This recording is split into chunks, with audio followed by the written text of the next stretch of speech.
Hello? Hello? Are we not teachers? Hello? Thank you, God bless you. Hello? You are all welcome.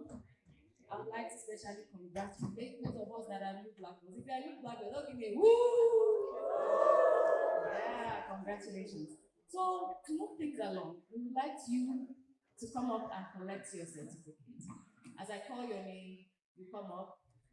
Where's our paparazzi? Miss Shola, where's our paparazzi? It's good we have pictures. You're going to help me out with this. No problem, I'm coming. So, if paparazzi is here, welcome, sir.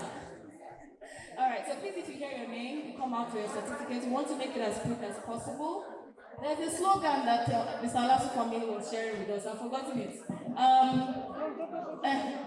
Okay. Somebody said he's hiding it. Thank God I forgot it. Okay, so please, if you hear your name, come out for your certificate. Abba Esther Jennifer. Is she here? Okay. Abbas Usman Mohammed. Please come out. A round of applause for him. It's not easy to be a black belt. Mr. Come and give out the certificate. And Shala, Mr. Kerry, come and help me out.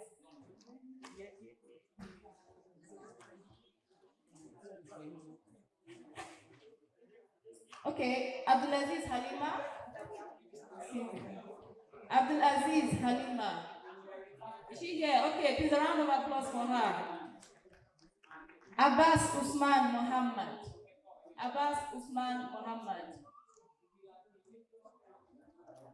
Okay.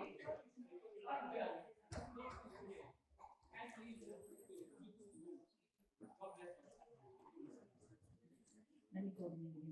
Abba Esther Jennifer, is she here? Okay. Abdul Aziz Halima. Okay.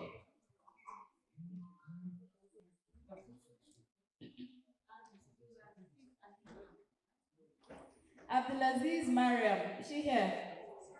Abdulaziz Mariam, a round of applause for her, please. Hey.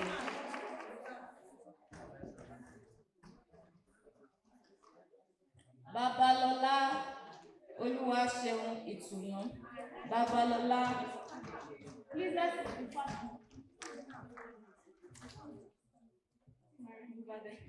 Babalola Oluwaseun Itunu. Are you here? Okay, she's on her way. Round of applause for her, please. Abdulaziz Jamiu, are you here? Abdullahi Yao, are you here? Please come out. Abdulaziz Jamiu? Abdul Hadi Yao, sorry. Thank you. Abdul Hadi Yao. Abdulaziz Jamiu, are you here? Please, a round of applause as they come out. Thank you. Abdullahi Aliu Asepita. Thank you, my sis. I love that. Abdullahi Aliu Asepita. Abdullahi Sani,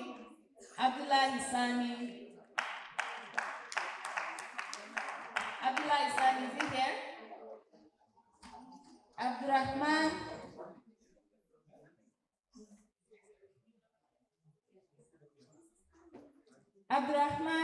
Fatika. Rabi. A round of applause.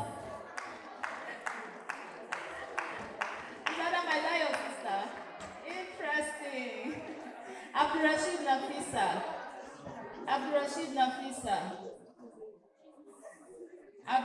Nafisa, is she here? Abdulwahid Olawale Bello.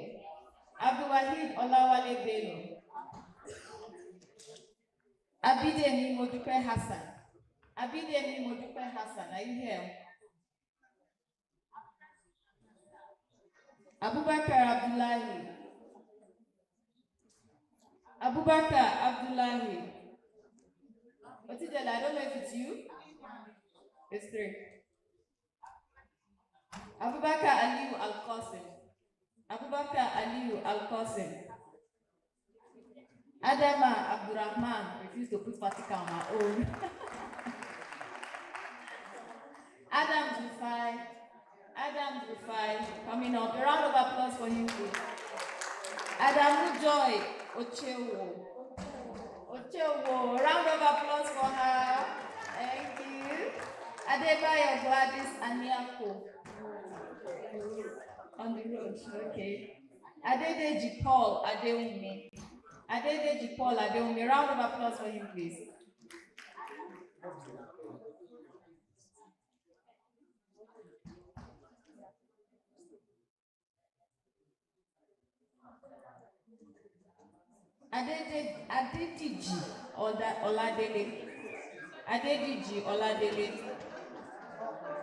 Adediji Oladele. Adeniji Moshood. Please come out. A round of applause for him, please. Adewale Ganiat Ololade.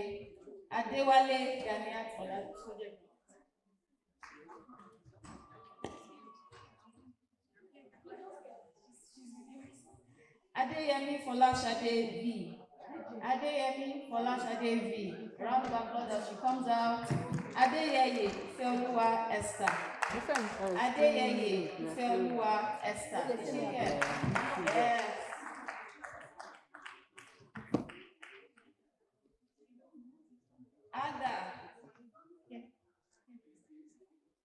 Aga Mary Precious. A round of applause.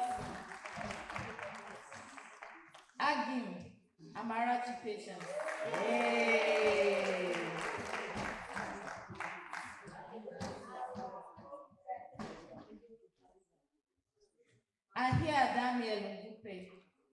Ahia Daniel Ngupa. Ahmad Lentana. Are you here? Okay. Yeah, see my sister.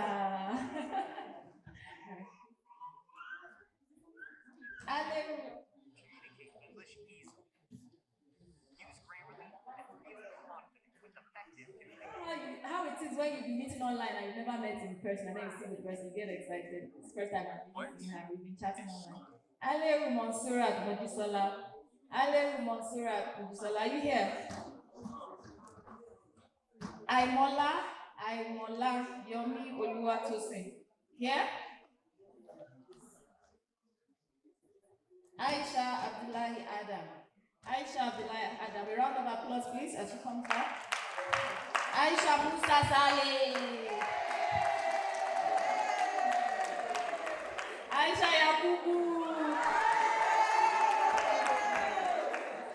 Aisha Tibelo Akali. Ajayi Abdullahi Ojo. Please hail your people.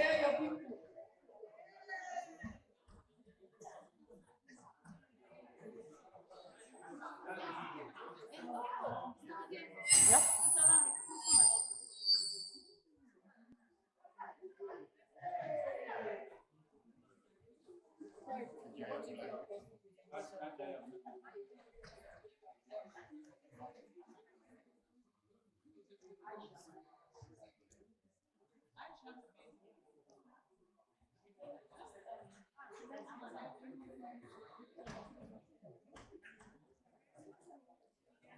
Ajayi Olashade.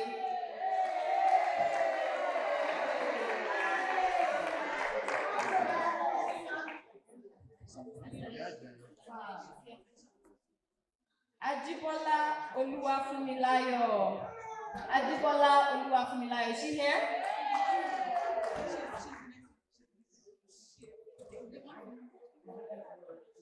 Oluwafunmilayo, are you coming? I'm not sure. Okay. Akonde Elizabeth Dele. Yeah, she's coming. Akasi Azega Joshua. Oh, good job. People are coming. Akindele Abionot Vikra. Okay, round of applause. They're waiting. I can't see. Are you here? Oh, okay. Let's just keep pressing.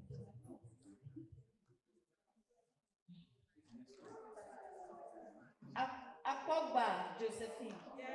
Please come out. Akpogba Josephine. It's not to please a round of applause. Akore Ogenemaro. Ogenemaro, are you here? Okay. Alabi Osai Amakaneli. Alabi Osai Amakaneli on her way. Please a round of applause for her. Alade Victor, are you here? Yes, please hail him. Yeah. Allow Dauda Folaromi. Allow Dauda Folaromi, are you here? Allow Samuel Oluwatosin.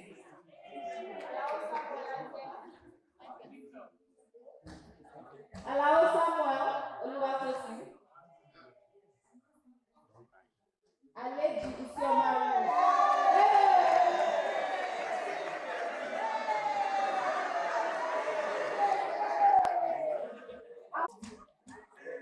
Blessing no more David.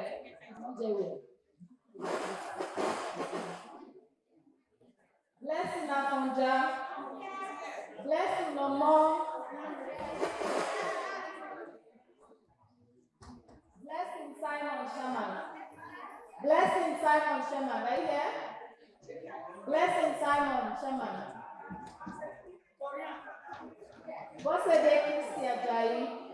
Bossede Christy, are you here? Bright Joy Ndidi.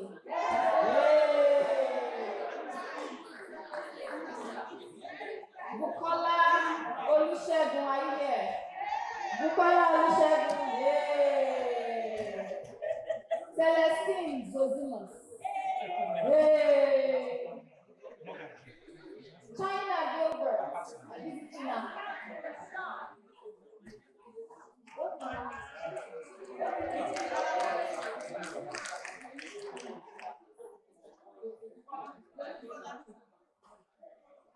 Bossede Christy, are you here? Bossede Christy, are you here?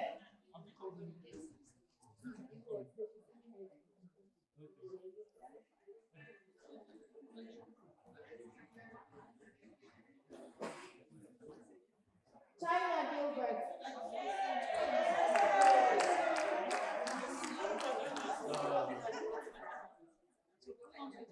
Hold on, they will make correction. Chinwendu Okere. Chinwendu Okere. China Gilbert. A round of applause for her. We'll go to China together. Sorry about that.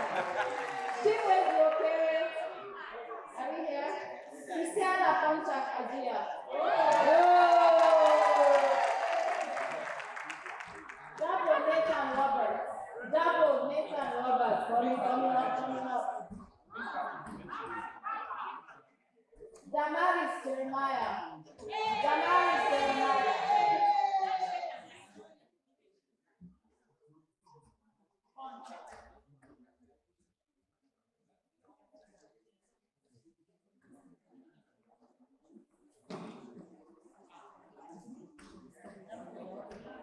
Damian Kefas Bunda.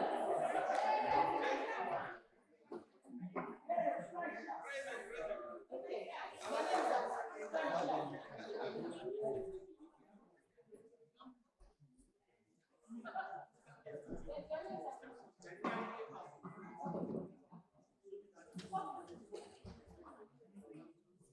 Dauda Ali. Dauda Ali, are you here?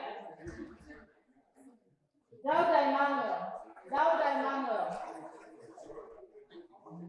Dauda Rahila. Dauda Rahila. Dauda Rahila, are you here? Chinwedu Okere, are you here?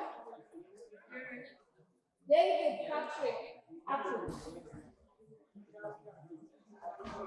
Dauda Rahila here?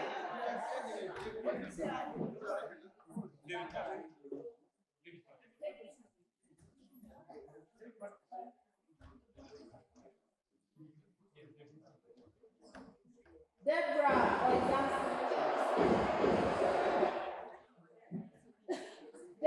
or Examsi Williams? Deborah or Examsi Williams? Egu Memuna Osinachi. Egu Memuna Osinachi. AJ Innocent John. Eke Aja Awashima. Eke Aja Awashima. Ekpayom Glory. Ekpayom Glory. Elizabeth Joseph. Elizabeth Joseph, a round of applause for her. Champions are coming from Enejo Onyeze Rebecca. Enejo Onyeze Rebecca.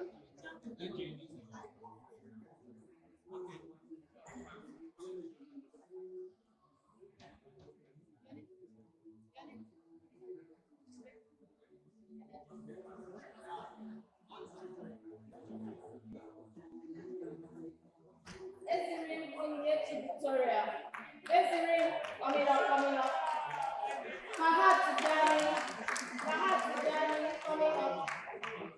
Farouk Alabi, are you here?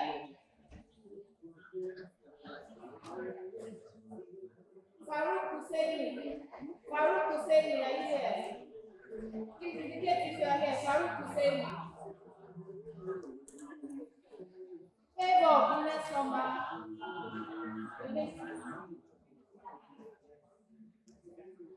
Favor.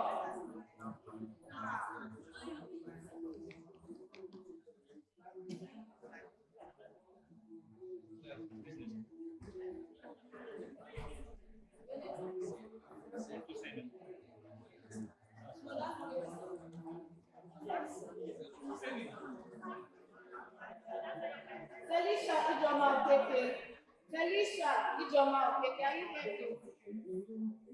Felicia, are you here? Ferdinand Odi Charity. Florence Bola Shodembe.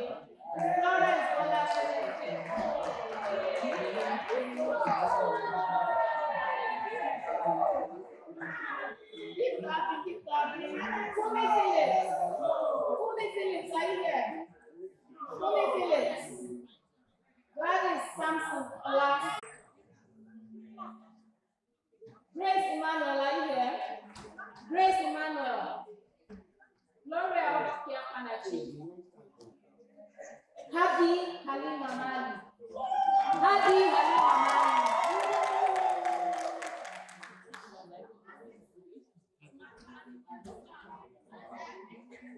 Habiba Muhammad.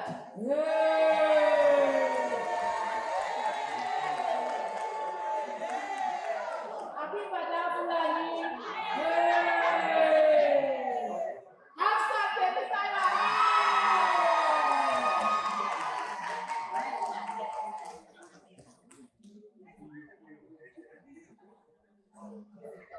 Harry Ufong Esa. Harry, are you here? Helen Achayo Audu. Hope Waitu Abraham. Hope Abraham, are you here? Okay, Hope is on her way. Hussein Abdullah Ibrahim. Coming up. Elama one now. Where are you?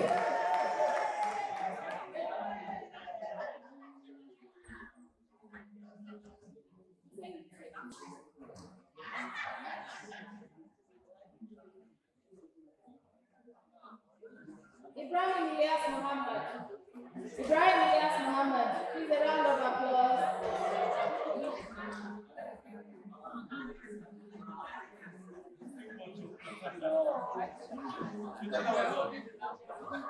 Ibrahim Mirano Oladoke. Where is he?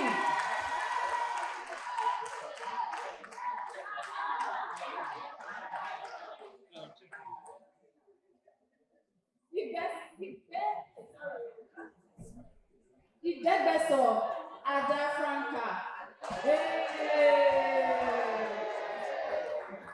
Ifoma Keru Bright. Ifoma Keru Bright, are you here? Ifoma Igieto favor Ifoma. Ihato favor.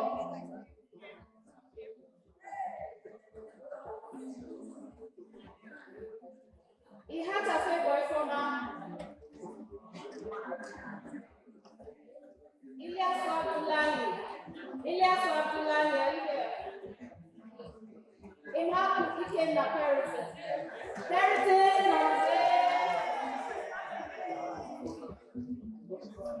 Isa Abdurrashid Bello. Isa Abdurrashid Bello.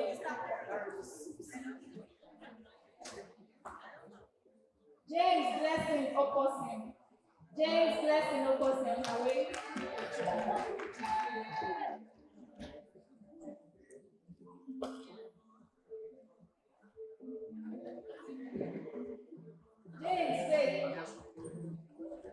James Faith, okay,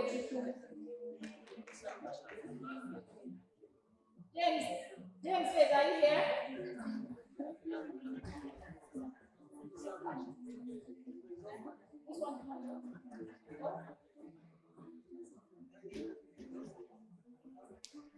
Jamil Adeosh, are you here? People, Aisha Ketino. Hey! John Nick Omolola.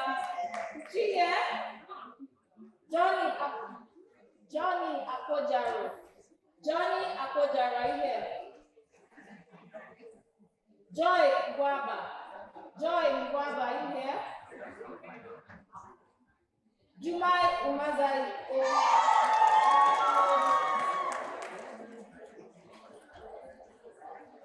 Kana Dorcas Last, are you here? Yes. Karima Mora.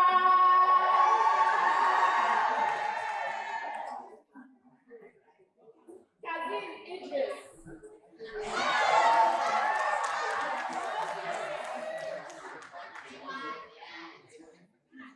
Karim Idris, are you here? Sorry, Kazim Idris. Okay. John Nick Omolola, are you here? Kende Oparinde, are you here? Khadija Kubra Ibrahim. Latif Olatunji on the way. Round of applause for him. Medina Dija, Iksa. Mekefi Janet Brown, are you there? Mekefi Janet Brown, coming up. Madam Augustine, I care. Madam Augustine.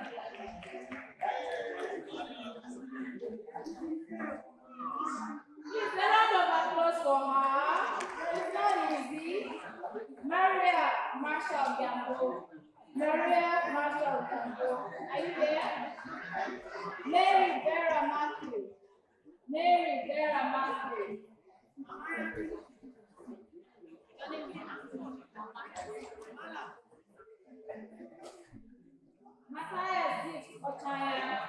Matthias Gift Ochaya. Medina Muhammad. Mercy Onyechi, are you there?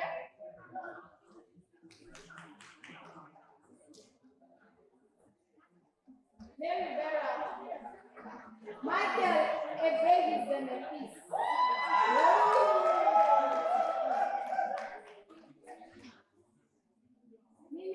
Matilda. Are you here?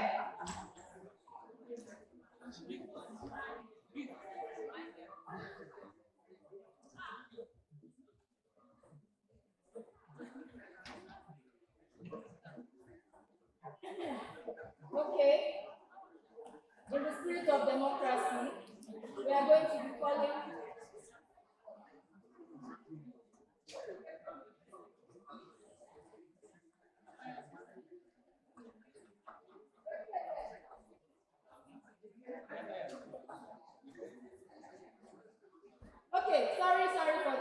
We are thinking of changing buttons. Some people's legs are shaking.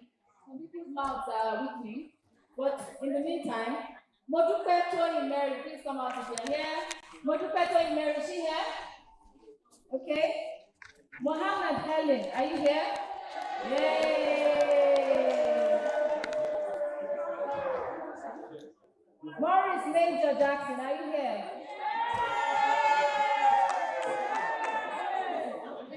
Okay. So we have some special guests in the house. Sir and ma'am, we will be cutting short your discussion. We apologize, but dignitaries will come and dignify us with their presence to help us share certificates. I beg your pardon. Sir, I want to call them up. First of all, I would like to call the principal of GSS Kubwa in person of Malam Mugu Musa. Please, loud. Thank you, sir. Next, I would like to call Mrs. Olushola Bankole, Director, Banking Private Abuja. Loud. These are great personalities in the field of education. If you are here, please come out. Mrs. Tengu, are you here? We want to speed it up. Muhammad Awal Farouk, are you here? Round of applause for him. Muhammad Bashir Sani, are you here? Round of applause for him. Muhammad Sibawehi, are you here? All the Muhammads are coming. If you are Muhammad, get prepared. Muhammad Babangida, where are you? If you are Muhammad, get prepared. Yes. Okay, it's Muhammad. Mukuro Roslin, are you here? Munirat Isa Adoza. Musa Salim Madan, are you here? Musa Salim Madan.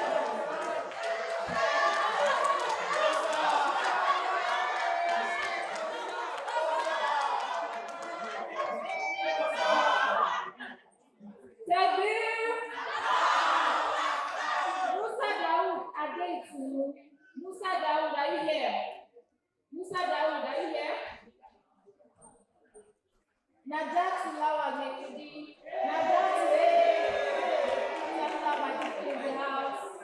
Ngozi Scholastica Benedict. Nkata Udeme Bruno, are you here? Nkwacha Faith,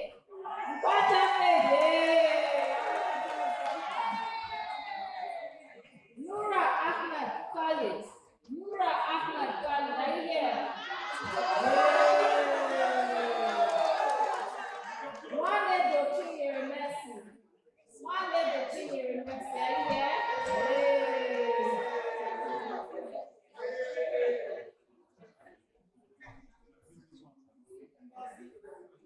Is there anybody here?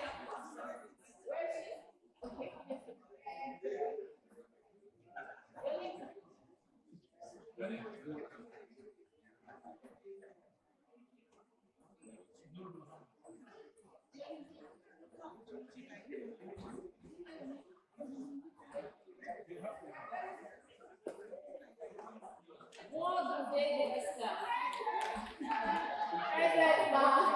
Give a round of applause for her. Obajulaye, Olamide, are you here? Olamide, please come up. Obioma Igwe Ajia, are you here? Ojo Oluferami, are you here? Ojo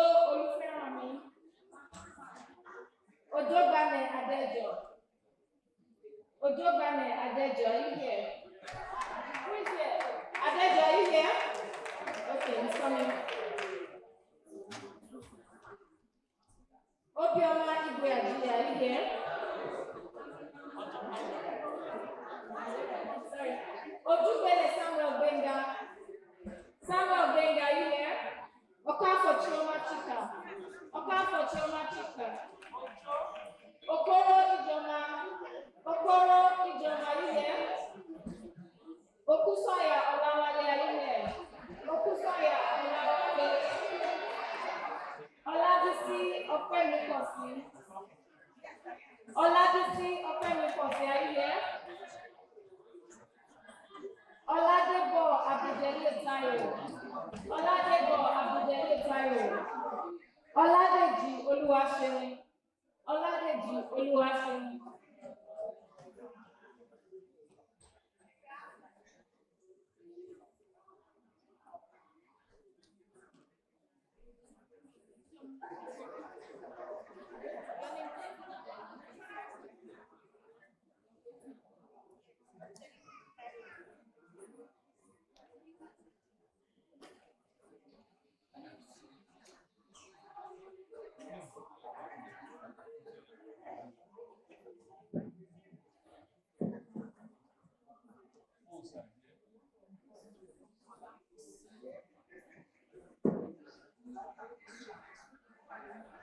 Olani Razak Adekile. Olani Razak Adekile. Round of applause.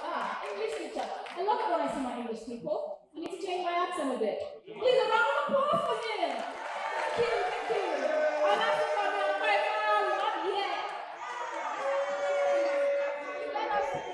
Let us keep it going here. See the way you just switch.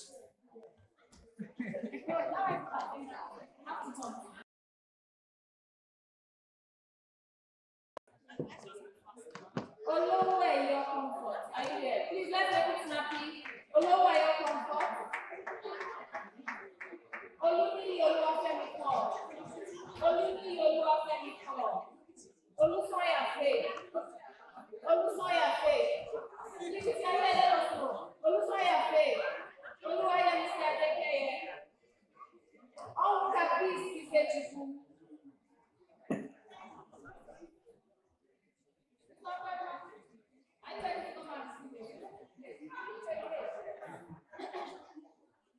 Olasukami Apaifa. Please don't bring your certificate. Please don't bring your certificate. Black belt is noisy. Almost great Francisca. Almost great Francisca. Okara Leona. Okara Leona. Osakwe Chirege. Osakwe, yes, please come on. A round of applause for her. Owolu Olaoluwa Gbenga.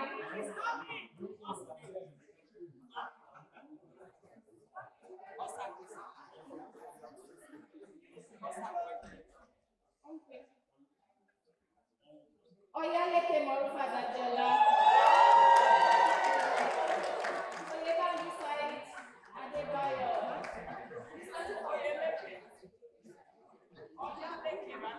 Oyedele Olariwaju.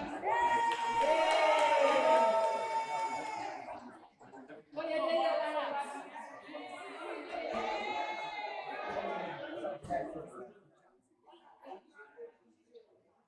Olaolu. Oyedele Adekunle Sani.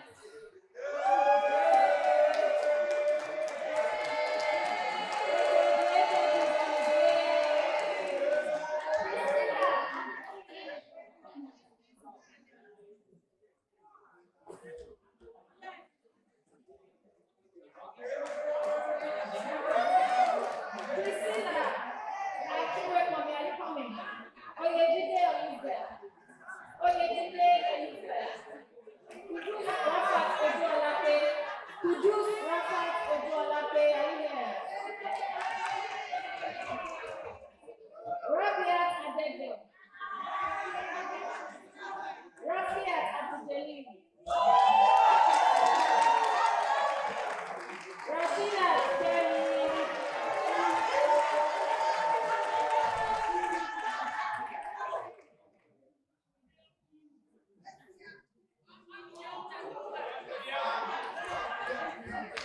Rafiat Adede. Rafiat Abduljalil.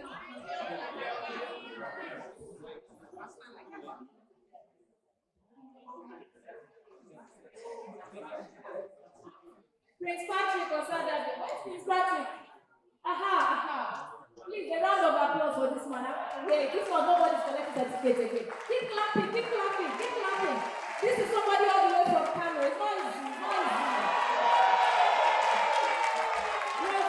Rosemary Omaleye. Rosemary Adekoju.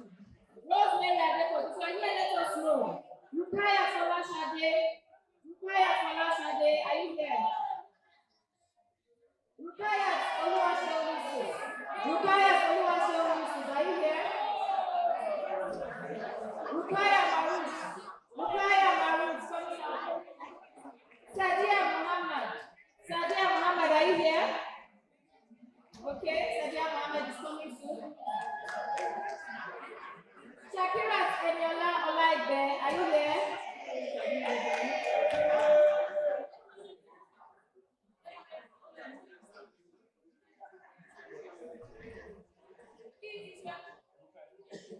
Salahu Yahya.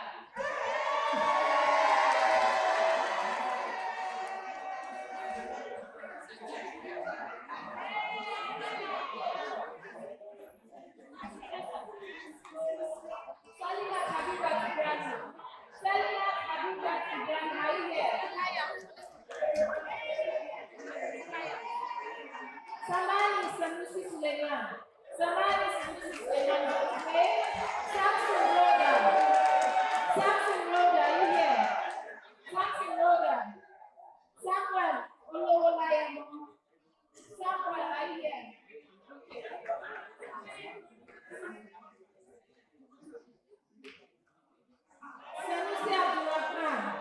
Sanusi Abdurrahman, are you here?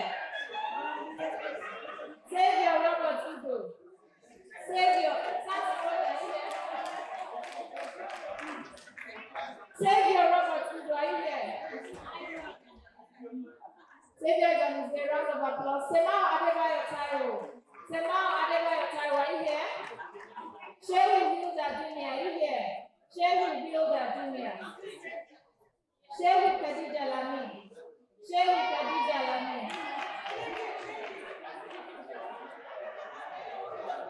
Shemao Isa Abdullahi.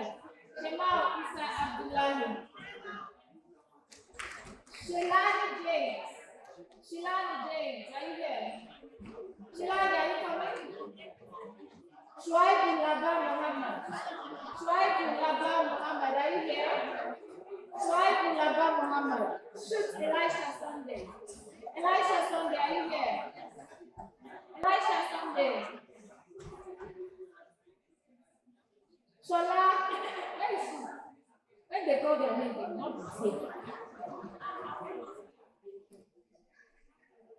Songo Amos Tabashima, are you here? Sulaiman Yao Muhammad. Sulaiman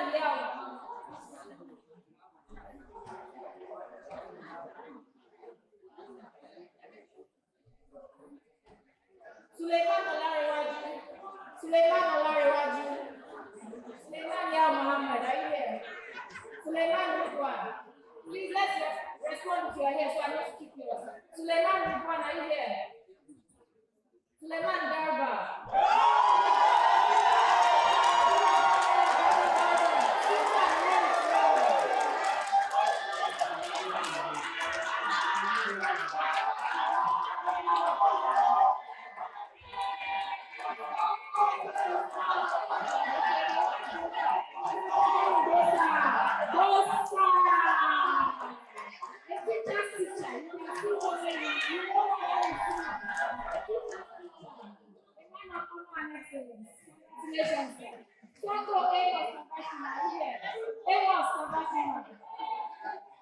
Are you here? Tabitha Julius Nocton.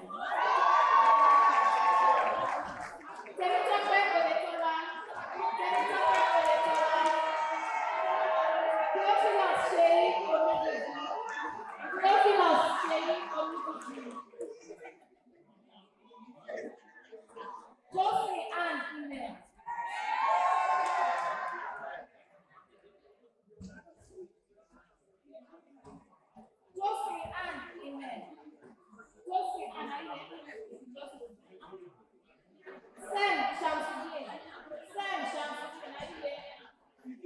Sam Shamsuddin.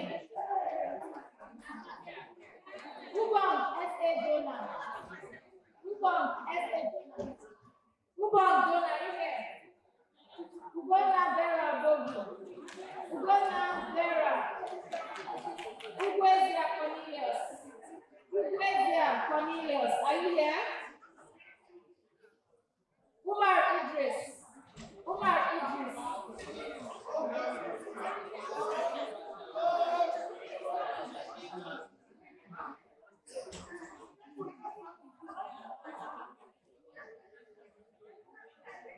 Usman Muhammad Aminu. Usman Muhammad Aminu. Usman Muhammad Aminu, are you here? Utomabon S here. Utomabon S.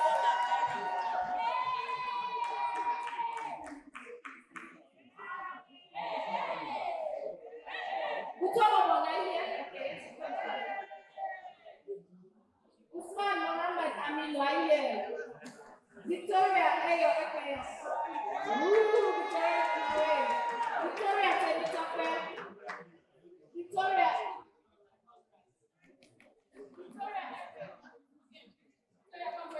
Victoria Telitope, are you here? Vivian Okani.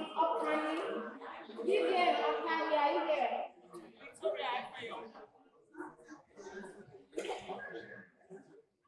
Is the exam officer here? He's not here. Wahab Akim Adebisi. Williamson Ibrahim. Williamson. Williamson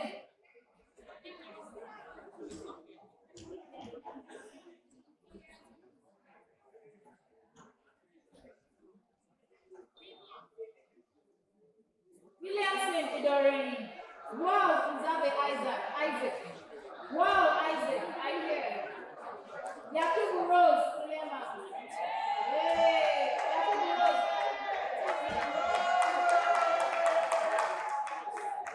Yakubu Rose, are you coming? Zainab Abdullahi. That's the number of my English people. I would like you to step up quickly. Zainab Abdullahi, are you here? Zainab Musa, are you here? Zainab Musa. All the Zainab. My name is Zainab. Keep listening. Zainab Salisi. Zainab Musa, are you here?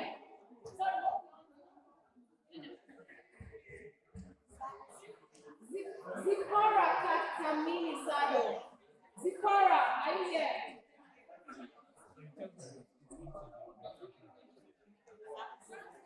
Zubairu Ibrahim. Who is taking the Shasha. Are we done? Zubairu Ibrahim, are you here? Okay, one last person is on his way. Please, if you did not hear your name, or if your name has been called before now, come and meet us at the registration desk outside. The program will be starting at 10:30 officially. Thank you very much. A round of applause for all of us. A round of applause for us all. DJ, you can start to celebrate them how you wish.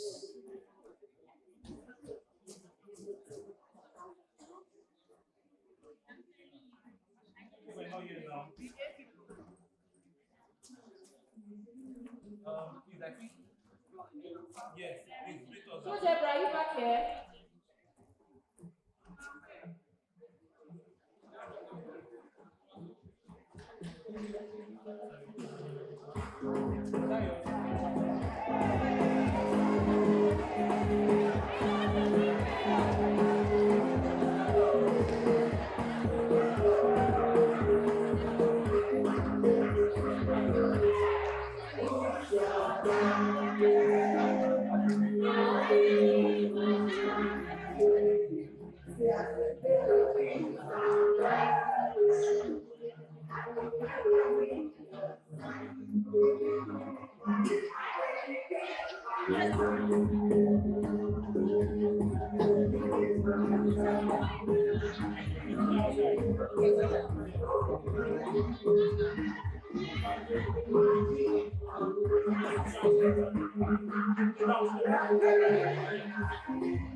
She has come.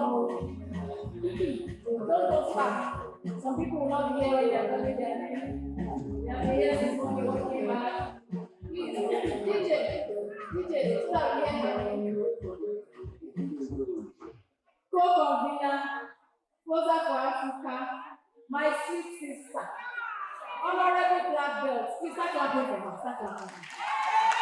A round of applause for Shola Adiola Amudipe Georgia.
Starting now.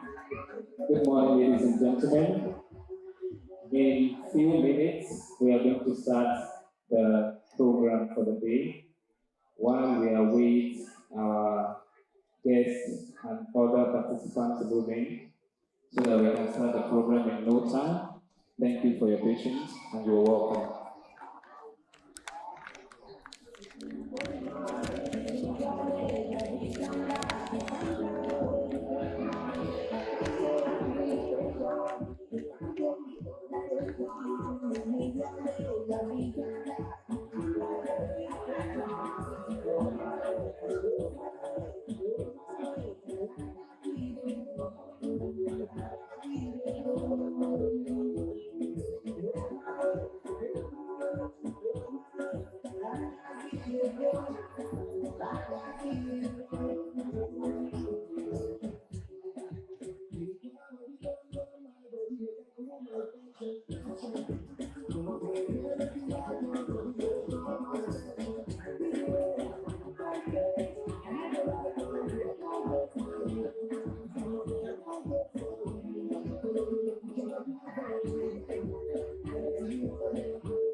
Hello, ladies and gentlemen. Please, if you are standing, taking pictures, doing anything right now is wrong, please find your seat so that we can start. Thank you so much, fantastic educators. We appreciate you. Congratulations to all the awardees. Please find your seats. Thank you so much. We're about to start now.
ladies and gentlemen, esteemed guests and distinguished educators, it's my real and great pleasure to welcome you all to this remarkable conference that celebrates our teachers and educators. The event is befittingly tagged the phenomenon teacher with the caption, Raising a Successful Teacher. My name is Olaiwola Abdul Karim, and I'll be your anchor for today's phenomenal event. And without wasting much of our time, may we please rise for the national anthem.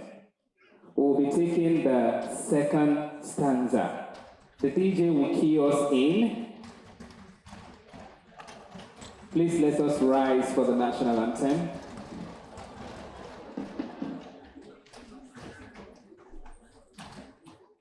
All right, Mr. DJ, we are ready now. Key us in for the national anthem.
Thank you so much. You may have your seats now.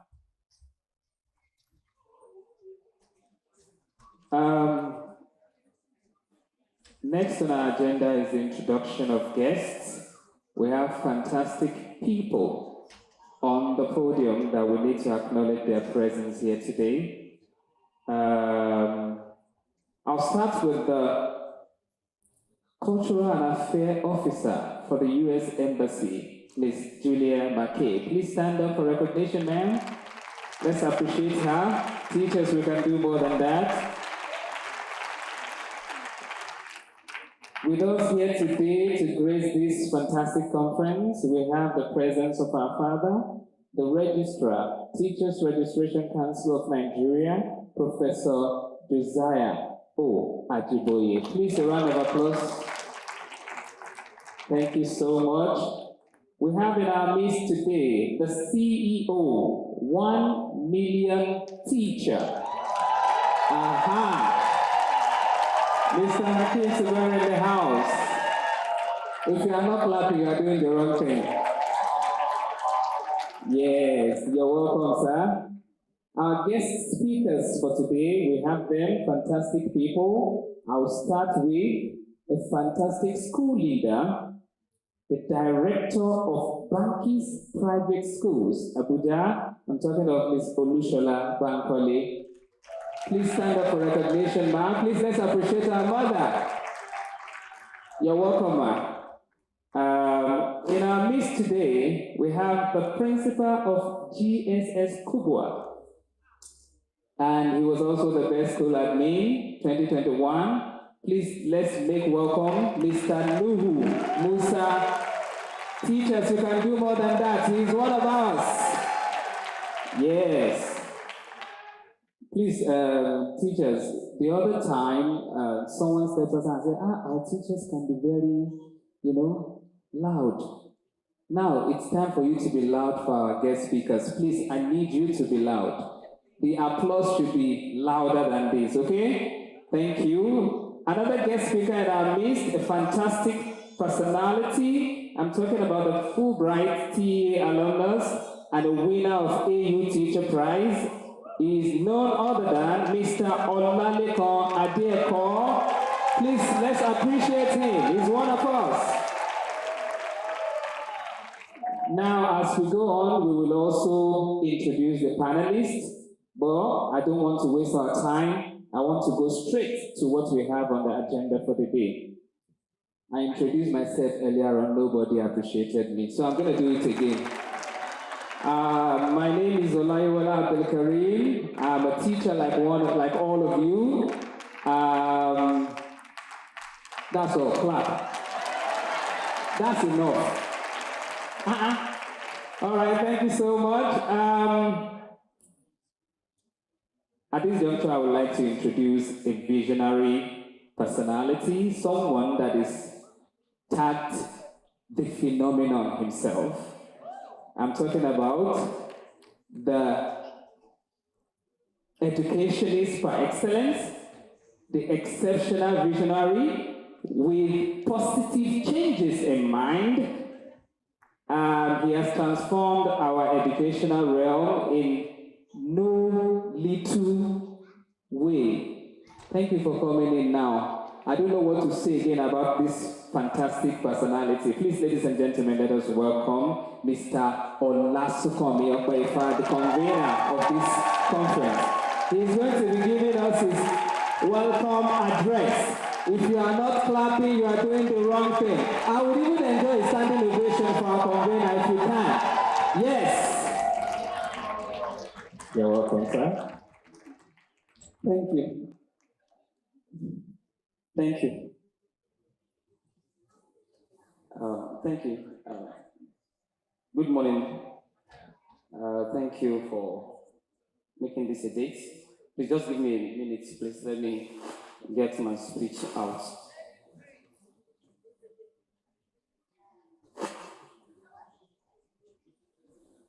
I guess my minute is still counting. All right. Please, I beg your pardon. All right. The Registrar, Teachers Council of Nigeria, ably represented. The Cultural Affairs Officer, U.S. Embassy. The CEO, 1 million teachers. All guest speakers. Representative from FCT Secondary Education Board. Members of the panel. All school leaders present. The phenomenal black belts. All noble colleagues in the house. Ladies and gentlemen. And also permit me to stand on, or forgive any protocol I might have missed. Let me start like this.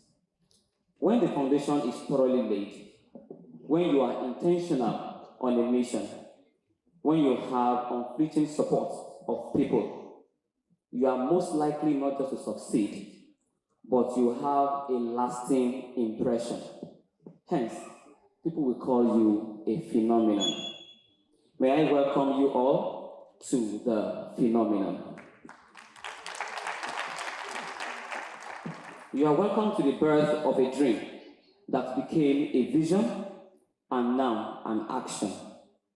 19 years ago, a student of mine called me phenomenon. Now, his intention was to insult me because I just finished teaching a poem titled Abiku by J.P. Clark then, and I refer to the Abiku in the poem as phenomenon. And I was coming to class that day and the student said, hey, here he comes, the phenomenon. Of course, we have them in our class, and I would not want him to distract my lesson. I moved on and I taught the class, and I ignored Femi, his name is Femi. I decided to double check the meaning of the word, and alas, it's a polysemy, a word with more than one meaning. Additionally, the word phenomenon means successful and impressive. This became the proverbial lemon and lemonade. I adopted my nickname intentionally, hoping for its reality one day. And today, you are the reality. You are the phenomenon. And if you are a phenomenon, you want to turn to someone and tell the person, you are a phenomenon. Being a phenomenon is not as phenomenal as making others phenomenon, and just did now. As a phenomenon, I observed there are 3 stages of growth. These stages are also spread in about 7 stages of 1 million teachers taught down. 1 million teachers taught down. There will be a time when you will be expressive, there will be a time when you will be explosive, and there will be a time, and that's the most fulfilling time, when you will be the experienced. An expressive phenomenon is like a baby that just discovered the power of words above crying. This is a stage when you as an educator becomes restless with mediocrities around you. Though with little solution, you yearn for a change. You are that teacher in the staff room that dislikes corporal punishment. You are the one that rejigged the curriculum. You are ready to face the wrath of the inspectors. You introduce technology no matter how little. You are sometimes called a rebel, and you cannot help it because you just cannot help it.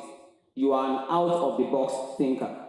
May I say, you even spend your own salaries on school projects, yet your action is regarded as what? Eye service.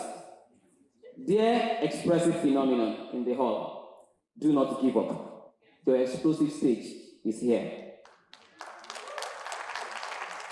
The second stage, and I take it like this: if you are not deterred as an expressive phenomenon, you will plunge into the explosive stage. At the explosive stage, your impact starts yielding. This is the stage when parents and students start celebrating you, even during PTAs. Your students vote for you as the best teacher. You have little resources to make more impact. Your ideas get necessary attention. You may be called proud or snobbish as you are buried in getting better day by day, and your social life suffers for it. As an explosive educator, winning grants, awards, and recognition become your second name. You get names like Global Teacher, Maltina Teacher, African Union Teacher Prize, and different names like that. And at this point, sincerely, you don't want to stop, because the taste of winning can never be satisfied. Yes, it is sweet, but this stage is still limited. The most fulfilling stage you want to know is that stage that I call the experience phenomenon. Here, you are an influence, you are a voice, you are an edu star, you are raising others, and your impact is exponential. You get your seat among decision makers. You are more than just a classroom teacher. You are more than an award-winning teacher. You are an influence. Now, you have the platform to effect expressive ideas, and most of the time, you have far better ideas than you had during your expressive stage. Dear phenomenon teachers, what stage are you? Probably you've not even started. We are glad to welcome you among the phenomenon today. Yes, that is everything about this conference, raising successful teachers. You'll be gleaning from the wealth of knowledge of fathers of modern educators like Akim Subaya and Professor Ajiboye, ably represented. Did you know that the US Embassy has a lot of opportunities for teachers? Kindly pay attention. And finally, we'll be sharing top secrets of award-winning educators like growth mindset, employers' expectations, tech skills, and leading from the middle. The phenomenon will not be complete without celebrating our phenomenal black belts. You want to celebrate yourself? Now, these are teachers who have gone through nothing less than 11 courses, equipping themselves in knowledge, in skills, and in ability under 1 million teachers. Don't feel left out. While the black belt is celebrating today, everyone in the hall who is not a black belt has a scholarship of $150, courtesy Hakim Subaya, the CEO of 1 million teachers. So once you have registered, you are already onboarded. I will leave the other announcements to the MC, but I won't leave the stage without announcing that this is the beginning of another one. Phenomenon 2.0 is here already, and it will start raising the bar. I believe you are ready for that. So, I'm going to leave with this particular caption. Please hold on. Everyone, black belts, the more you know.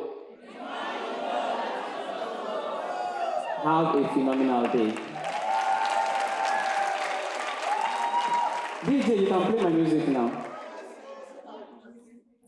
DJ, I won't leave this thing that you play.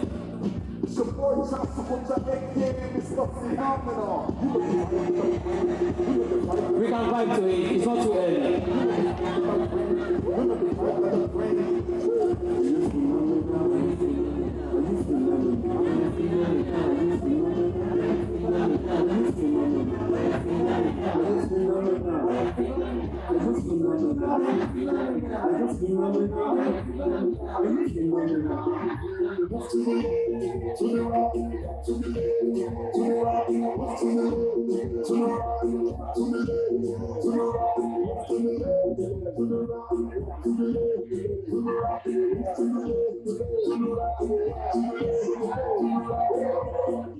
Now you can see how impactful Mr. Okwefa is. Are you phenomenal? Are you phenomenal? Yes. All right, thank you, DJ. Thank you so much. It's been fantastic. Please appreciate yourselves one more time. Yes. Now that's how to set the ball rolling.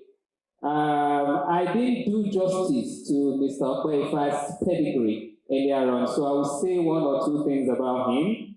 Mr. Okwefa is a record-breaking educator with achievements that are motivating other teachers to go above and beyond. You can all see that already. So you already know that he is a motivator, and he became the national champion 2018 Multina Teachers of the Year, making him the first from the FCT and the northern part of Nigeria to ever win the award. If you are not clapping, you are doing the wrong thing.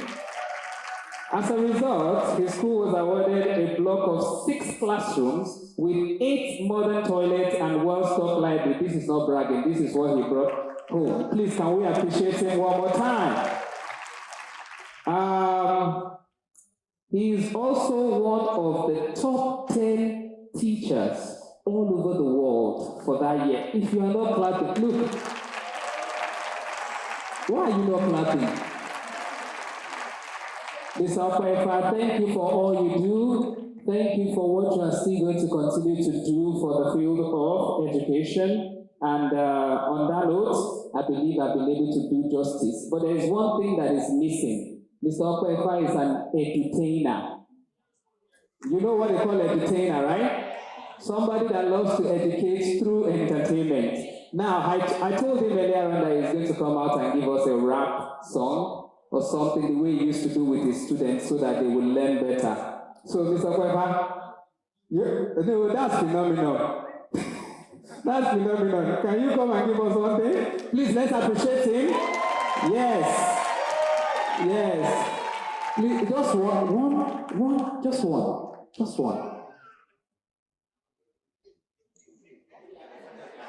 I'm a side person, you know. Okay, let's do Peru para, right? So let's say we want to learn noun phrases. You know, it has 2 functions. It has the subject of the verb and object of the verb. Sorry, Gerald, I think just sing after me. I will say, let's learn noun phrases. Then we'll say, it can function as a subject. Let's learn noun phrases. It can function as an object. Peru, para, subject or verb. Peru, para, object or verb. We won't do it. Come to my class. Please, one more time, a round of applause for Mr. Okwefa. Thank you so much. Fantastic. Now we'll move on to the next thing on our agenda, and that is the keynote speech from one of our keynote speakers. He's known amongst everybody in this building. I know when I mention his name again, you would all shout and clap. Please, you are allowed to do that. He is none other than Mr. Hakeem Subair, the CEO of 1 Million Teacher. I know you can do better than that. Yes, you're welcome, sir. Please come over for your keynote address. We'll still continue to clap until it's positioned appropriately. You're welcome, sir.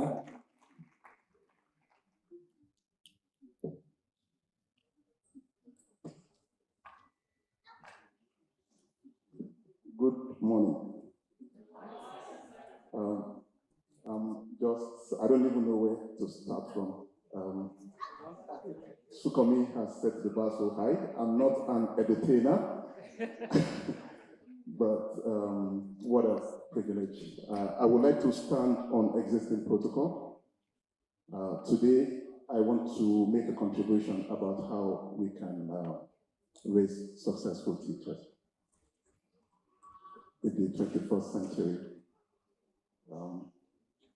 I'm thrilled to see so many familiar faces here, and I remember when we had the Lagos event, that was at the end of May, early June. Olasukomi was at the event, and he said, we have been challenged in Abuja, and I think they were looking at 80 teachers or so to be graduating today.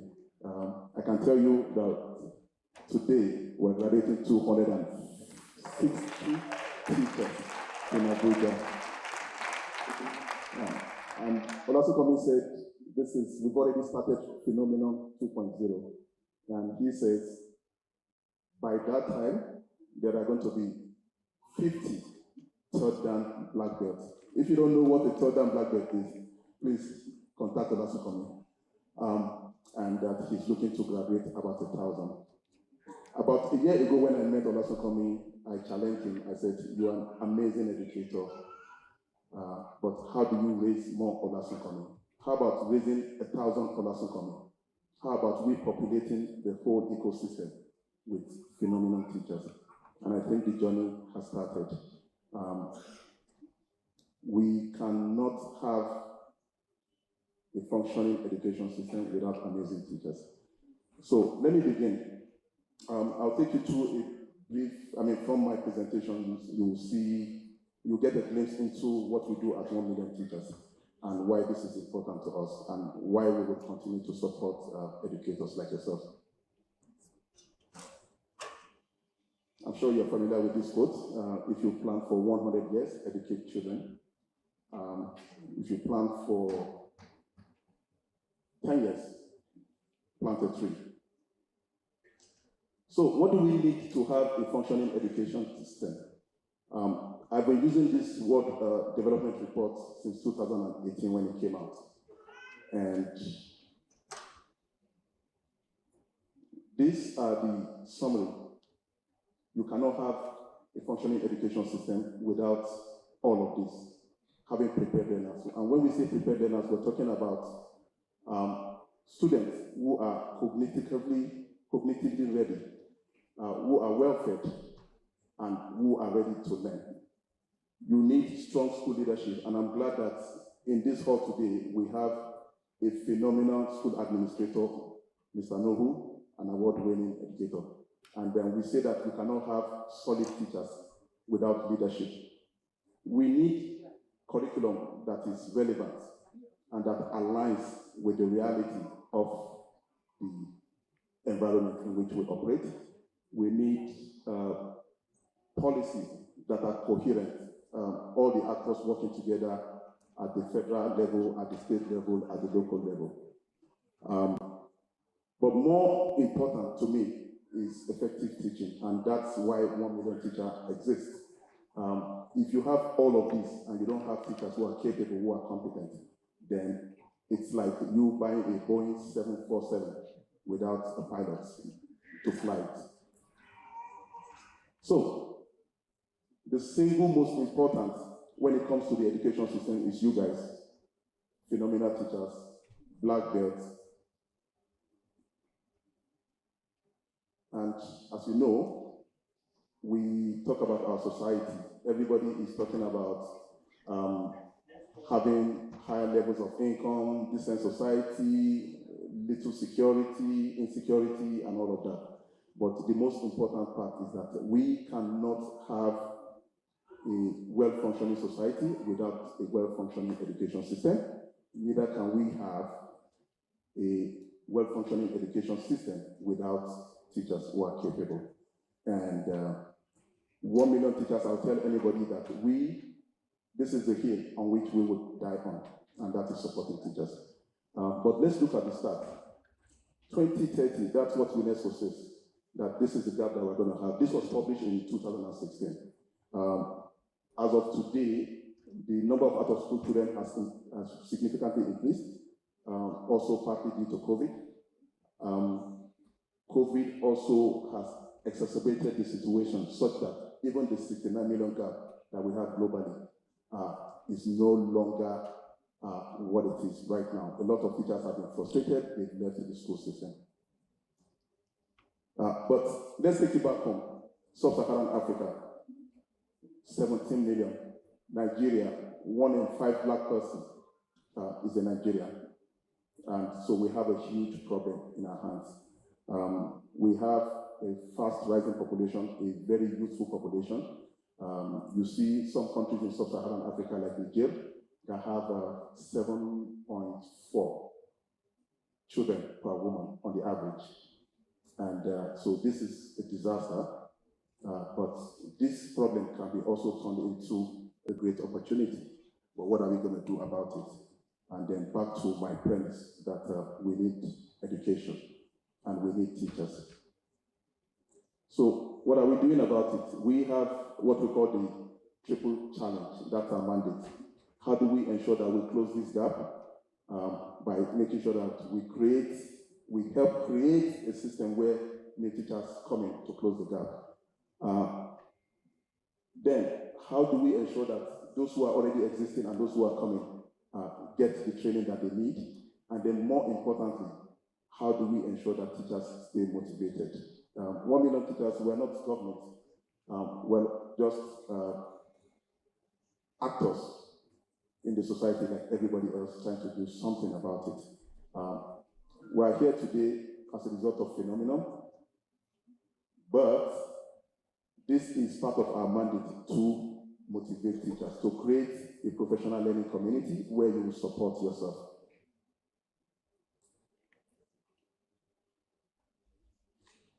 I'm sure Sukomi talked about the 11 belts earlier, so this is what it looks like for those of you who have not had any interaction with the 1 million teacher program. So our courses are organized around the belts.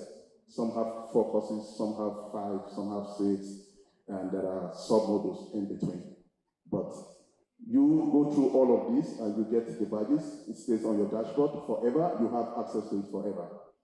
And then you achieve gray belt, which is the landing stage for getting to black belt. So, I don't know, many people, you've seen a lot of black t-shirts with the more you know, the more you find out that you don't know. And this is really the beginning of your journey as a teacher. We begin to look for various opportunities to support you, for you to grow. And whether you're interested in doing research, whether you have an innovation project, or you want to do additional certification or take other degree programs, we try to provide a platform for you to continue to excel. But ultimately, this is where we're going. How do you become empowered? How do you take ownership of your life, of your career? We don't want anybody to come from Lagos to come and tell Abuja teachers, this is how you must go about what you're doing in your classroom. We want that homegrown approach where you have been presented with knowledge, with information, but then you apply critical thinking to say, hey, based on what I know, I want to solve problems in my community, in my classroom, in my country. And then we want it to be homegrown. So we have challenged ourselves. Olasokomi and other third-down black belts have challenged themselves. They want to reproduce themselves. And that is what it means when we say, well, it's a self-sustaining cycle. So that today you are a first-dan black belt.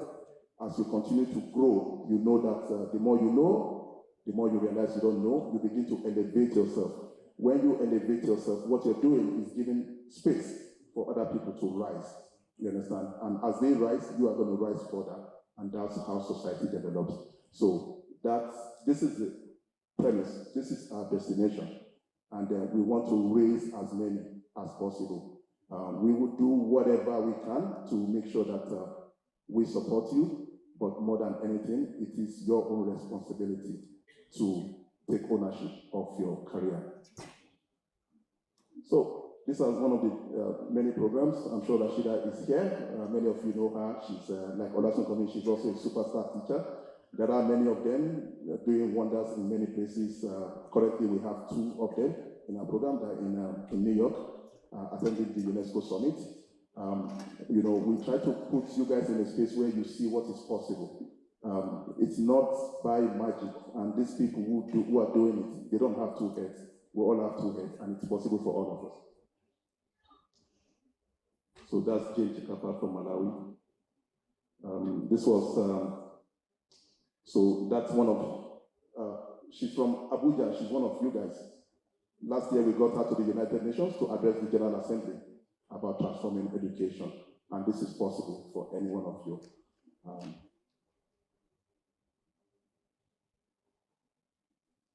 And Mr. Phenomenon himself,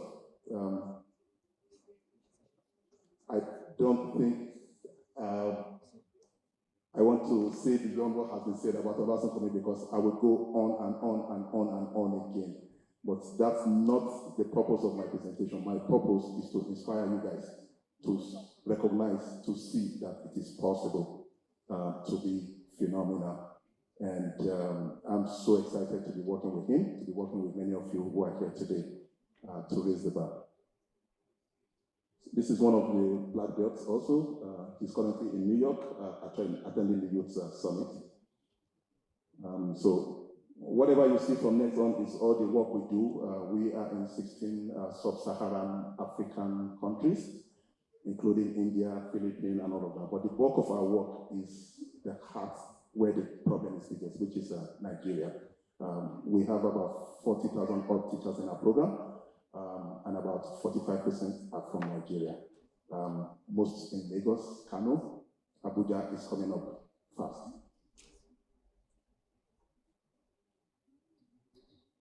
These are various countries: Rwanda, Tanzania, Kenya, Ghana, Kenya, South Africa. Yeah, South Africa. So I'm so glad that we have a representative from the United States Embassy, Ms. McKay, here. So we had this project.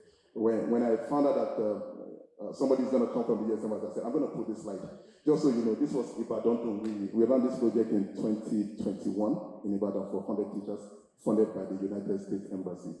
And our hope is that we would take it beyond one state, take it to Abuja, take it to anywhere where the United States Embassy operates. And the ones you see here are from Sokoto, Zamfara, and Kebbi, with the Global Partnership Education Funded project. We ran that for 1 year. You know the interesting thing? The teachers who ran this program are teachers like you guys. We had 50 master teachers, 3,500 other teachers. We had 9 learning hub coordinators, and we recruited everybody from programs like this. So when we talk about empowerment, when we talk about opportunity, we had teachers who earned in a month what they couldn't earn as in their regular jobs in a year. You understand? So there is so much for you. You just have to say you are open to the opportunities for yourself.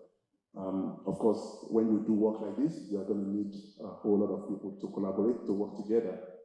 It's not one person, it's a community.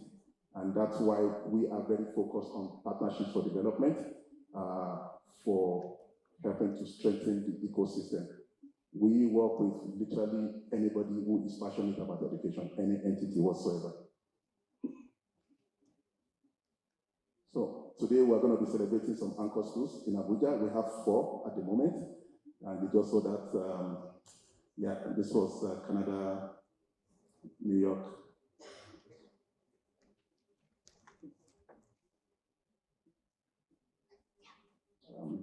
Yeah. So we try to bring political actors. Last year we invited the governor of New State to our event in New York. And in December we invited the former vice president to Canada to join us. It's all about advocacy. It's all about shining light on education. We have a special program with the Lagos State government at the moment, with Lagos State University and Lagos State University of Education to support part of our mandate for attracting new teachers, working with teachers in schools. Those are some of my team members in the London event at BET. And of course, some of you guys recognize yourself here. Many in this picture are already taught down, doing wonderful stuff. So my challenge to you today is to strive to be one of them. And so this was the challenge that Okoifa saw in Lagos last month. And he said, we're going to do bigger in Abuja. So I am challenging you today. How many of you are going to do bigger? How are you going to take whatever you have so far, taking it beyond yourself to support other educators? This is Zambia and Rwanda. Yeah? So back to my, this is a summary of my presentation. Yeah. How do we raise successful teachers? A lot of the things you see here, it's out of our control, it's out of my control, it's out of any one of you's control, but we can all play a role. You understand? We've talked about the things that are important, adequate school input, strong leadership, and curriculum, and all of that. But it behoves of us, more importantly, all of us, whether we are teachers, educators, or just supporters, to continue to advocate for education, to continue to advocate for teachers. Yes, salary, all of that, making sure that we create reduced barriers to entry and whatnot. But more than anything, it is for us to take personal responsibility for our career, for our lives. So, I'm going to leave this with you guys.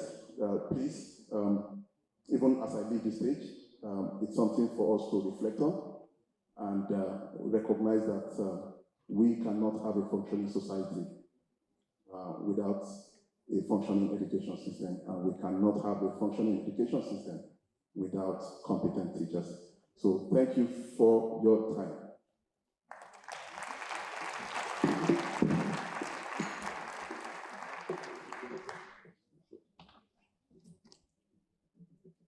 Please, one more time, let's have it for Mr. Hakeem Zubair. One more time, please. All right, what I can pick from his presentation is that we need to be together as teachers. I don't know about you, but I need you more than you need me. And I think you need me more than I need you. So together, we can be what? Stronger. Please, one more time, let's appreciate him. In our midst, I need to recognize the presence of one of our dignitaries, and I'm talking about none other than the CEO of Mind Yourself Mental Health Initiative. Her name is Gumbo Orisha Jeffo. Please, if you're here, stand up for recognition. You can do better than that. Let's appreciate her presence. Thank you for coming. Thank you for being here. You're welcome. All right. We'll move on quickly, and before we do that, I would like to apologize a little bit. We are going to alter the arrangement of the program due to some unforeseen circumstance. So I'm going to move one of the keynote speakers upward a bit so that she can address us. She's our mother. She is a teacher trainer. She is a teacher. She is a passionate school director. Ladies and gentlemen, please welcome Mrs. Olushola Bankole for her speech. You can do better than that. I will not drop this mic until you clap. Teachers, come on now. This is our mother. Thank you so much, ma'am. You're welcome. Yeah, good. I feel so excited. Except for the fact that I have a pressing award ceremony. Event has started, I'm still here. And I've not been around, I came in just this morning around 5 a.m. from outside Abuja. And so I need to rush to go, but sincerely, I'm excited. And I want to appreciate Mr. Subar and my dear friend and brother, Mr. Okwaifa, for what you're doing. And I pray that those of us that are here, whatever we are going to learn from here, we will not let it end with us. We will do like they are doing. Hold one other person, 2, 10, 20, as many as you can influence, and then we'll take that on. So quickly, I'm speaking on who is a successful teacher from the perspective of a school owner, proprietor, or let me say school leader generally. And I'll start by saying, who is a teacher? So can somebody help me? I'm a teacher, so and I believe we are all teachers here. So who is a teacher? Yes, please. Thank you. You impact knowledge. So let us all agree to that. Do we all agree? At least that's one of the ways we define who a teacher is. Next slide. I'm going to be, quite fast about it, but I believe that there will be something critical that you're going to take home from what we are sharing today. Now tell me, who are you?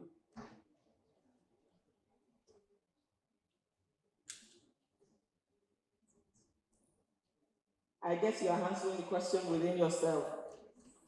And you see, for you to be able to answer the question correctly and adequately, you need to even understand. I'm so glad for the statistics and the information that Mr. Subara has shared with us, so that we know that there is fire on the mountain. But the truth is that we have started running, and Mr. Apaiva has helped us to kickstart the race, and so we can actually quench the fire and get things working. But the important thing is that if you don't understand why there is a need for a teacher, we can actually, I'm part of a program that held some time ago, a research that says that there is a learning crisis across the globe, but it's worse in Nigeria. We are talking about out-of-school children. I don't know how many millions they say they have, though I dispute that because I know a lot of them are in private schools. There are so many private schools that are not known that are existing somewhere. I know quite a lot of them by privilege of being able to head private schools in FCT for 4 years, the last 5 years, though I've handed over to someone else now. But the point is, even those ones that are in the classroom, a lot of them are not learning. In his presentation, he talked about what are the key things. The first one is a prepared learner. So teachers, for you to be successful, you're not just going to be the adult in front of the class who is just shouting down some things you think you know. And good enough. Everything is just working together from my slide and what I had in my mind. That you have at the back of your t-shirt. I saw it and I was like, wow, this is it. Some of us thought, so there are so many teachers that think they are teaching, but what they are doing, some are cheating. Yes, they are cheating the children. They are cheating their parents. They are cheating the nation. I hope you know that exam malpractice is like water now in this country. Those schools that are not, have no tolerance for exam malpractice are seen as not serious. I experienced that as a school. I have had the opportunity to even speak with the head of WAEC in Nigeria to share some of the concerns. At the custodian center, my school was labeled, they said we are blacklisted. And why? We won't give nothing other than to take good care of the supervisors. We'll go and pick them and make sure there is a vehicle to go pick them from where they are. bring them to school. When the exams are over, they will return them, and we take good care. We give them good food. But some of them said they don't even want food, they just want the cash. And I tell them I will not. I have camera in my exam hall. So if you need me to rewind to see what goes on, I do rewind myself sometimes. And I tell you, I don't need your help. If the children fail, let them fail honorably. So we have a lot of people in class who are busy not impacting knowledge.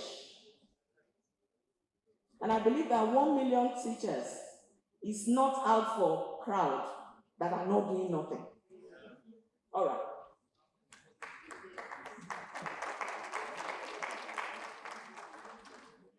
All right, so we need to know the purpose of the teacher. We have said that, we need to impart knowledge. So if you understand that, you're not just going to be in a hurry to want to just be part of the black belters, but you want to get the nitty-gritty so that you can change the world. All right, go to that slide. Yes, some of us can read this, can you? It takes you to be a good teacher to be able to do that. Of course, this reading in reverse. And I hope you have children in your class that will write like this. All right, the next slide. That is another one. If you can somebody read that?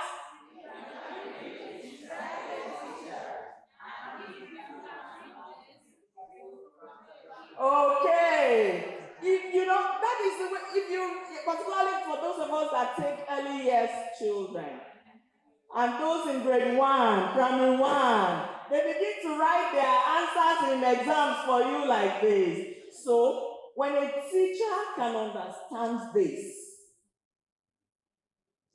it shows that that teacher knows why he's a teacher, why he's in the class. And I believe a lot of school leaders will term such a teacher a successful teacher. What will make you be able to read this is you understand the child. Some children may not be able to spell exactly correctly, but you taught sounds of letters. Let me give you a typical example of a real-life incident. This child I'm talking about is now going to senior I3, SS3. She was in nursery 2. And one of the questions in science is that she should mention sources of water or a source of water. The examples they were taught in class, I'm talking about a 4-5-year-old, examples taught in class includes well water, those ones in our textbooks. Well water, rainwater, and all of that. And she understood, there are keywords. Assessment, correctly assessing children, is part of what will make you a successful teacher. Not just, I know, I've read what are the name of those big books we used to read now? Lambert, you finish Lacombe, and all of that. But you're able to come down to the level of the children because you want to make impact. And we know learning is not passing exam. I guess we agree. What is learning? It brings about a change in behavior. If you taught a child to do something, if the child can innovatively reproduce, I'm not saying just give it back to you, I said innovatively, or create something out of what you have taught and the child has learned. So a successful teacher will be able to teach, make impact, and the child would have had. I was saying something about the RISE research, that there is learning crisis. So a successful teacher, from the perspective of a school leader or a proprietor or school owner, talking about private schools now, is that teacher who is not just collecting salary every end of the month, but who is convinced and committed to bring about impact in the life of the children. Now, I would like us to say to ourselves, I'm a miracle worker. Do you believe it? You are. I watched a movie like Stars on Earth. How many of us have watched it? If you have not as a teacher, please go and look for that movie. It's on YouTube. You can download it for free. Like Stars on Earth. Like stars on Earth. It's about a young boy called Ishan who had dyslexia. Interestingly, the first movie on that is acted by in Nigeria was acted by a former pupil of my school. She has graduated she's in the university now. And that made me to understand a lot more about what dyslexia is. A lot of children in our classes are actually going through, some challenges. And your school doesn't have to be a special school. Of course, what is even being encouraged now is inclusion. Every teacher must understand how to support children that need special accommodations. How do you even identify them? You don't need to just call them Olodo, don't, these ones, you don't know nothing. All those things being understood and practicalized makes for an outstanding teacher who is termed successful in the perspective of a school leader or a school proprietor. I said we are miracle workers. You have such children come to your class that you are struggling with. Maybe a child that is writing in reversals. Some children want to write letter B. They write it the other way around. That's because maybe the teacher that started them did not start them well on how to write. There are different ways to form different letters and numbers. Some believe that you want to write letter D, you do stroke down first. It's always problematic for children. It may be a bit difficult or complex to start with the left curve. You go up and come down. When you teach that way, the children will master it. Number 8, left curve, right curve, and join. We talked about Mr. Okwefa being an edutainer, bringing in the extra to make the children learn. That's how proprietors see a successful teacher. It is not just being there. It is not certificates, but what I call certificates. You sabiam. You know it. So, like I said, we are bringing children from very difficult level to being able to learn. We are miracle workers. Now, the beautiful thing again about us is where we make the world go round. All those little things. Oh, Aziz, why are you looking sad? Jamila, why are you crying? Lola, what happened to your uniform today? It's not ironed. All those things make a lot of difference in the lives of the students. And that's how I know you are successful. It is not that you have maths to teach. You enter the class and you talk, teach, and then you go. I do a lot of research because I want to know whether what I'm doing is making impact or not. And 2 years ago, we did a research. We interviewed parents. So parents, what do you want from us as teachers? Without talking to each other, one thing that was common, I realized that parents are not particularly, I'm talking about private schools now, but I know that it will also impact public schools as well. They are not too particular about my child to score 100%. The key word for us, which became like one of our hashtags as a school, is the experience the children have with you. And one of them shared how that the daughter, did not make her hair, and then a male teacher had to make an effort to talk to a female teacher to help attend to the hair and all of that. Of course, after getting permission from the parents. That touched them. Recently, I have a parent who traveled abroad and bought a laptop for a class teacher, just by being mindful of the need of the students, a primary 4 pupil in the class. So it goes beyond knowing your subject matter. That's not what makes you successful. You went to school, you should know that one. But the extra, those edutainments we provide, those getting to understand what is it that will make this child learn, those are the things, that will help. So the expectation, basically, let's move on. The expectation, in summary. Yeah, okay, before that, I said don't keep the wheel of error rolling. We know some of the errors. I've talked about exam malpractice. There are teachers that want parents to favor them, and so they concentrate only on a particular child, and then, so that parents will think that is not making you successful. And then, but these are like the summary. The expectations are, be prepared. That your subject matter, get to know it well. 1 million teachers training. I'm going to also join, I must get my own black belt.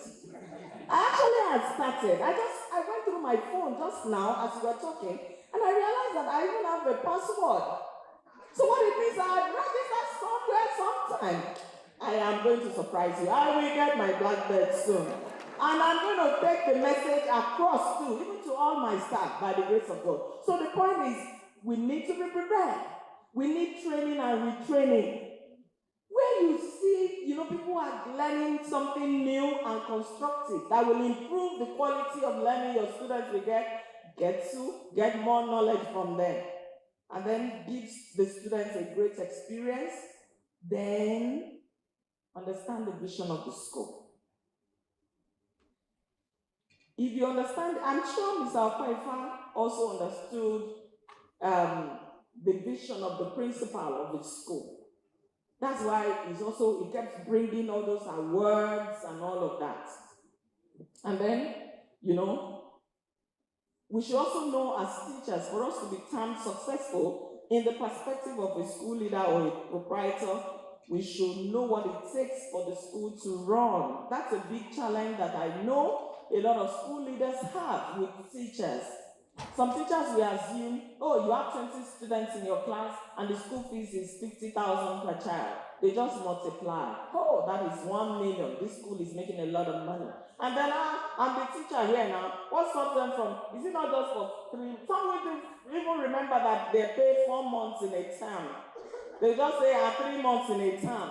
And then if they are paying me like 200,000, it's not too much now, and all of that. But there is more to it. There are those little things that are not there are overheads that are not easily counted. And I want to tell you that I can say for free that private schools in Nigeria are going through a lot.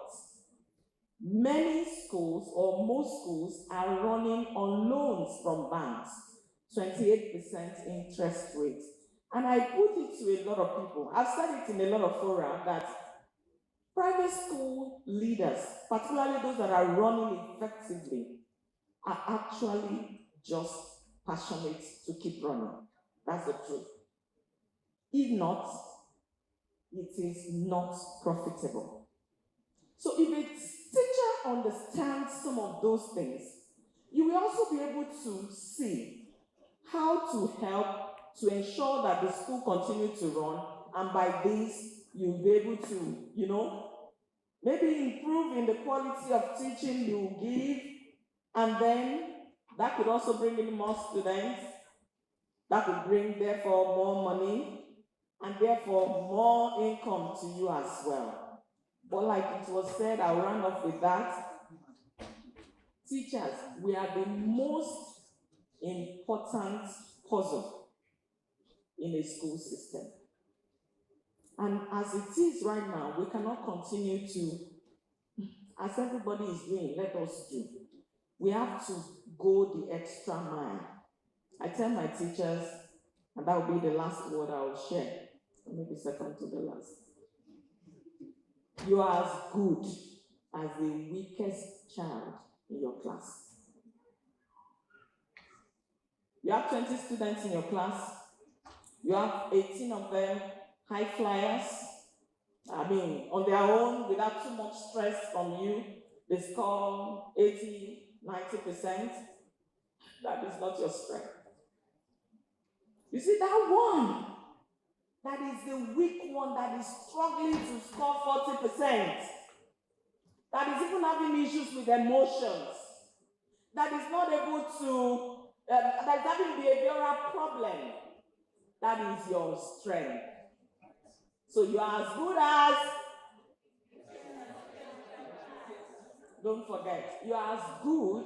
So a successful teacher is that one who, when you look at the students in his or her class, you can say he has done so well, because even the very weak one, the weakest of them, is doing so well. Not just in academics, but in other areas, as should be mentioned. And I would like to say, finally, that I'm impressed, and I want to believe that all of us in this room were those successful teachers, were the phenomenal teachers. God bless you.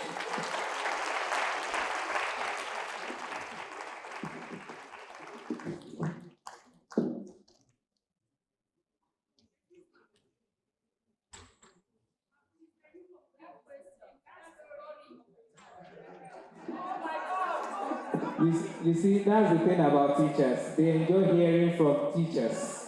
So, mommy, please, in 1 minute, finish the story. So quickly, the child, wrote water dispenser.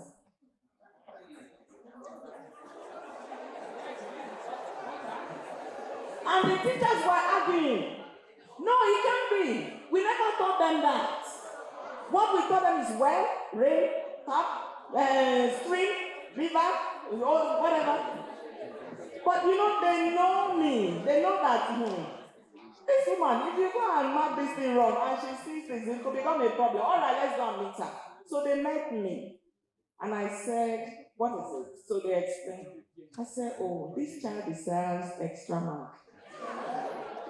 What it means is that this child understood the question. What are the key words in the question? Source, water. She has never seen well in her life. She doesn't know what a stream looks like. But she knows in her house, and even in the school, there are water dispensers, and you can source water from it. And so I asked that they should give her the full mark with happy face. Yes, that's a 21st century student. The teachers are still operating in their 16th century mindset. Yes. One more time, please let's appreciate our mother. At the beginning of her speech, you will notice she's a teacher. She started by saying, who can define teacher? And then somebody stood up from there. Where is that person again? Please stand up for appreciation. You people did not appreciate her. Fantastic. Fantastic. So, what can you take from our presentation? For me, I was able to take this. I wrote it down somewhere so I can share with you guys. You are as good as the weakest students in your class. Carry them along. Appreciate all of them equally, whether the parents give you wrapper or not. Yes. She mentioned that they used to give, what's that thing that parents used to give as gifts? It's liquid soap. Well done. So please, one more time, I enjoyed the speech thoroughly. Let us appreciate her one more time. Now, before we move on, I need to acknowledge some people that are here. I told you earlier on that we'll continue to appreciate people as they come in. And our midst right now, I'd like to recognize Mr. Henry Mammon. He's representing the Director, Federal Capital Secondary Education Board, and they endorse this program. Please let us appreciate him. You can do better than that. Teachers, come on! Yes. There is this omission I made. It wasn't deliberate. It was just my fault entirely, so I'm going to take responsibility. But I want to appreciate the presence of someone that's been doing a lot of things on the ground. In fact, including me, the MC. She's the first person I get to know. She's been pushing me. saying, do this, do that. Okay, so let me appreciate the presence of Miss Shola Adiola, popularly known as Sojibra.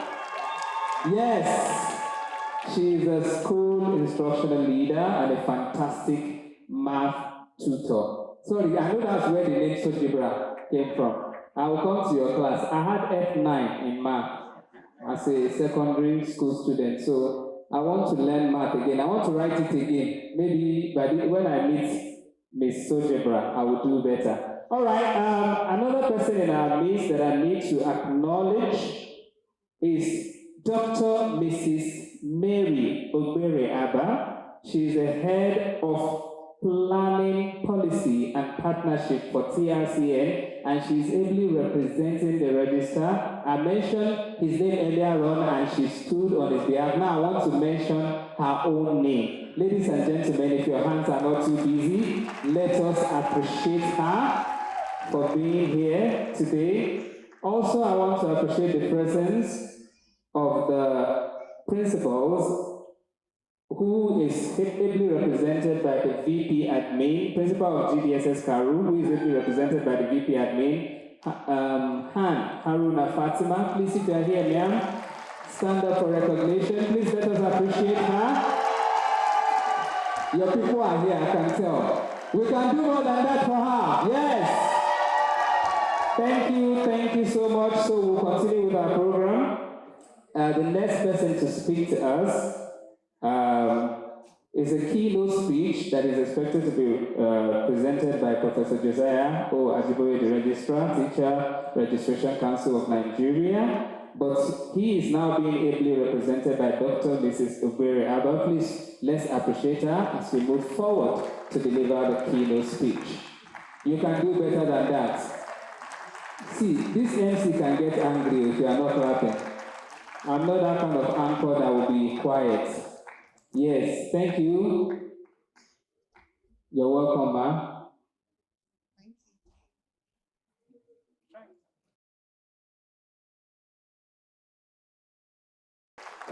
More awards for you from 1 million teachers. I don't know, sir. Those people there, they deserve more awards. Good morning, everyone. My name is Dr. Mrs. Mary Ogbene. It's not Ogbene, it's Ogbene Abba. I'm truly very excited to be here this morning. Permit me to stand on or stand by the already established protocol. I'm a teacher, and it's good to be in your midst this morning. I'm representing Professor Josiah Ajiboye. I bring you greetings from the Registrar Chief Executive of the Teachers Registration Council of Nigeria, Professor Josiah Ajiboye, who is unavoidably absent due to the exigencies of his office. Believe me, Prof did all that he could to be here because he's very fortunate at forums that give him opportunity to interface and engage with the teachers. Because as regulators, we're at the back end, you are at the front end of all of this. We're partners in progress. Well, unfortunately, he couldn't make it this morning, but he has asked me to extend his warmest and sincere wishes and success to everyone present here today. Because a conference like this is the only way where we can have people speaking and the world will hear our voices collectively. That said, the teaching profession is very, very crucial and is the single vital force or single determinant of what? Quality. Whatever happens going forward in education rests squarely on what? The shoulder of the teacher. So you are the drivers. There's a car going, and as teachers, you have been given the key to drive this car. And as a driver, you are responsible for what? 98%. So the infrastructure doesn't matter. All I care, you can be anywhere with the child and be able to impact knowledge. The availability of books doesn't matter. If I say salary doesn't matter, I'm sure everybody will work out. Salary matters, don't mind me. it is not out of place that this conference is coming up at a time like this. The theme of the conference is raising successful teachers in the 21st century. If we say the teacher is the single most important factor that is responsible for quality education, and if Nigeria must achieve SDG 4, we must talk about successful teachers. And most importantly, in the 21st century, the teachers of today are not the teachers that taught me in school when I was going to school. I would like to start with a very, very important quote from Horace Mann. He says, "A teacher who is attempting to teach without inspiring the people with a desire to learn is hammering on cold iron." Do we agree with me? That the only way you can mold iron is the fact that you need to introduce some temperature in it so that whatever the impact or the heat can create or reshape the iron. So if this iron is cold, for all I care, you can hit with all of your vigor and all that it takes, you would not be achieving anything. Today, it's not enough to focus on just one approach to education. As teachers, we need to incorporate multiple trends into the teaching that goes on in the classroom. I said it earlier that teaching is a very, very different profession than what it was a long time ago. Now, our education industry is experiencing unprecedented transformation. And we can relate that with all that is going on in the world right now. We are in an industrial era where technology advancement is leading virtually everything. Shortly, I'm sure that we will need technology to be able to cook our meals. It's already happening. There are already robots doing that. So that goes to say that because the society is changing, the face of work is changing, ultimately, the face of teaching also has to change. We cannot afford at this point to be left behind. And if we cannot be left behind, educators must keep pace with these changes and prepare students with the required skills and competencies they will need to succeed in the jobs of the future. I'm so sure that there are very few schools right now that are still using chalk. As simple and as basic as that is. I'm not saying they are not, but right now, chalkboards will be found maybe in my village. Even in my village, they don't have chalkboards, I can assure you. Now, because the world is changing further, and then there's a global landscape, we do not want to be left behind, isn't it? Teachers now have to be prepared to train their students because the students that you are training are for a purpose. Teachers are like the mother of all professions. We say that wherever we find ourselves.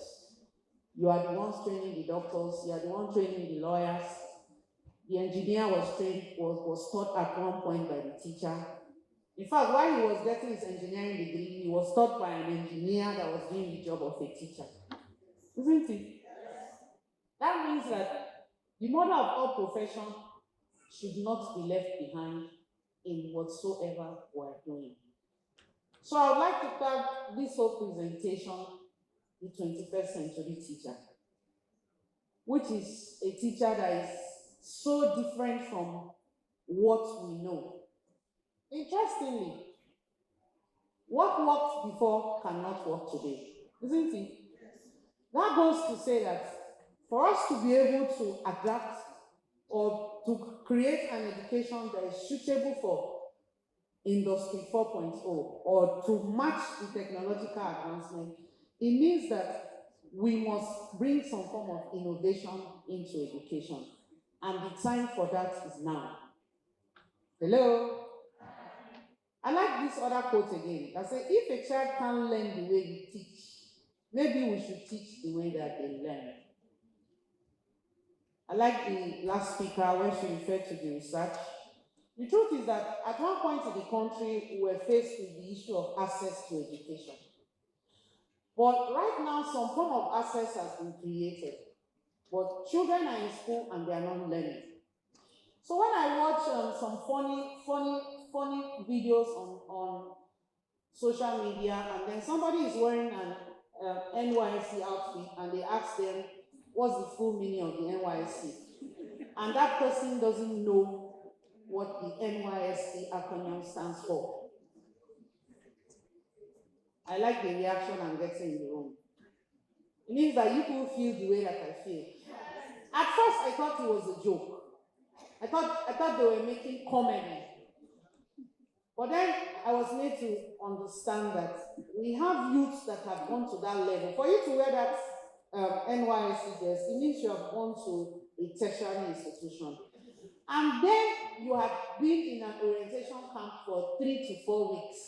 But yet, that person is wearing, that is boldly written on what they're wearing. And the person doesn't know. Where do you think the problem started?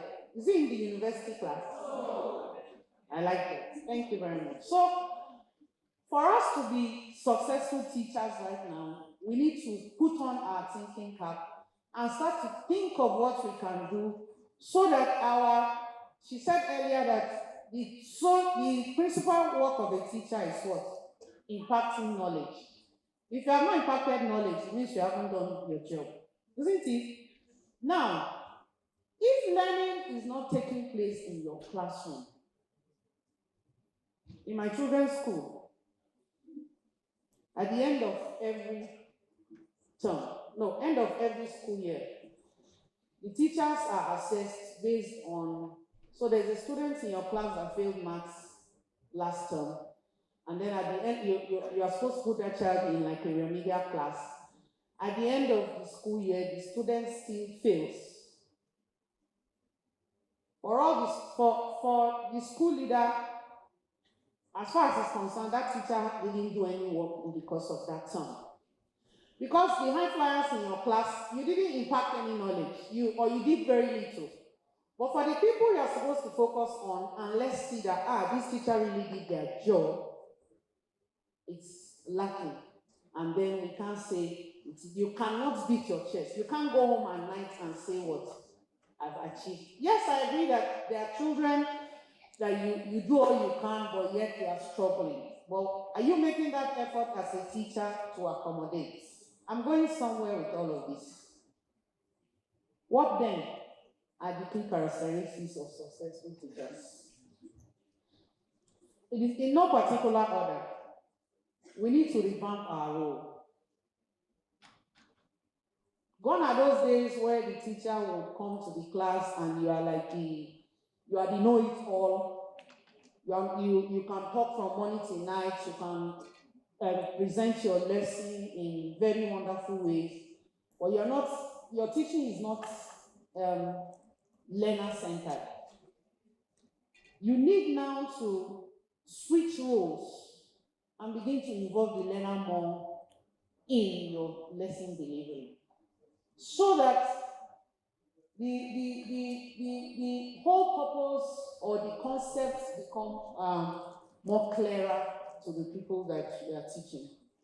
And then we need to bust barriers.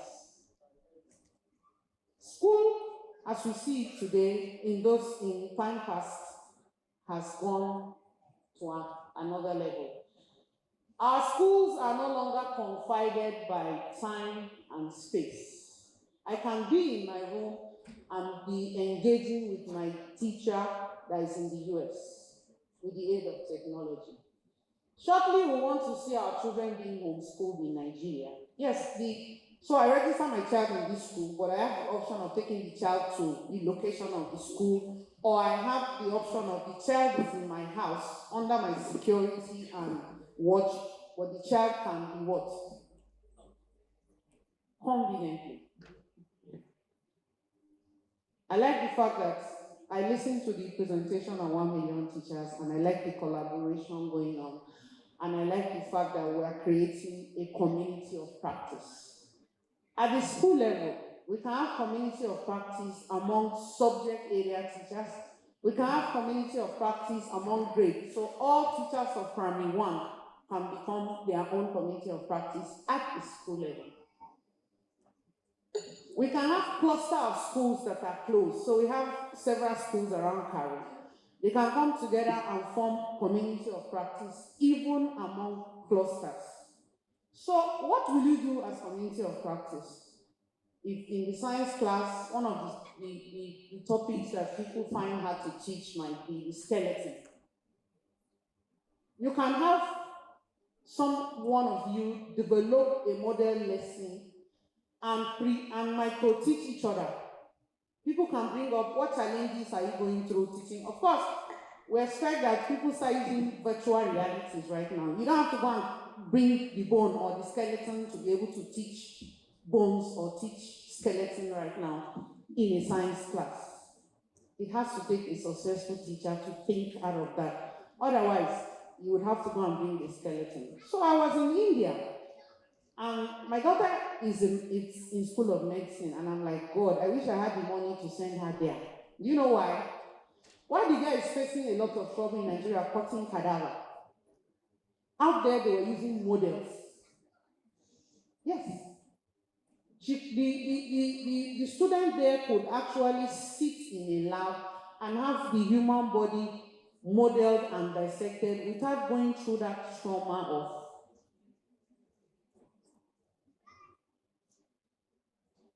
even if you bring those kind of arrangements to our classroom today, our teachers equipped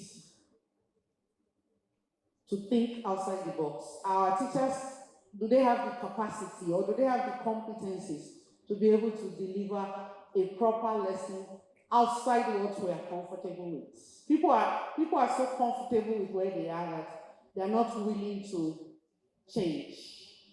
But I tell you that the time to change is what? Now. You need to start magnifying meaning to the job that you are doing in the classroom.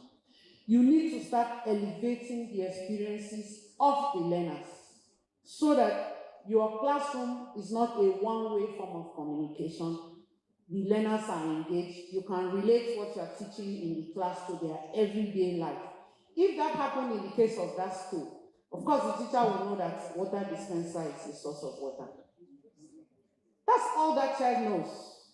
You can tell her from now till tomorrow that it's well. I'm sure if they gave that child an opportunity, you would have argued with the teacher and say, no, the source of water is not well. The source of water is what? Water dispenser. It takes an innovative teacher to be able to reason. If it was in the day I went to school, the teacher would have failed you because the teacher told you it's well and you must tell the teacher that it's what? Well. All we did was to memorize and to cram, read our notes, give the teacher the same note back, and you are a high flyer. And that's what got us to where we are. We have so many people parading so many degrees and qualifications, but they don't have the skills, they don't have the competencies. I tell people that until our education and whatever we're doing in this country starts focusing on paper qualifications and starts to think of what you can do, and start to test people on their competencies. So we at TRCN, we do a lot of competency tests. And then people tell me, how can you do a competency test for a teacher? We can stimulate the situation. So if I tell you what is a lesson plan, that's knowledge level question. But if I tell you, at the end of your lesson, you have found out that 3 students didn't understand the concept that you have taught. As a successful teacher, what can you do to modify your lesson plan? Sir, I'm testing your competency that way. I'm not testing your knowledge of lesson plan. I'm testing your innovative tendencies into what? Lesson planning, without telling you define lesson plan. I don't want to go to a school and see exam questions that will tell you what is photosynthesis. Yeah. You can equally tell the children, go outside, there are leaves all over, bring it. Why do you think this leaf is green? Why do you think the other one is brown? What is that teacher doing? The teacher is doing reality augmenting. So he's using an augmented reality to enhance what? The green living outside, or making the child understand photosynthesis. When we learn photosynthesis, we just learned what it was without giving it didn't make sense. But we can write what photosynthesis is, pass and be given our grades, isn't it? Have we learned anything at the end of the day? No. We want to see teachers that can leverage on technology. I've tried to put this umbrella to summarize what I'm saying. I'm taking us somewhere. We'll get to it shortly. That when I say I'm a 21st century teacher compliant, or for all of us seated in this room, look at this umbrella. What creativity do you bring to your classroom? So I have some state governments that have adopted a model and they are sharing scripted lessons for teachers. I won't call names. I've gone to monitor those activities and I've reported back to the state government that you are killing the creativity of our teachers and you are killing the innovations. When I asked and I engaged with the teachers, why are you doing this lesson? They say, no, that's what is in the template. That's what, if I don't do it this way, the supervisor or the inspector will penalize me and say.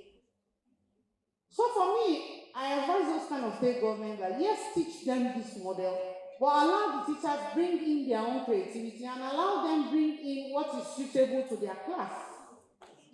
If I'm teaching a topic in primary 5, I won't teach it in the same way I'll teach a primary 6 class.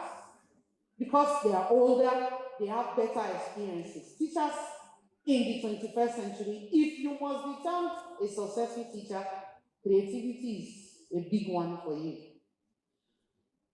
You must be flexible in your cognitive domain. Yes, you want to test their brain, but flexibility is the key.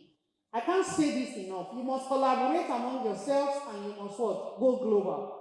Don't be limited only to Abuja. I want to see phenomenon 2.0, having teachers coming from North Central. Mr. Kwaika, we can start with that. North Central level. It will not only be what? Abuja level. So the science teachers in Karu Secondary School will relate to the science teachers in Plateau State.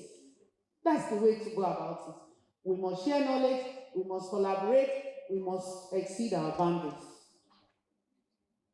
We must keep learning. As successful teachers, we learn, we unlearn, we relearn, and we learn. It's a lifelong activity. You cannot know it all. Now, your entry position this morning into this conference and your exit position cannot be the same. By virtue of being here today, you would have been exposed to some knowledge, you would have gained some form of experience. So teachers, keep what? Learning. Don't wait for only when the school owner or the government is sending you on training. There are lots of resources available online. Shortly, you'll see why you should take your own professional development into your hands, because TRCN has added an advantage for you that is being exposed to professional development. When we go to train teachers and they come into the hall, at point of registration, they tell me, Madam, how much are you paying us? It's very important. I agree. It's because we are still grappling with basic needs of life, and it just shows that our teachers are not comfortable. I mean, as disheartening as it is for me, I don't blame them. That's our reality. If they were adequately taken care of, I'm sure they will now be concerned about getting their capacities developed. So we're actually losing focus in teacher capacity building and focusing on what is more important. If I ask a superb chair, the superb chair tells me that, Madam, take me to Abuja to and train me, keep me in big hotel. I'm like, superb chair. How? So how does training you as superb chair, what impact will it have with the child in the class? At the end of such training, if you ask the teacher, so what's your take home? I'm sure they don't have any, because from the beginning their focus was what? How much are you paying us? Keep learning. You need to become very innovative. Today, you'll be commissioned or graduated as black belt. Is there another belt after black? But the black itself is not an end to a means. It's like a launching pad to higher things. So I hope that when we gather here for phenomenon 2.0, we'll be seeing, let me know, whatever name it is, we'll be seeing extraordinary things. I don't doubt I'm on 1 million teacher. It will surprise you. You will gave us that tester session from some of my colleagues and I like what I see. So I don't doubt what you have been exposed to, For them to put their stamp on you and say you are black belt, I have an idea of what you have been through. And having gone through those developments, we want to see the impact in your classrooms. We'll get to that shortly. Now, I'll run through this because I want to dwell more on the TRCN part of it. Successful teachers in the 21st century, what do? They have effective classroom strategies. Their lessons are what? Student-centered. Their lessons are focusing more on project-based learning. Just like I said, you can turn the activities in the classroom into a project that the students can relate to. There's the strategy of the flipped classroom model. This simply means that you are exposing your learners to the concept before the real engagement in the class. As successful teachers, you can leverage on technology to do this. Probably record your lecture. You would have created a WhatsApp group with your learners, share it with the learners before class, so that when you come to class, that 35 minutes you have in class can be more engaging, other than it being an exchange of gamification in education. I like Mr. Kwaifa's approach. That's how you can catch their attention. Forget, when we went to school, they say you should do psychomotive domain, affirmative domain. These people the current learners want to do all the domains at the same time. And gamification and entertainment is high in their blood. That's the only way that we can sleep in education and be able to do the work of a teacher, which is what? Impacting knowledge. What else do successful teachers have? What's happening?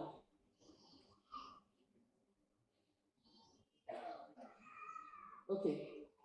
Successful teachers need to leverage on technology. There are lots of edu tools that you can leverage on. There are so many interactive learning platforms, EDX, 1 Million Teacher.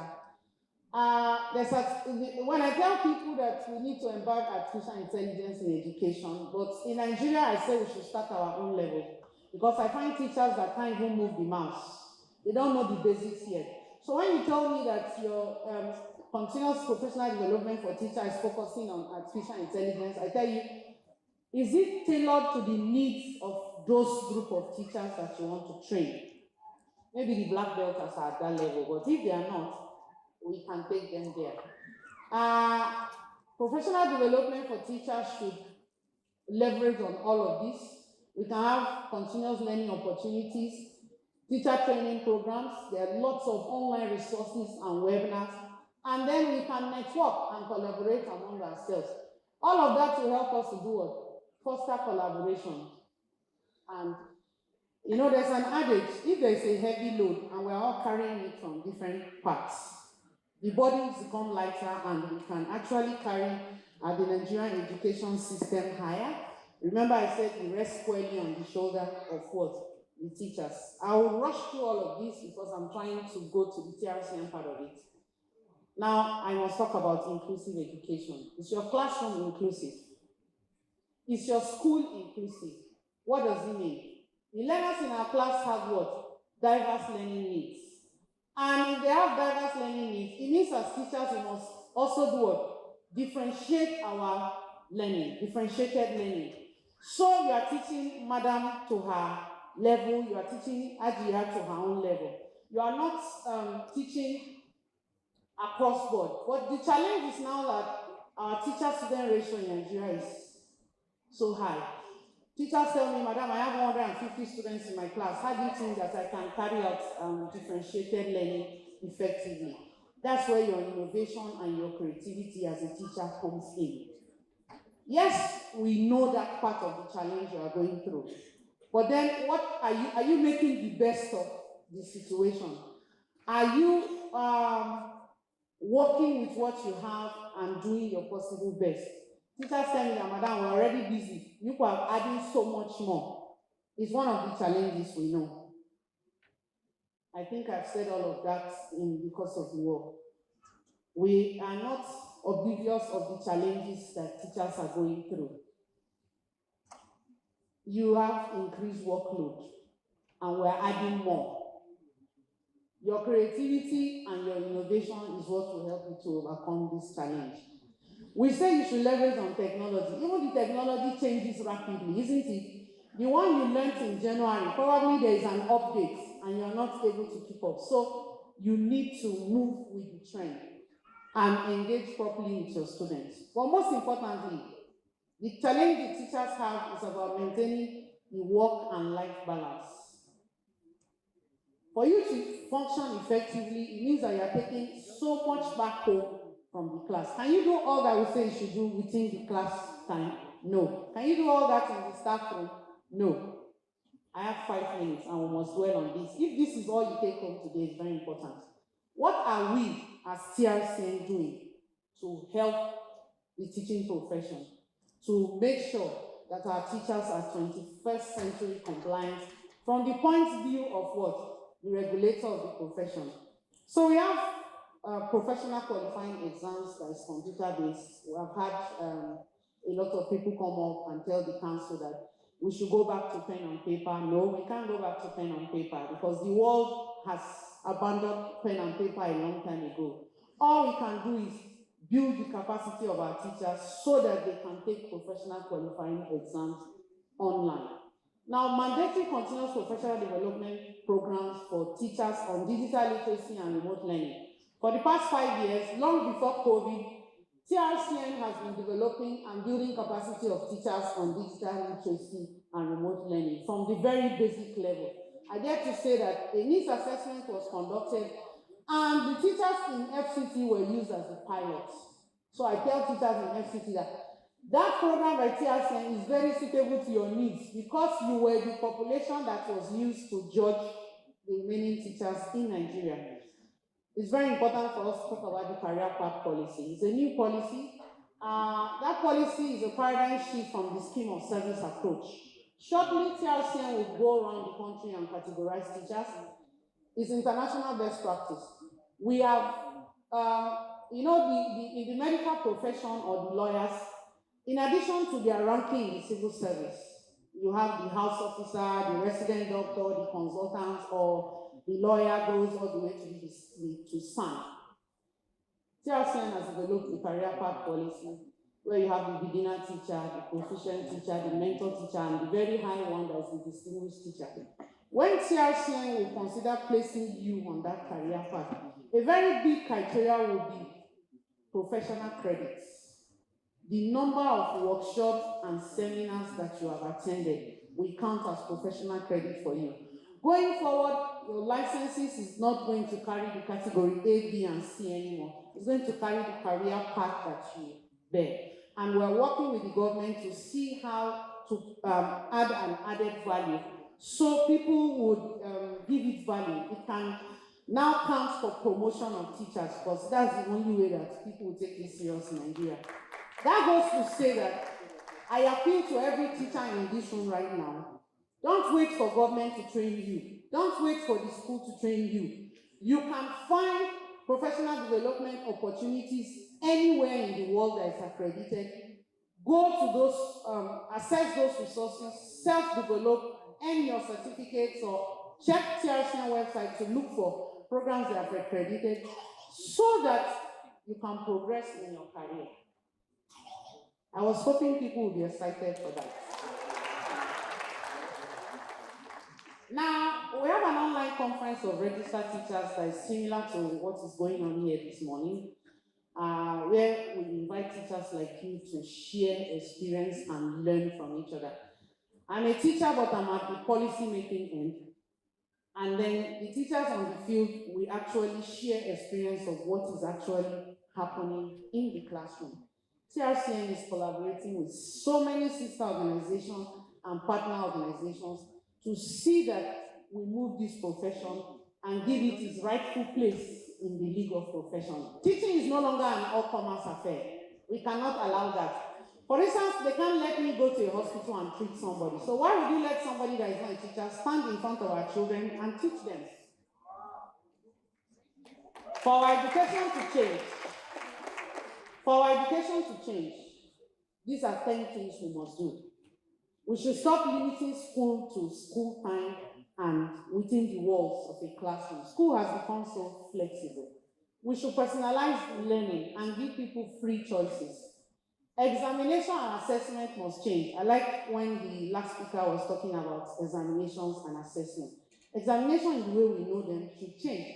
We should start to tailor our examinations to show us that if at the end of that assessment you grade me and say, I think Mary has proficiency in PowerPoint presentation, I should be able to exhibit or demonstrate that skill that you are giving me. Not just some paperwork or some knowledge level, and then I really cannot do anything.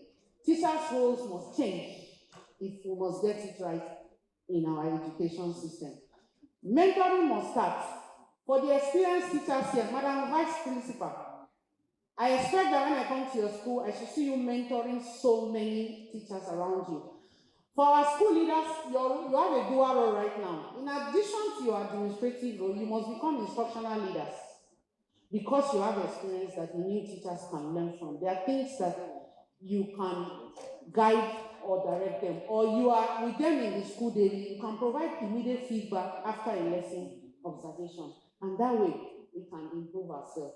Let me conclude by saying that the future of education is bright, and by staying ahead of the curve, teachers can create better opportunities for the learners.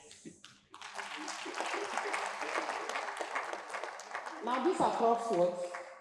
He said, I have faith that the insights gained from this conference will guide us towards creating an education system that best serves the interests of our learners, our teachers, and the society in general. Thank you.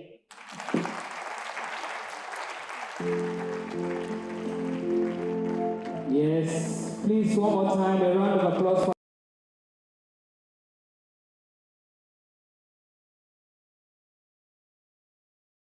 more than that, you can appreciate her more.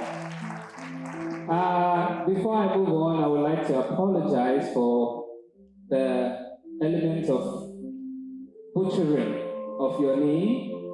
Forgive me. Please, one more time, thank you so much for the fantastic presentation. We now need to move on to the next on our agenda, which is a special address by one of our guest speakers. Ladies and gentlemen, please make welcome Miss Julia McKay, the Cultural Affairs Officer of the U.S. Embassy. Please, you need to make it as loud as possible. Let's appreciate her. You're welcome, ma'am.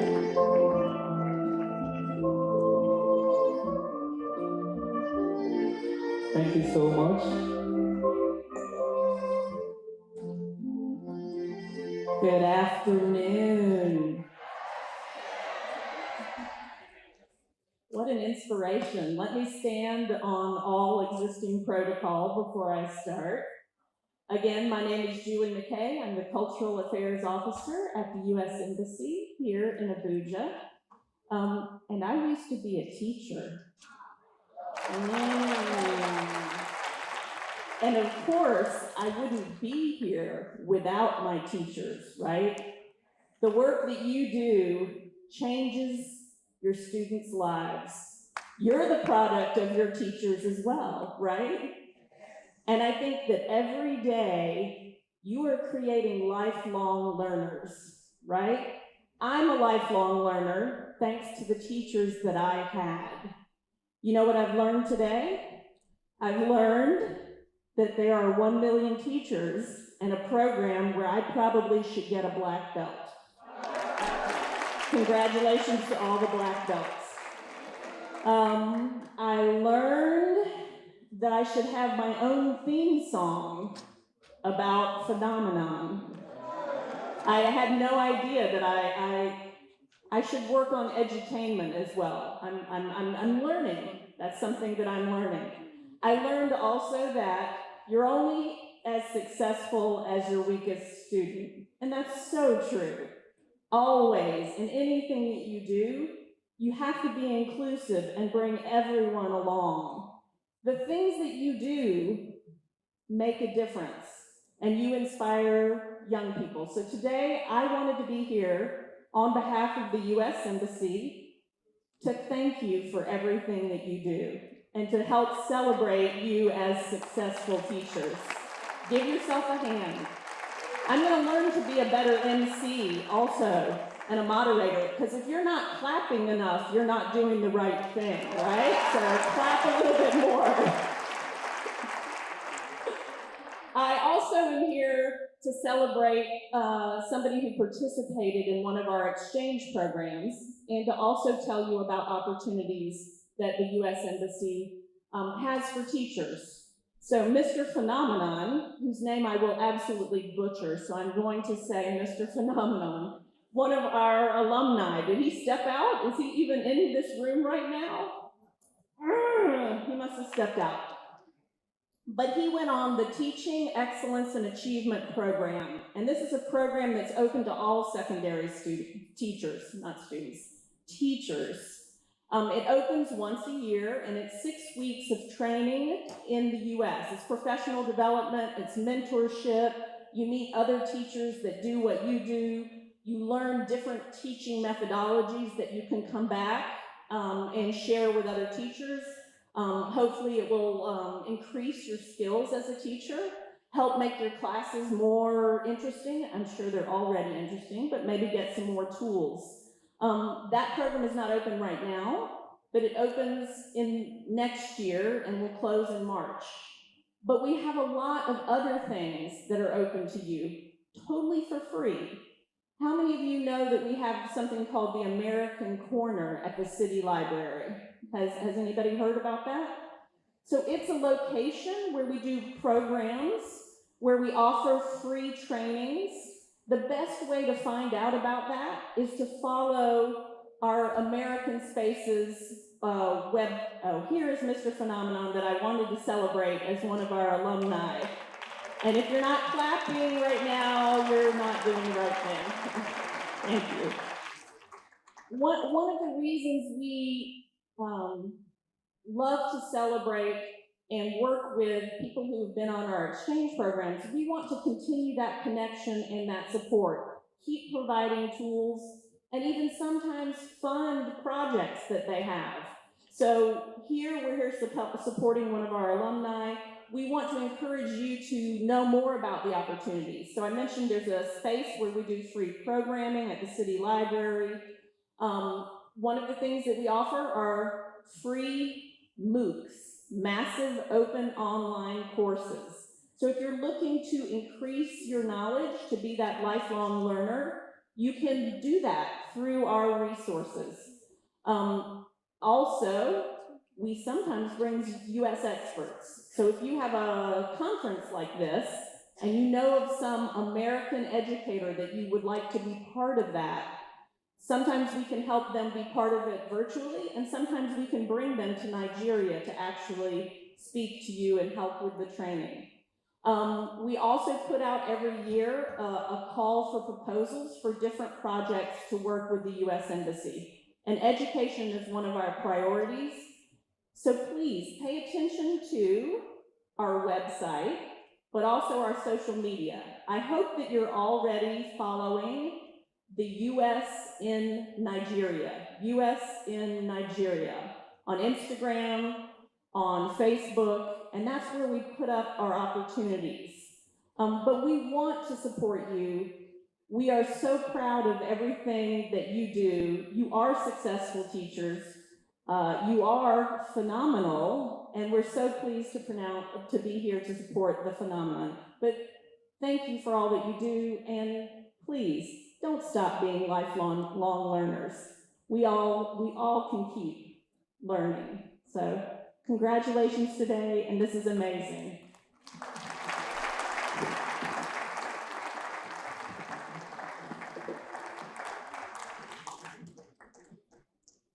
Yes, we can do more. Thank you so much. I'm very sure all the black belters and the blue belters and the yellow belters, there's also brown belters. I'm sure we must have learned one or two things from our presentations. For me, I was able to pick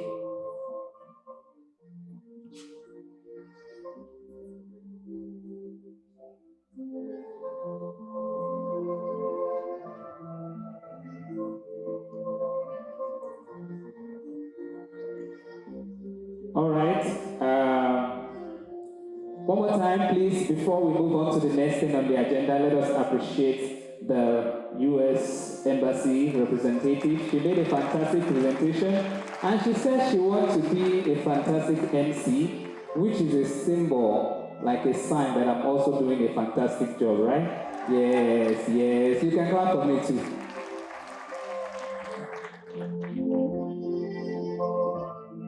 Okay, I will entertain one question. Somebody says she has a question for her. I'm breaking protocol right now for you.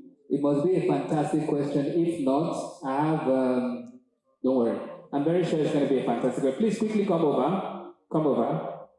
Just one question, please. Okay, you can speak. Okay.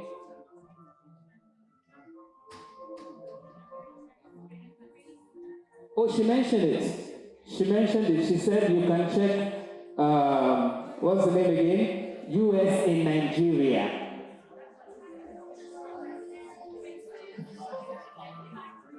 Okay, let me give her the mic if she would like to say a thing about that.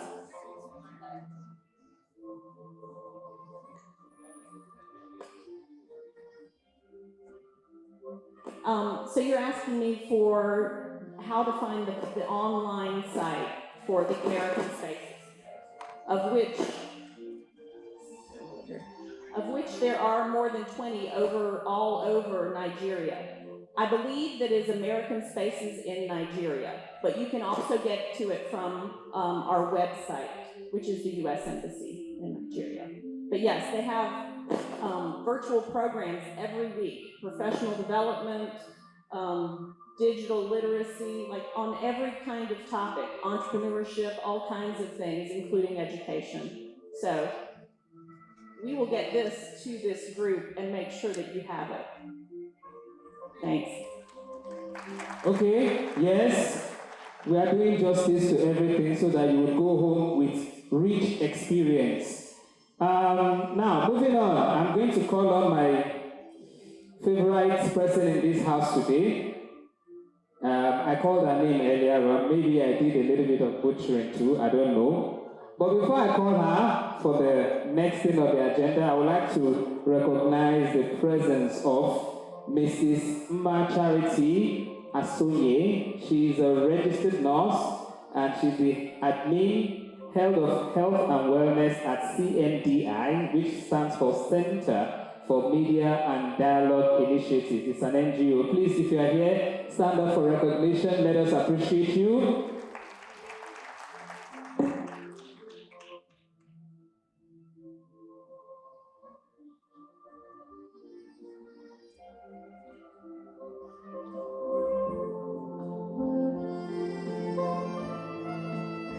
All right, I'll move on. I joke a lot sometimes when I see my people. In our midst again, we have an alumnus.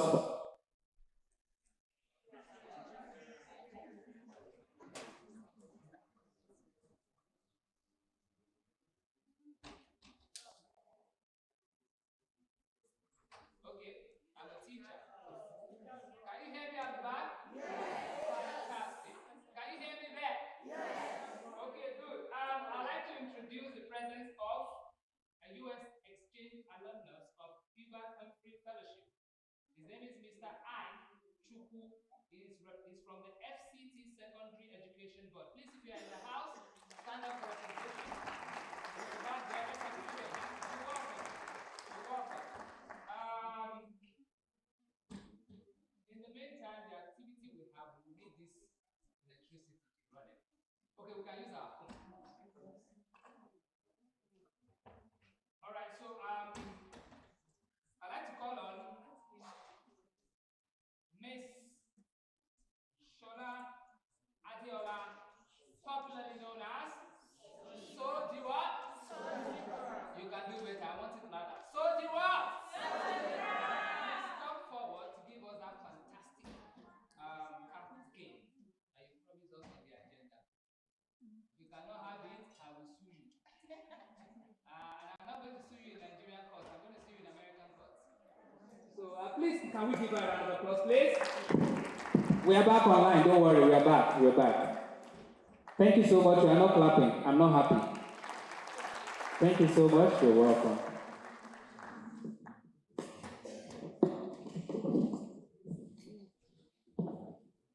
Good afternoon, ladies and gentlemen. And right now, I'm shy. Okay, before we continue, when Excellency from TRCN, when she was talking about technology, gamification, and the likes, and I was just smiling because this is just a side attraction. So before we play the game, I would like to tell us this, that to excel as a teacher in the 21st century, it is crucial to possess core 21st century skills, with leadership being a prominent one. We know the core skills, right? And leadership is one of them. So we cannot say that maybe because we are in the classroom, I am not a school leader, I am not the principal, I'm not the vice principal, I'm not the head teacher, I am not the head of department, and I'm not concerned. That is totally wrong. So leadership is very important.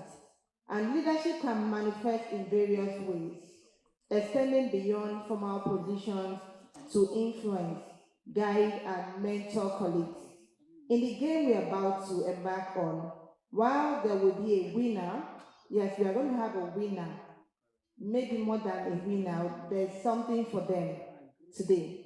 The primary goal is to challenge ourselves to embrace responsibility and gauge our proficiency in leadership skills. Don't worry, we will just have the winners on the screen. It does not matter.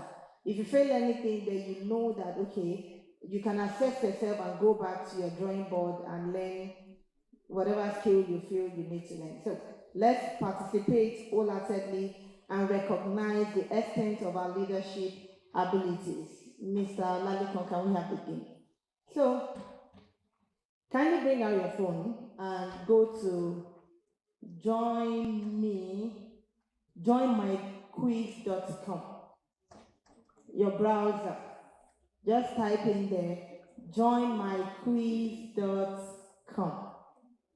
When you get there, it's going to ask you to enter a code to join the game.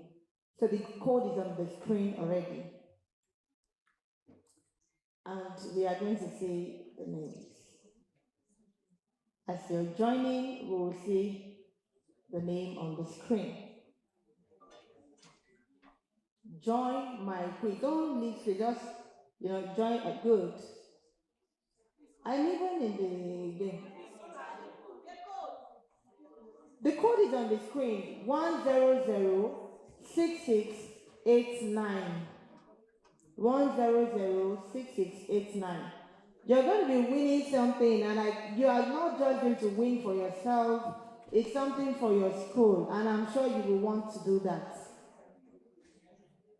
Every one of us love winning, so you take something home to your school and say that where I've gone to, I brought this. 1006689. Good. We have 58 people, 59, 60. We have 24th century teachers, and we should not shy away from this. Joinmyquiz.com, 1006689. I was thinking we'll get to 100. If we get to 100, we start.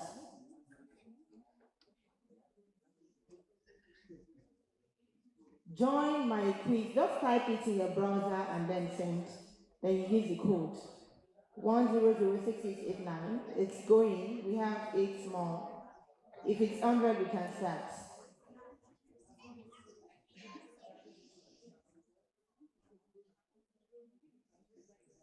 Okay, thank you. We are starting, please.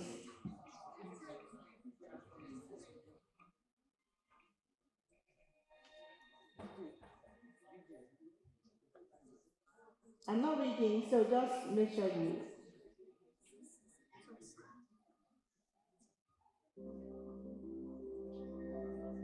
It's timed.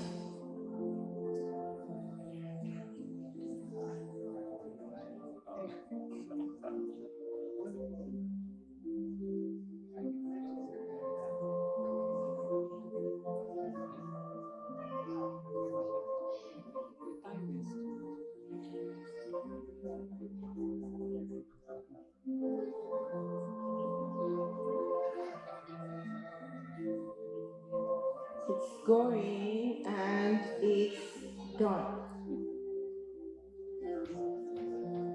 The next question.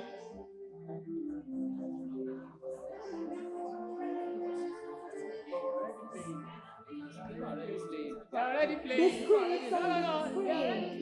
People are already in control. They are playing. The next one, please. The next. You will see it on their screen. They are playing. Okay, good. If I choose, I'll be choosing the answer. They should continue to play. Just continue. Just keep pressing next. Or if you see the button that is, that play button forward, just keep going. Don't give up. If you have missed like 15 already, it's okay. You can still win.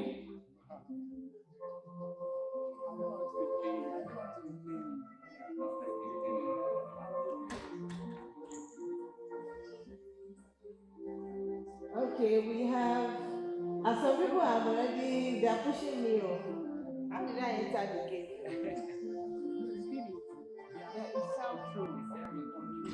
Don't waste too much time on the explanation, or we can share that later. Just go to the question.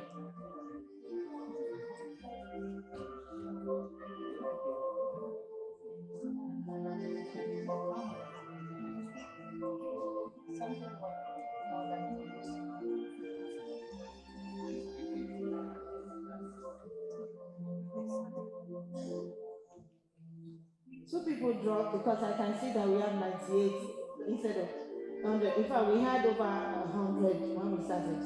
Now we have 98. Where did they run to?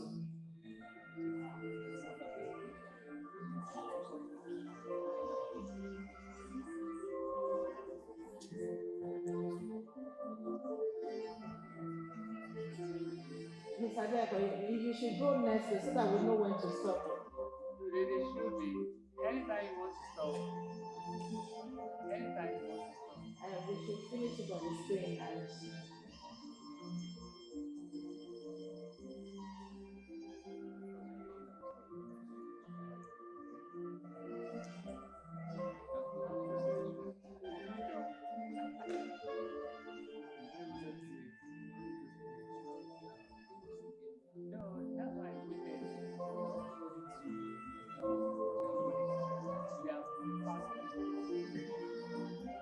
how many of us have finished the game? If you are finished, can we? Okay. We are waiting for the screen.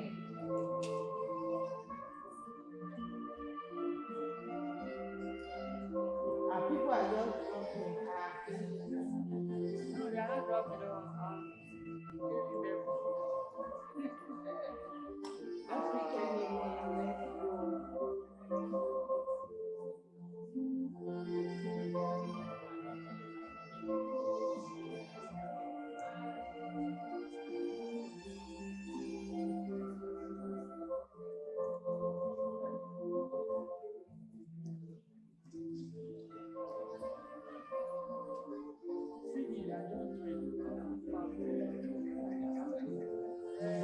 Don't press what is pressing on the screen, it's just catching on. Mr. Jeff, let's go.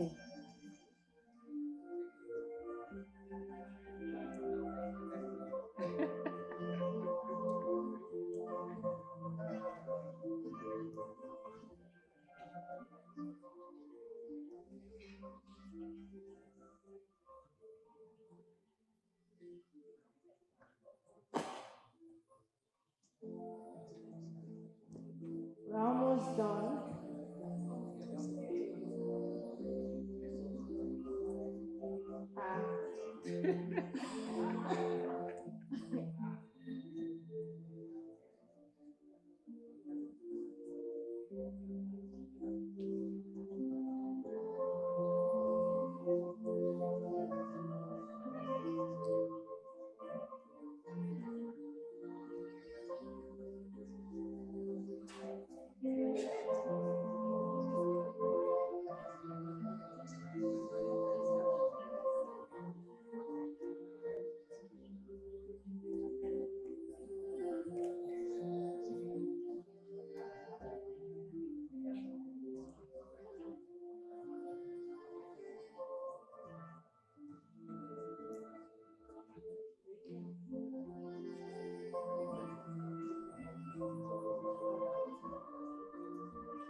Yeah, the hands.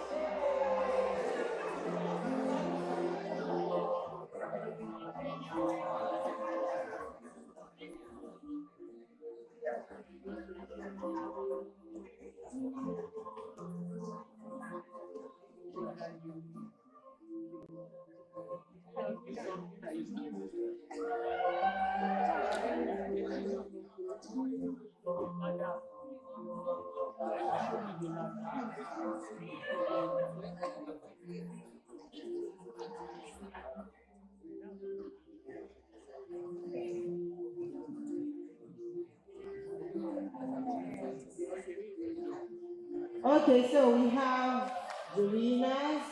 We have, please, we need the first position. We have, who is Mujida? Nobody should say, if you are Mujida, you will show us like this. So we'll see. We cannot see the first person again. Okay. Okay.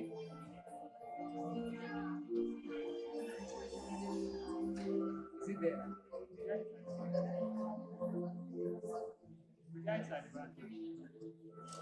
Who is Mujida? Please.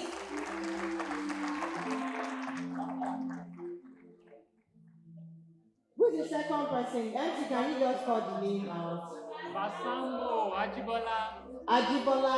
Chupra. Please come, let's celebrate you.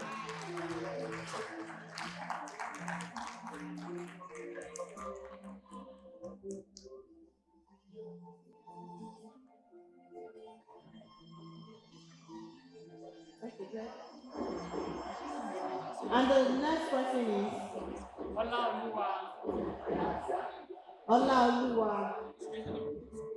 Okay, please. Number one, nothing less. Okay, so this is gender equality. I mean, we have women and guys.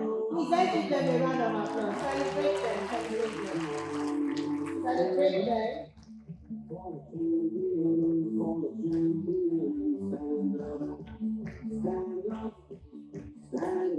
All right, thank you. So, you tell us your name and the name of your school.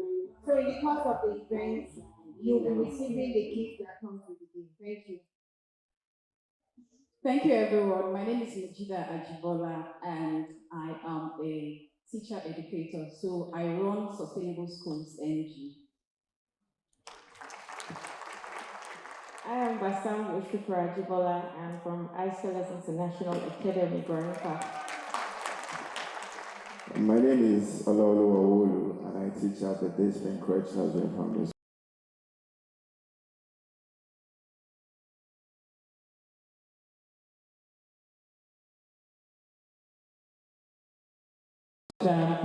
Please now. It's not easy. Please a round of applause for them.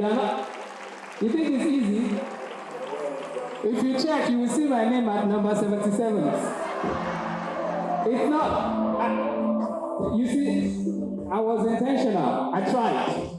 It wasn't easy. Please, one more time, a round of applause for our top three. Yes. Thank you, Mr. DJ. Thank you so much. Our champions, well done. You know, when I saw myself at number 77, I told myself, Uncle, humble yourself, get out now. So I removed myself. I was one of those people that you are talking about. I removed myself before I embarrassed myself. So it's not really easy. The questions are top-notch. Congratulations to our winners. I'm very sure you'll be celebrated in the course of the program today. Our next thing, Mr. DJ, it's okay now. Thank you.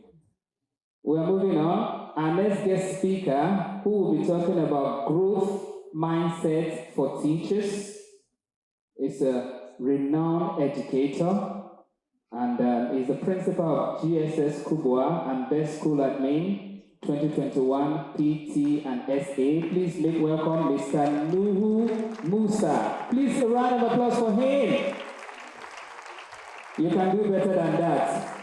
If you cannot do it for the winners because you are slightly jealous, at least let's do it for Mr. Thank you so much. Mr. Nombusa, you're welcome.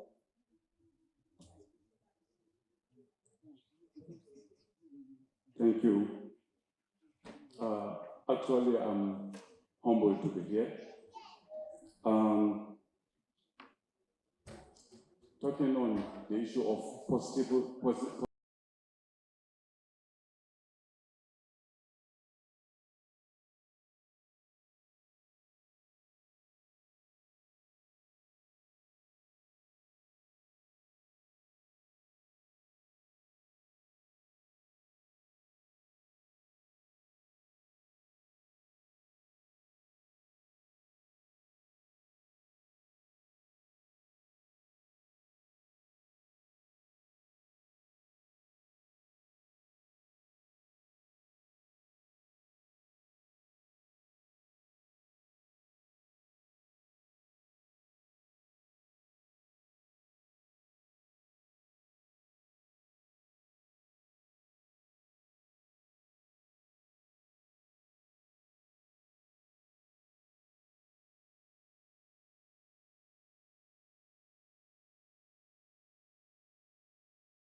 It's only your name and your date.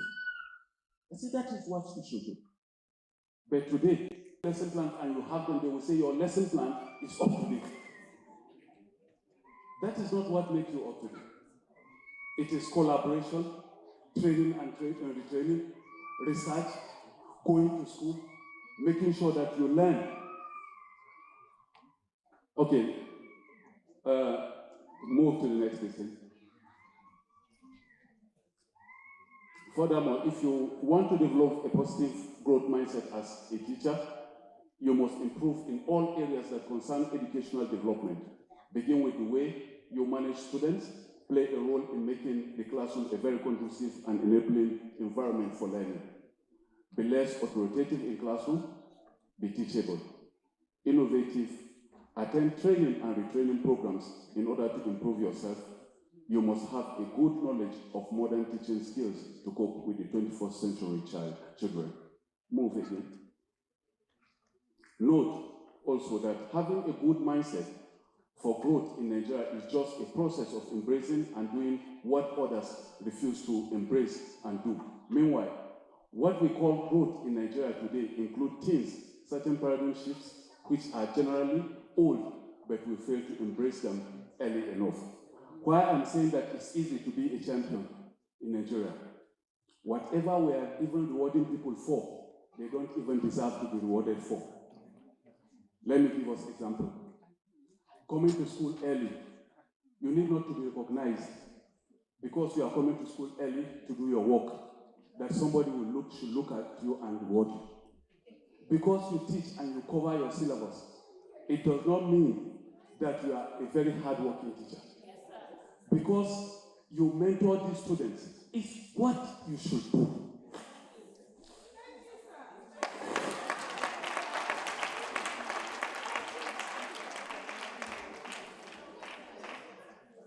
In Europe, they don't reward you because you are teaching. That is your job. They reward anything that is new.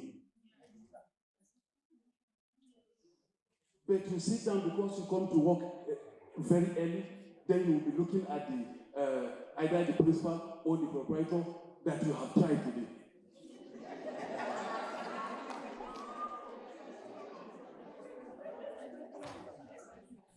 It means we have to develop a mind of working without being supervised.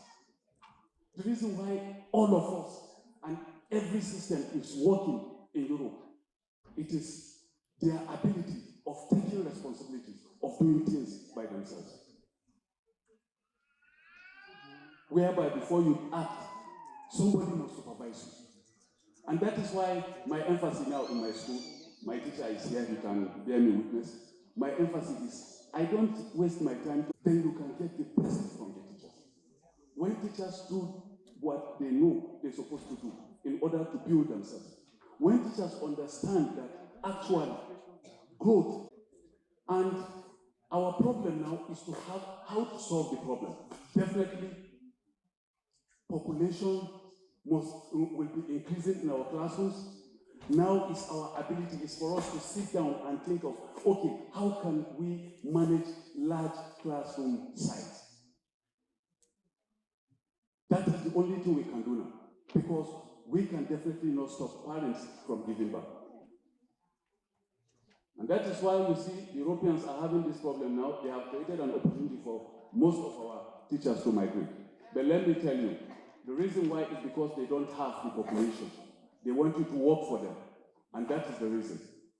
But we can be like them, if only to start with. You have passed that place. There is something I wanted, a paragraph there. Go back small. I strongly use this medium to make this clarion call, because everyone never to stay idle or stagnant. Why is it very easy for Mr. No to be recognized almost every day? Just last June, they gave me, I was given an award, FCT Staff of the Year. And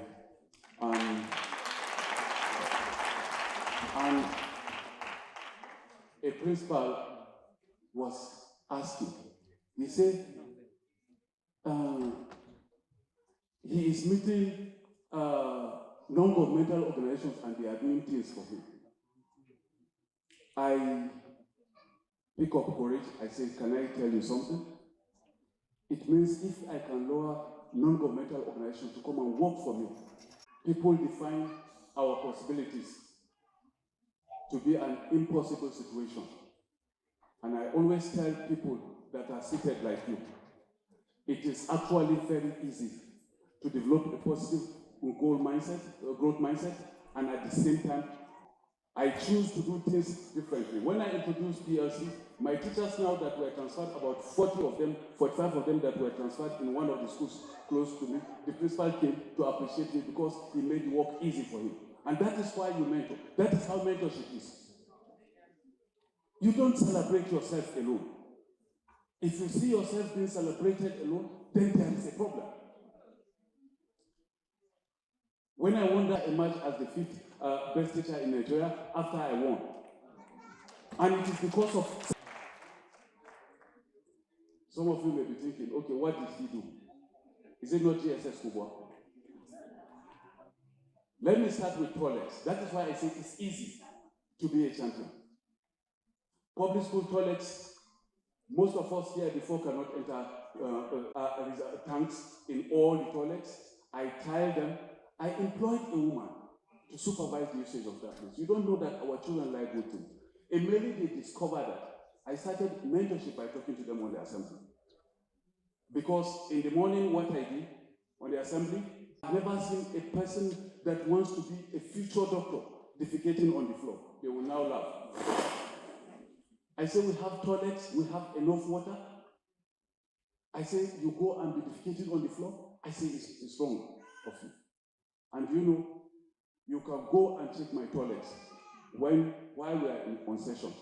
Our toilets are clean with that large number of population of the students. That is innovation. We should not look for great things, for people to look at us and identify with us. I planted grasses, this carpet grass, a place they were calling a garden. It was rocks that were there. If you entered my school, you can see the grasses that are there green, even during dry season. It is me that planted them. They call the place garden, but it's rocks that are there. I said the place should be called a garden. So I employed a gardener, provided water, about 3,000 liter reservoir tank of water. In fact, fixing sprinklers. I bought a mower. But somebody was saying, how can you plant grasses here? I said, is it grasses that one cannot supervise? And that is where I'm taking us to willpower of what you want to do and achieve. And where people are seriously telling you that it is impossible in Nigeria with your situation and destiny. First of all, look at yourself. If they continue telling you it is impossible, definitely even your future and your destiny will 100 naira. That is a level that we should not live as a teacher. As a teacher, you're supposed to live a life of a dream. What will I be tomorrow? What did the future hold for me? Please jump, let's go to the end, towards the end, please. Go to that. As a teacher, you must plan yourself towards attaining the peak of your career. This can only be achieved by believing that everything is very easy to be a champion. But you have to prepare yourself towards making everything different. And you have to be very persistent in what you do. Because most Nigerians always give up easily because of our conventional orientation that nothing works in Nigeria. Choose to make a difference and remain consistent in what you do. Personally, as a teacher, there is no office in the school that I have farm manager, senior master record, vice principal academics, vice principal admin, now principal GSS program.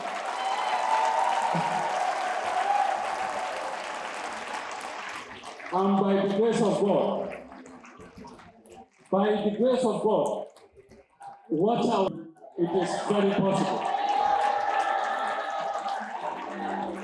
applause. I was at the back there listening to the pedigree, so I want to read my own. I am your MC, the only MC, one and only MC, Minister of Education. All right, but I was so sad, so I had to send a message to our group. You know, we have this alumni group. I sent a message that Mr. So is still in the school, and I do not like his state. So my friends and I, all of us, we did something because he was a fantastic teacher. It's just that I guess he doesn't have the opportunity. Like some of them don't have the opportunity to listen to great teachers like our principal here, and that is why most of them are not growing. So you guys should consider yourself lucky. All my 1 million, where are they? I don't even know the slogan that we can use. I want to chant them up. I was told that there's something you will say. Please, can we just one person to assist me because we need to chant this together. I will come to you. So when I say the more you know, you respond. The more you know. Wow. Please round of applause for these people. The more you know that you don't know. And that's the mindset of growth that we are talking about. You want to know more, even when you think you know, you still want to know more. Let us move on now to our last speaker before we move to the panelist session. He is a Fulbright TA alumnus and a winner of AU Teacher Prize. Please, he's going to be speaking about tech skills or tech kills. This is catchy. Tech skills or tech kills. The rule for him. He's a gentleman like me. Yeah, some of you are saying I'm not gentle. I'm a very gentleman. You're welcome, sir. Good afternoon, everyone, once again. Although I'm fighting with the MC, he has cut my time. He said I just have 10 minutes and I must rush. And I will try and adhere strictly to his rules anyway, because I want us also to leave here as soon as possible. But at the same time, I would not leave here without giving you a gift. So just wait till the end of my presentation and you'll be able to grab my gift from your mobile phone. So I'll be speaking to mind is, you see people, they talk about the use of hardware, software, and that's all. You know, I can use my mobile phone to do something, I can use Teams, I can use Zoom, I can use shows. But at the same time, I tell you that that is just one aspect of education. I'm telling you, you are likely going to cause more troubles for that particular teacher. Because it has to do with the content, the pedagogy, the delivery as well. So it's not just about, yes, I have screen in my school, I have 20, 50, 100 computer systems, and we are locked up to the Wi-Fi, it's even 10 gig per second. That's not all. We're talking about the things that we don't.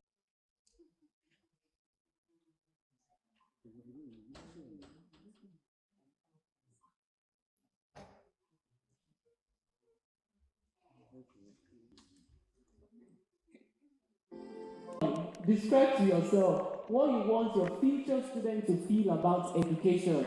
So a lot of people have spoken. Our very good school administrator has said a lot. Doctor has said so much. Your own teaching, your everything you do in the class is not just about you. We make that mistake. Many people say, I know how to use projector, I can use computer system, I can do all those things. We dazzle in front of the student. We want to play the stage on the stage. They are the ones using technology to construct learning.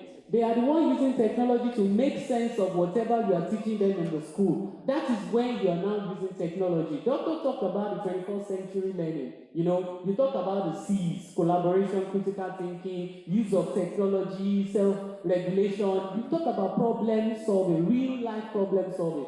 But by the time you now use technology to marry all these things together, that is when you're using technology in your school. Not because I know a whole lot of tools and I'll come to the class, my shoulder high, I start to do so many things. And the students are watching and clapping for me, say, our teacher is good though. No. They should be the ones using technology to do all those things. And that is what I'm here to talk about. Yes, I have a gift for you. I've curated list of educational technology tools to do so many things. So we are not going to run through all those applications. That's not what we're doing. I need you to understand that, yes, those are highs. This part of the world, we are still trying our best, right? We are not there. But at the same time, this AI will even help us leapfrog. Will help us do so much. I do tell people, I said, let me tell you a secret, that I'm a lazy person, though, in quotes. Not that I don't know how to do stuff, or I don't want to do things, but I always look for an easier way out of doing things. And many things that we do in the school, you write lesson notes, you mark student assessments, you try to have conversation with the parent, you want to evaluate your students and discover if they have any form of learning disabilities and all that. You want to group your students. How can you use technology to help you do all these things? So that we will not overstretch and overwork ourselves as teachers. That is the angle I'm a teacher. Because I always look out for the best way to the students and encourage them to repeat it until they perfect it. You can even assess their speed and all this. So if you're teaching language or you are teaching early childhood, you have these tools there. You don't need to be the one to sit in front of the student and say, yeah, one after the other, line up, start reading, stop. Next person should continue from second sentence. You won't cover what you're supposed to cover. And that one is what I like. No, where they're putting up their tabs. Where they're putting up their tabs. No, just move on. So these are all the things that you can do with technology. Okay. Yes. So like I said, technology itself is neutral. How you use it determines whether it has a positive or negative impact on individuals and society. Technology is there on its own. If our friends in Europe will not press the button, there will not be bombs. Somewhere, a particular place will not go in flames, it is there. We still need somebody to say, this is what we'll do with it. The same guns that police will hold and you feel happy that maybe you have security, it's the same gun that the thieves, our people will hold and you start shivering. It depends on you. It depends on how you can weigh that particular weapon you carry, And in all of this, because the talk is everywhere now that, will technology replace us? Will technology replace teachers? Will technology replace engineers? Will technology or AI replace so many professions? Yes, the truth is, it will not replace you, but those using technology and AI will replace you if you fail to innovate and you fail to move up with the trends. So it's not technology that will actually replace you, but people that are using technology and AI will replace you. I normally cite this example. You are in a place as the boss, you have two secretaries. You give them tasks, you jump, I need this proposal drafted. You didn't assign it to any one of them, you gave it to both of them. Within 10 minutes, one person is off. I've drafted this. The other man is still there, trying to get inspiration, trying to write and trying to go over the last proposal that was written 2 years ago. The following week, you gave another task. The same person turned up within 10 minutes.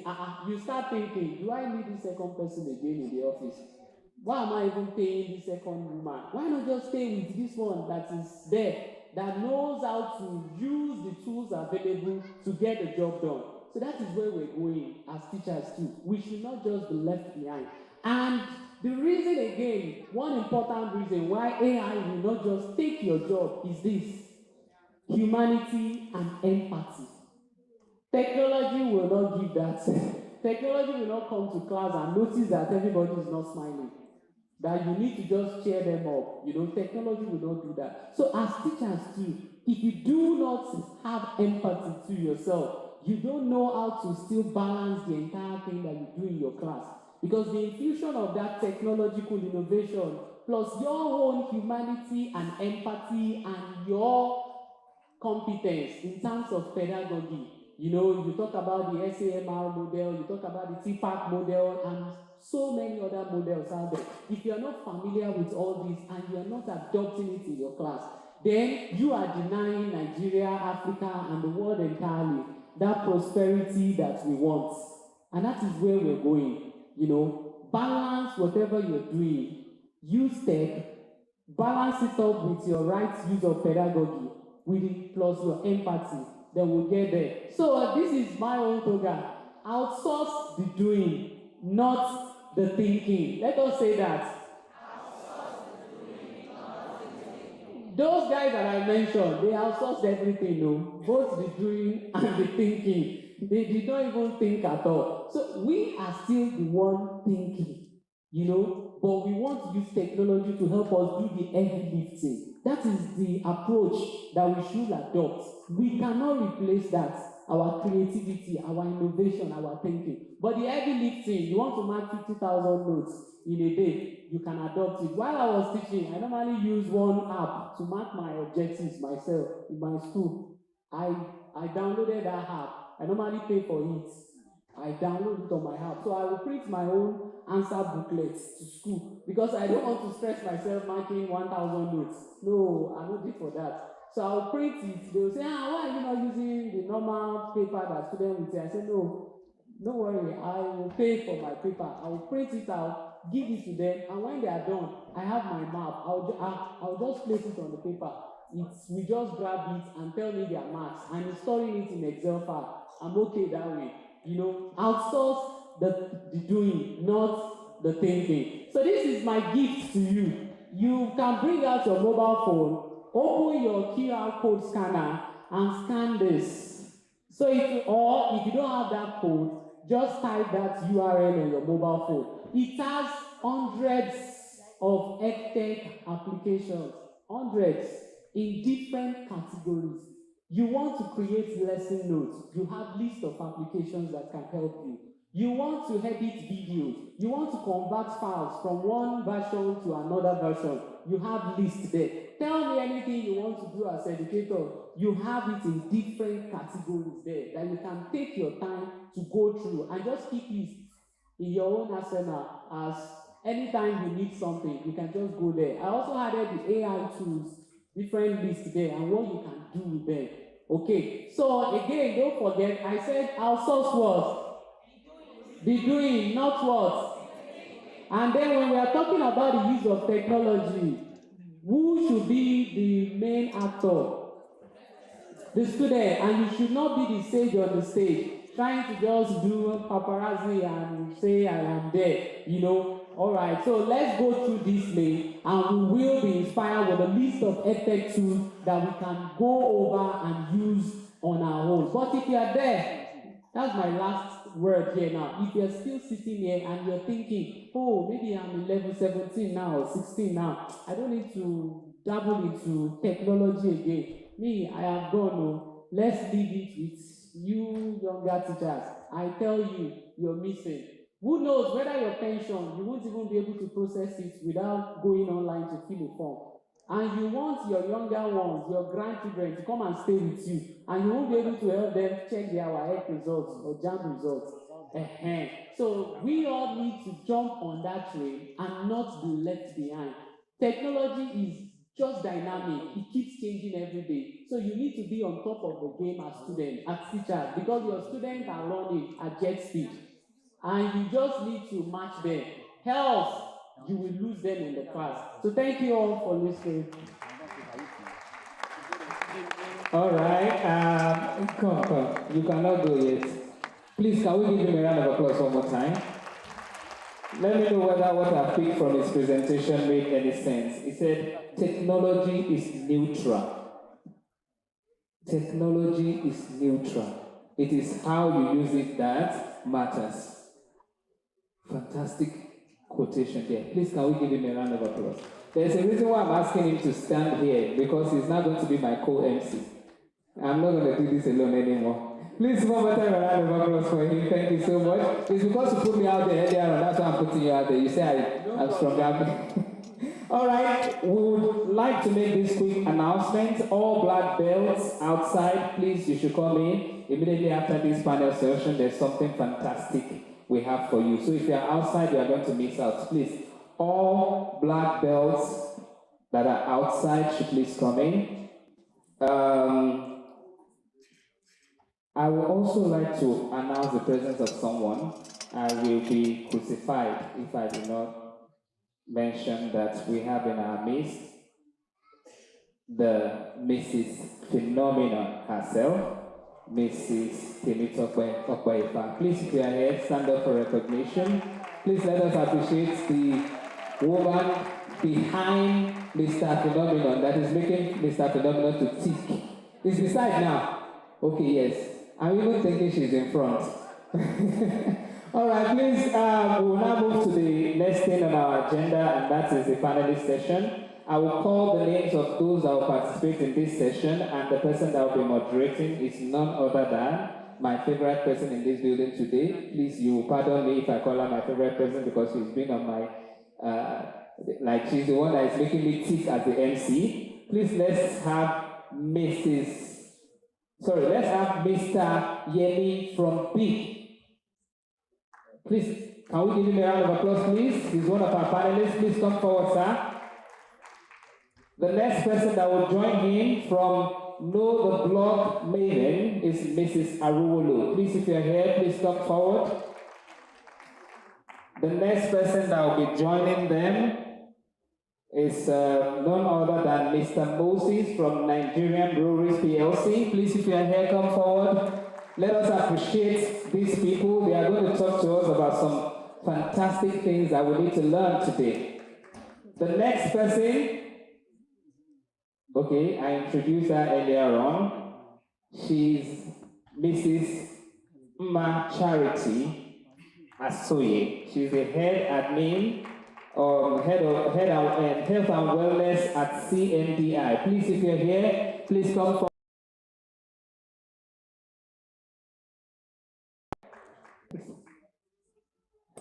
All right, now I will call on the person that will moderate this session. This session is going to last for maybe 10 to 15 minutes so that we can quickly wrap up and move on to the last bit of the program. I know some of you are already saying, what now? 3 hours we've been sitting here. Well, we are teachers and we know that teachers love to talk. So all the people that we have called to come and speak to you love to talk to you. That's why they did that, and that's why the time was properly used. Now, please let's welcome our coordinator for this session, the panelist controller, the questionnaire, the questionnaire. If my English is not correct, don't mind me. I'm not doing, yes, sir.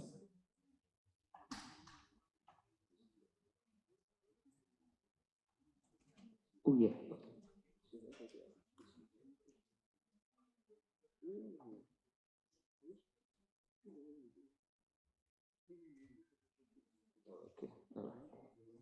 Okay, all right, thank you. All right, I will let the panel instructor do justice to that. She's the one that will handle this, please.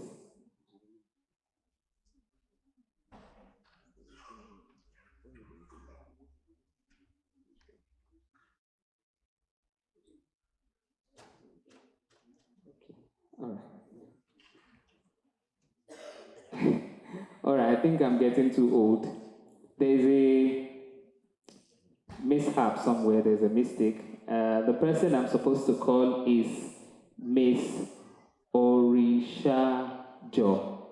Please, can we give her a round of applause? Please forgive me, ma'am. I mixed some things up here. I'm getting old, don't mind me.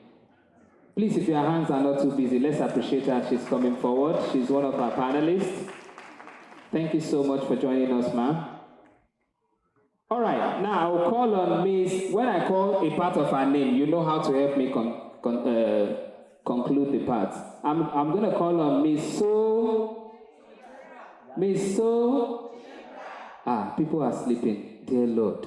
Please, let's wake up. I'm calling on Miss what? Please, a round of applause for her. She's going to be the one to anchor this panelist session, and it promises to be fantastic. Please open up your mouth. Okay. And today, Today we are fortunate to have these organizations present here, all of whom are dedicated to supporting education. Throughout this panel session, we'll be exploring their roles and understanding how we can make most of their platforms. Let's dive into the world of educational support together. So, my name again is Shola Adiola Sojubra, Director of Operations, Keynote Group of Schools. With me, I will be calling them, will not be wasting much time here. So, I would like to call on Vic, right? Can you just wave so that they see you, sir? Okay, thank you very much. You have the bags with you. You have the bags with you. You have some gifts in the bag, and that's courtesy of Vic. So the organization has been existing as in forever. We want you, sir, to share other ways the organization contributes to quality education. That's the SDG 4, sir. Good afternoon, sirs and ma'ams. And I want to sincerely appreciate the people that have spoken before we came on this panel. We've done a great justice to whatever we are discussing here. My name is Adeyemi Ojo. I'm Manager Business Development for BIC Nigeria, and I happen to be the pioneer staff of BIC in Nigeria. So over time, BIC has been trading in Nigeria for the past 45 years. They became an entity in Nigeria in 2019 by establishing BIC in Nigeria. I want to thank Okweifa, who happens to be one of our global award winners for teachers on the global PIC competition. And I want to thank the team for doing a great job in bringing the teachers to the update and to the level at which teachers are no longer what teachers used to be. In BIC, we are #1 stationery company in the world. We create quality educational materials like pens, everything that happens to do with education. And we make the people, students, teachers, to express themselves in a way that they want to do. In BIC, we support education in several ways. We create this environment. We create this a business, even a business in business. And even beyond that, we believe that education is the future of every society. And in doing this, we want to do everything possible, supporting the SDG 4 by providing quality, affordable, and making all girls and boys' child to have education. It's free and cheap. Even for those who cannot go to school, they should have opportunity to have what I would call a trade. So these are things we do in BIC. Education is in our DNA. We support education in every levels. And inside the classroom, outside the classroom, we do everything that's needed to be done to make everyone to be educated. Thank you very much. Okay, thank you, sir. I would have loved you to just, tell us, because we are successful teachers in the making, so that we know that these are the things you're doing exactly and how we can leverage the platform. In 30 seconds, sir. Okay, thank you very much. What we do, we have what we call Global Educational Week. In this Global Educational Week, every BIC staff globally give about 8 hours of their time to classroom. Every one of us, including our global CEO, we give 8 hours of our time to the students. And not even only that, in Nigeria, we go into renovation of schools. There is this all-inclusive school in Igondo now that we'll be able to renovate, and we still do that. And we will continue to do that every year.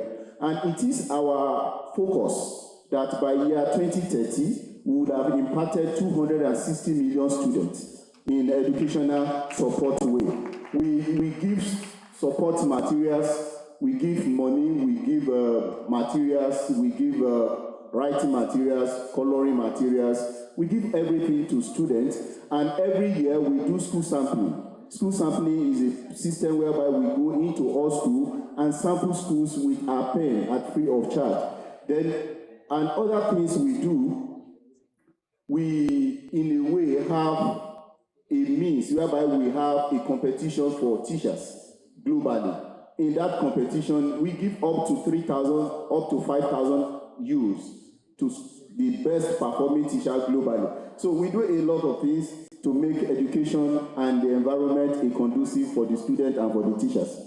All right, thank you, sir. We can testify with the writing materials and all that you've given us. And we believe that if we visit your site, we get more information on this. Definitely. Thank you, sir. Okay, so now I go to Know the Blocks, Marvin. Know the Blocks is an IT consultancy that offers blockchain education to young people. Ma'am, please tell us about blockchain and how it can benefit education. Thank you so much for that question. Good afternoon, everybody. I'm honored to be here, and thank you so much for this wonderful platform. I think that question is a little bit boxing because it's going to take a longer time for me to explain what blockchain technology is. We majorly overview focus on Web3 technologies. And what are Web3 technologies? We've heard about artificial intelligence, we've heard about virtual reality, and one other interesting thing, which is the metaverse. So we help people learn, and in recent time, diverting our focus to students in the public secondary schools, having over 4,000 students registered with us currently to leverage these new technologies. Like we've heard from so many speakers today that one thing about technology is that it's always evolving.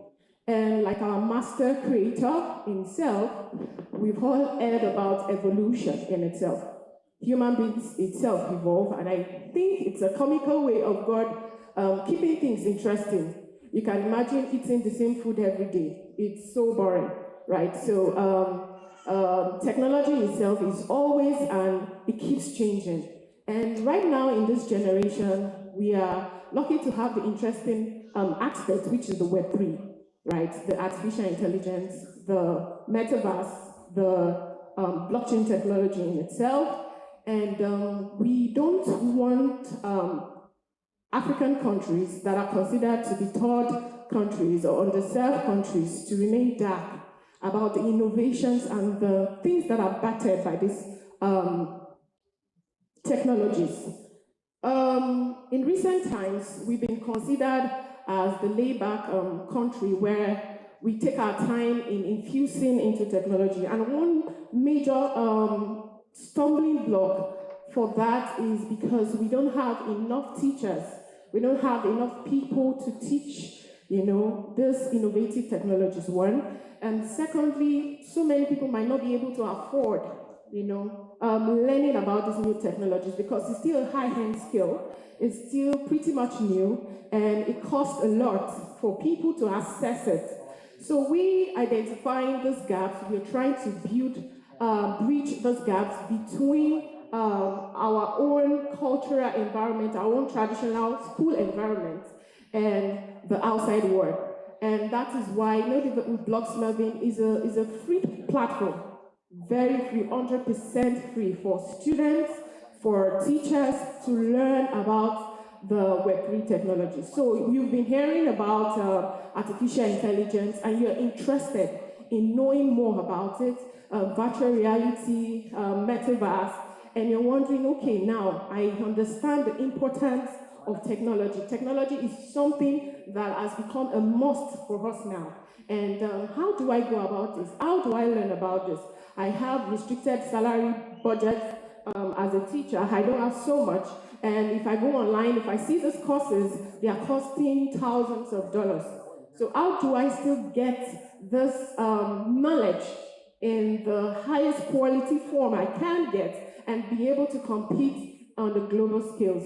We have partners all over the world, from Harvard University, and currently we have a program that's going to start late August, early September for students and teachers, which is called the Messaging Global Virtual University. So it's a virtual reality university, and all you need is just your qualification as a graduate, or it depends on the level you're trying to, your level of entry, either as a graduate or as a secondary school leaver. And you get to apply to this.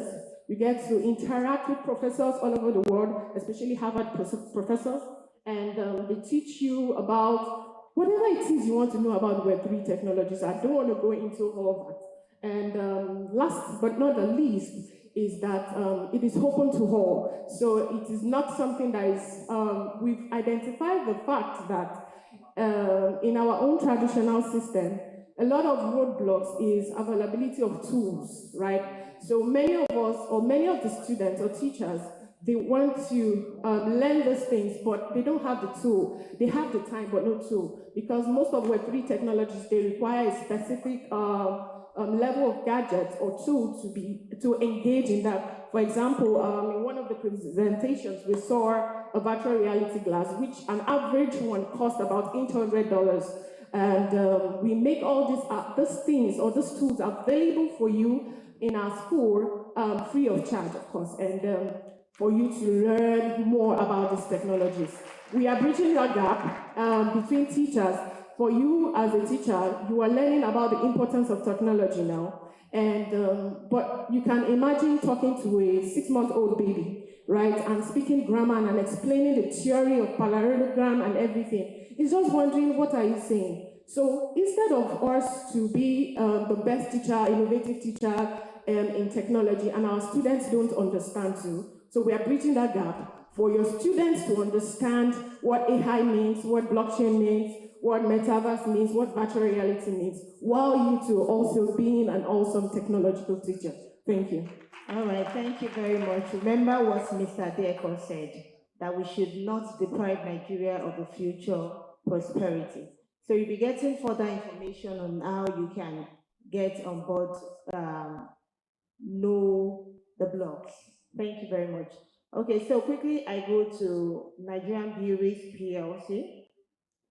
They've also supported this event, and we are grateful for that. So being a leading organization in teachers' motivation and most inclusive award globally. Thank you so much for all you do. We know of Mortina Teacher of the Year and all that. You have recognized over 200 teachers in Nigeria since 2015. That's something. So what is the motivation behind this laudable gesture? Good afternoon, everybody. My name is Akusu Moses. I'm the Government Relations Officer at Nigerian Breweries.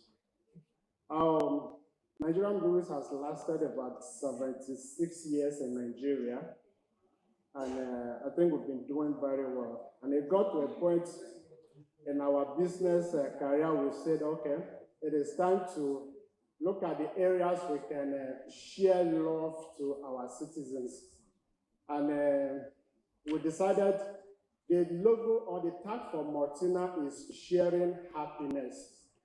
And gone are those days where they said a teacher's reward is in heaven. I think it is time teachers begin to have that benefit here on earth. And so Nigerian Breweries through Mortina decided, okay, let's come out and show this love, share this happiness with our teachers. And that is why we started this Mortina Teacher of the Year competition. Nothing good comes easy. So instead of us to go to the street and begin to share money to teachers, we decided to come up with this program in 2015. And happily enough, permit me to stand up, please. Happy enough, your organizer of this program is a beneficiary of this event. He won it in 2018, and you can ask him a few questions. He's happily enjoying the benefit of this competition. So this is the poster. This competition is on already. We're taking entries, and by next week, Friday, which is the 4th of August, will be our closing date. So I want to encourage all of you. I'm not here to say too much about Nigerian breweries. We have done a lot. We've existed for 76 years. So you don't need anybody to tell you any story about Nigerian breweries. Punch your phone and you see all the details you want. But for the Montana Teacher of the Year, you need to apply and go through this competition. It's just a two-step something. State level, as you go to the federal, we'll all be in Lagos by November for the final. And if you emerge the winner, you have beautiful prizes here, you go home with. Nobody will deprive you of any opportunity. This is not politics. You say, okay, it's from my region, it's from my area. No. A round of applause. It is a general program. Your academic ability to stand the test of time will define how far you will go in this competition. All right, thank you so much. It's just out there, Nigeria breweries, you can get more further information about them. Okay, so to Mind Yourself Mental Health Initiatives, it's an organization that helps individuals manage stress and promote mental well-being. You know, most of the time we talk about teachers in the classroom, school, and sometimes we forget about ourselves. So we go through stress also. We need people around us in our lives. We need to also be educated about these things because we need you mentally stable so that you'll be able to impact the learners very well. Now we have an expert here. We want her to tell us the importance of mental health and how we can recognize the signs that indicate that we require assistance. That's one. Maybe I will allow you to answer that quickly and I will ask the second question. Should I come again with the question? Let's come again. Okay. Let me just say the two questions together. So, what is the importance of mental health? How can we recognize the signs that indicate we require assistance? Additionally, how does the organization contribute to addressing this issue? Thank you. If you don't mind, let me stand up, please. So my name is Gumbo Rishedafo, and I'm a mental health advocate. The name of my organization is Mind Yourself. Please turn to the person on your right and tell them, mind yourself. Tell them, mind yourself very well. I'm warning you.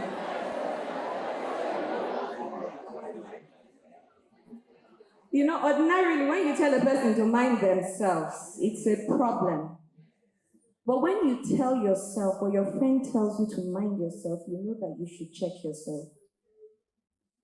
It's a call to arms. One of our slogans in our organization is minding my mind intentionally. I am minding myself. So when someone tells you mind yourself, you check yourself. Even in a quarrel, if someone tells you mind yourself, it simply means one thing: you've crossed the boundaries of reasonability. Mind yourself, stop it. So you tell yourself before you go out into the world, mind yourself. So mind myself intentionally. How do you recognize when you have stress? It's not something you can put in a bottle cover and explain to anyone. It's not something I can pluck out of the sky as a lone topic and just tell you how to recognize when you have stress. I can't isolate it without giving a background and a foundation. In mental health, your mental health definitions, your ability to have cognitive thoughts about your everyday activity, your ability to manage stress. There's normal stress that is necessary for life, and there's abnormal stress. For mental health, it's that ability for you to check yourself. How do you check yourself? How do you get to the point where you check yourself? You need a foundation first in learning. So if I said now that different situations, please, if you don't mind, I know it's a panel session, however, this is the only way that this can be done. Can I just have answers? Name one mental health challenge that you've seen someone go through. Please give me 5. Work stress, thank you. Pressures, thank you. Anxiety, thank you. Family burdens, thank you. Anger, I like that anger. We don't normally classify anger as a mental health challenge. Guess what else we don't put under mental health challenge? We don't put love, heartbreak. Guess what else we forget to put? Grief. Any of these things can cause mental stress. Getting to the office can cause mental stress. So isolating things, it's a course, it's a training, it's a conversation that cannot be had in 1 minute. We need to sit down and have this conversation. So having said that, that's what my organization does. We provide situations. So note I said we provide. We also take advantage of situations and opportunities. We create opportunities for, what did I say our slogan is? Minding myself intentionally. We have programs, we have interactions. We have very, very, very interesting interactive sessions that can go on for 2 weeks, 2 sessions, not too long stretches. And then we also have the ones that are a whole course, where you go through a process and you get yourself back together. So if I gave you, for instance, now that everybody's giving gifts, let me throw my weight around without giving anything. One of our gifts now is if I told someone here, do you need a 2-day vacation at Nikon Hilton? Minus your children. There you go. Minus our beautiful children, we will be very happy to take it. Those are some of the rewards that we get. After some of the trainings, we get rewards like that, where you go, you rehabilitate. You take care of yourself. Because if you don't take care of yourself, you cannot take care of the family. So sometimes, identifiers of stress or mental health challenges is when you cannot function the way you would normally function. When you wake up, and there's something we use in advocacy, we say you're feeling one kind. Who has woken up feeling one kind and not wanting to leave the house? Yeah, feeling one kind. One kind. Okay. It means that it's time for you to start self-evaluating. Thank you. All right, thank you very much. Thank you. Mind yourself, mental health initiative. So you can just look for them. So in 5 seconds, please, our parting words, because this is the end of the section. 5 seconds. Yeah, then you pass the mic. 5 seconds, ma'am. What can I say? Just please be careful to mind yourself intentionally and mind yourself. And then you can look for us through Mr. Opefa. Thank you. Thank you very much. Okay, I came with a few copies of the form. If you're ready and you want to fill, just meet me. We'll give you the form and you fill, please. Okay, thank you. And on my own case, there's something I just really want to talk about, which is just for 1 minute. 5 seconds. Yeah, it's all about visualization. In big, our life is all about visualization. So we visualize today till when we are likely going to end our life. So, and this is what we talked about from beginning to the end. We talk to our teachers, our fathers, and mothers in this platform to always visualize, like our principal said, where are we today, tomorrow, where are we going to end it? And thank you very much. All right, thank you, sir. Technology is not hard.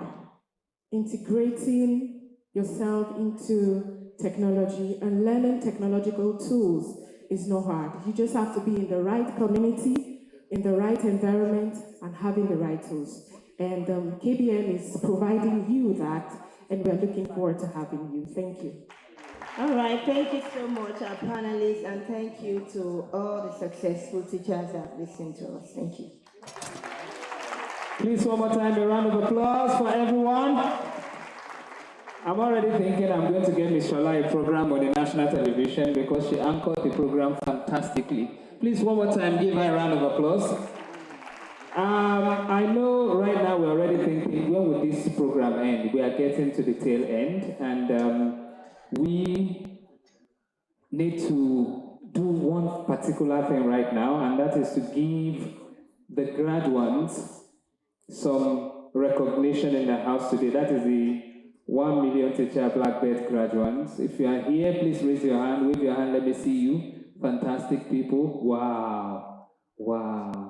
Mr. Okwefa, can I ask you to come over for 1 minute? Please, a round of applause for Mr. Okwefa one more time. He's the convener. He's been at the back making sure that everything is going on smoothly.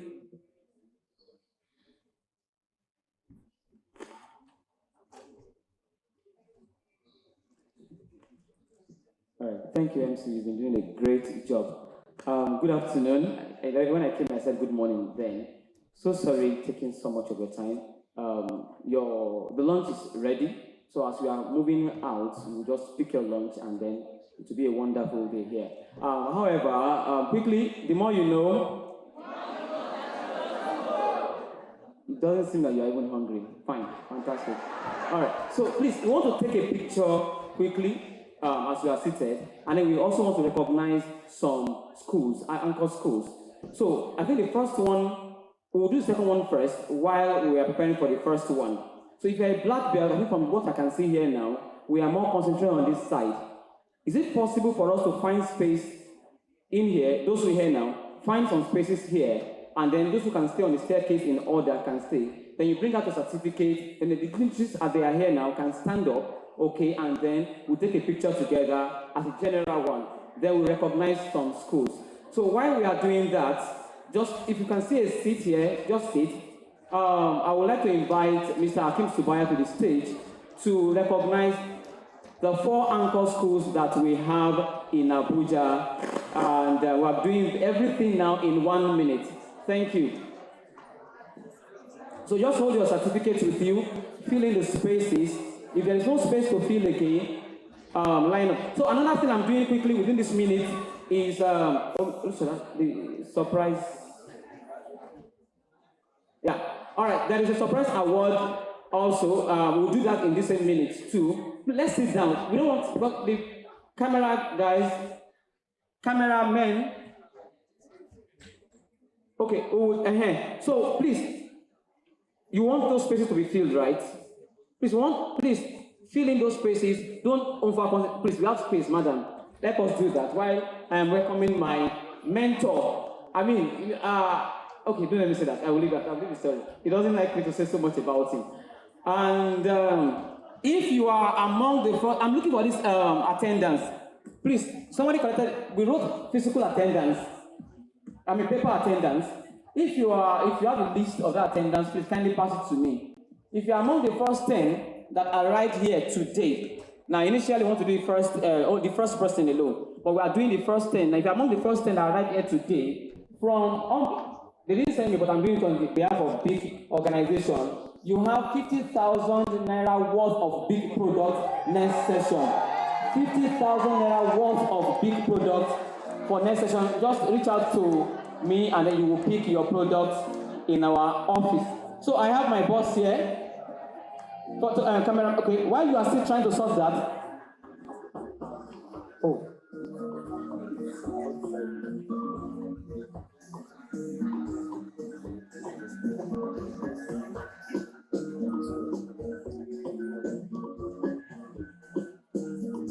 Hello, please don't stay at the edge. You won't be able to move on. We have other things to do and we are delaying our dignitaries.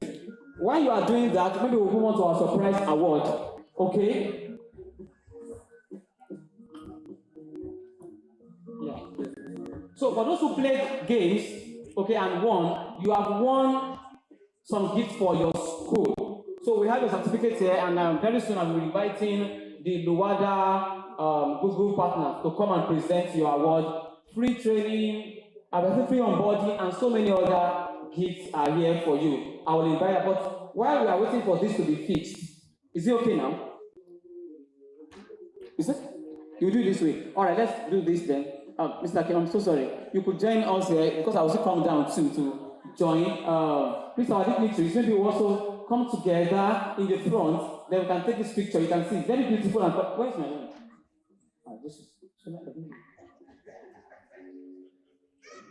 All right, MC, I need to come down. Yes, I will assist now. Please, honorable dignitaries, please let's move close to each other so that we can align with our graduates and take a fantastic picture. Okay, let's make it like this. Let's follow the lead of the photographer. The next seat, arrange us.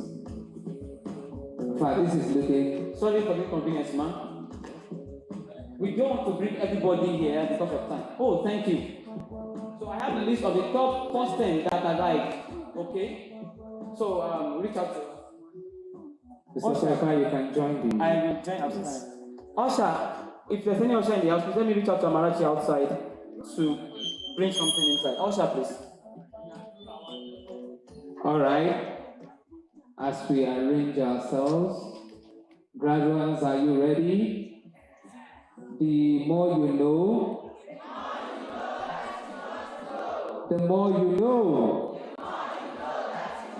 That's part of what you will shout when we're about to take the picture. The more you know. Fantastic. Are we ready? Cameraman, are we ready? 1, 2, go. The more you know. In the old days, they would say you should say chairs. When you say chairs, you will say tables too. The more you know. Cameraman, are we good to go? Please, one more time, give yourselves a round of applause. You guys are wonderful. You've been fantastic all day long. All right. So the surprise award at our organization, Phenomenon Edu Consult. I've become a consult, not a consult yet. Anyways, in fact, I think I'm getting to a new company then. We want to recognize 3 key educators in our midst today. And these people have impacted my own life personally. If you want to tell my story, I've impacted your life, then I think we need to respect those people. And I'm going to be starting with my father. When I was on top 10, that was when I met this man. And do you know, everywhere he went to, once he had a microphone or interview like this, you will see him saying it with all passion. I came back from the US and I got an opportunity to go to India, and I was going to go to say hi to him. So I told him, I said, they just invited me to join them in India for an 8-week program. Everybody that entered his office that day heard it. As he was quoting scriptures, he was quoting everything. See, they didn't get, he was just passionate everywhere, ready to push my story everywhere. And that is the same passion. I'm going to now mention him now. Professor Ajiboye has had for education. He has transformed professionalism in education. So we are glad to honor him. And Mr. Hakim Subaya will be presenting the award, and the award will be received on his behalf. You are welcome, ma'am. You are not clapping. No, I promise you, your food is outside. Trust me.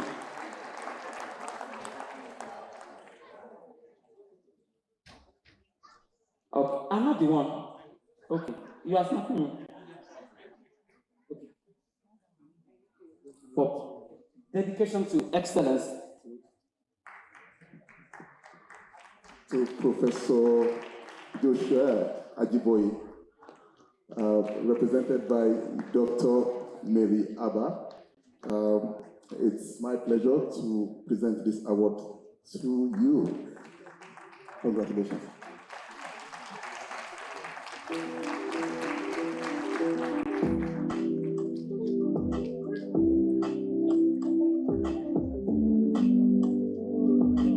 All right. Okay. Mr. Akim just asked me if he can go. Can he go? All right, they say you cannot go. All right, we are presenting the second award to someone who said, Sukomi, we need to produce 2,000 of you. And I said, well, it's not about me. Then I realized that I've really been cheating Nigerian education, I must say. Now, I used to be afraid, sincerely. This story of humility. And I felt this is not my story. It is your story. It is not my pride. It is your pride.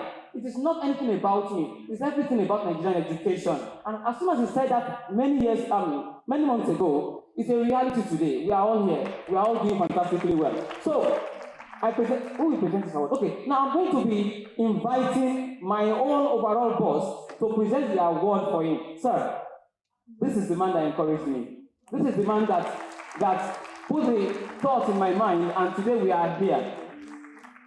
So let's invite the president of the director of FCT Secondary Education Board, in person of Mr. Henry Maman.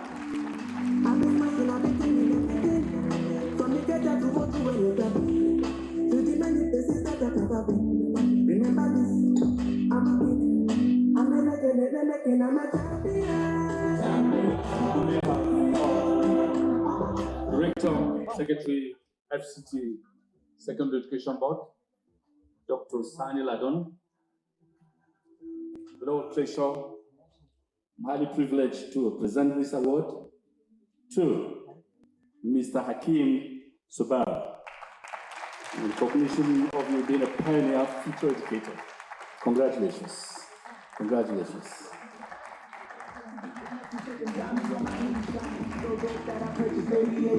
For mama to play a song and call my ADHD. With this baby face, fighting, get him really hate me. Get him belly aches, level waist deep. Every occasion, I put money in safety. Ready and patient, be on time when you pay me. Ready to face it when they hitting what they see. Ready and nation, then they got me to stay me. Bell rings and my hands are red. MGM, Brandon, Mandalay. Anything now, my victory has just begun. When you see me, just know you looking at a motherfucker. Thank you, sir. Sir, can you just say in 30 seconds, 1 minute, a word for FCT teachers? Again, on behalf of the FCT Secondary Education Board, Rector Secretary, our amiable principal, very wonderful principal standing, I want to use this opportunity to congratulate FCT Secondary School Education Board teachers who are here. Please, can you wave where you are? Give a big clap for these ones. These are the movers. These are the shakers of education in the FCT. We are proud of you. To Opefa, you are just lifting up your head. The sky is still there. And you rise and get there. And be assured that FCT Secondary Education Board is 100% behind you. Congratulations. Congratulations. All right, while he's going back to his seat, may I quickly announce that we have slots of, or scholarship of 10,000 teachers, courtesy Hakeem Subaya, for all FCT secondary education teachers. So we are starting with the first one as 5,000, and we'll take it from there. So I picked that word now to mean that we are really started now, that they are really behind us in this one. I think the next thing is presentation of the anchor schools. All right, so all right, so the final, okay, sorry, on general recognition, there is someone in this hall who has been supporting teachers. I mean, teachers like me that feel like, okay, let's get together, let's gather, let's do this. She has always been supporting us. When you meet her, she tell you, don't worry, my brother, don't worry. And before you know it, she has called you, it is possible. Before you know it, she has called you, it is possible. When I was introduced to her, I go and meet the director, I went, I was shivering, and she made me relax. We were watching wrestling together. She was talking about Omon and everything. That was the first day I just had to go and watch Omon too. And you know Omon wrestler. The Nigerian wrestler is doing great. I'm a wrestler too, and I'm doing great. All right, please join me as I welcome. Now, this honor will be, man, you don't mind, man, done by the representative of TRCN, because she is supporting all teachers in Nigeria. I mean, all the way from Lagos, every day they come and they were there for, it has always been there for us. Let's welcome with a loud ovation, Mrs. Lydia Imoro. Yes. Now she's there. When she came in, she refused to sit in the front. Keep on clapping. The faster, the louder you clap, The first time she walks, I'm taking her from the MC. Keep on clapping. No, your food is ready. I promise you. Okay, I want extra chicken. Okay. If you clap one chicken, two chicken, 3, 4, 5, keep on clapping.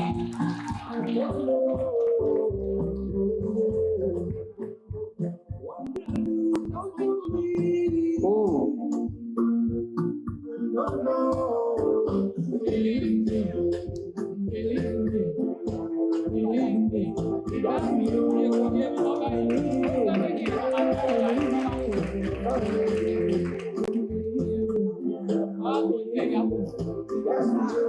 Thank you so much, man, for your support. All right, so Akim, I'll bring you back so that we can do the anchor school, and then it's supposed to be.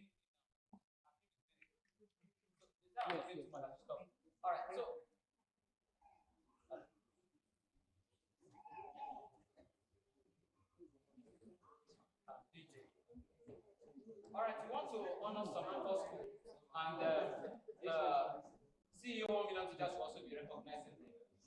We will explain what it means to be an anchor school, but what it means is basically, to my own understanding, is your school supports 1 million teachers program, and you release your teachers for this. I mean, in their large number. So we have 4 schools over the years. Now, of course, in this cohort we have so many, but over the years we have 4 schools that have really turned out, and want to recognize those 4 schools. So join me as I welcome again to the podium Hakim, Subaya. My first time of seeing someone that I share the same personality with. Very gentle, shy. Hakim is gentle. Me, I'm not gentle. Ah, it's not fair.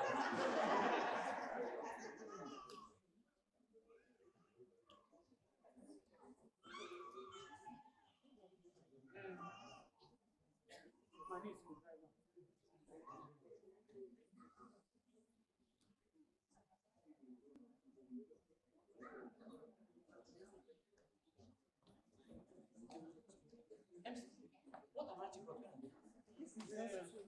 It's so good.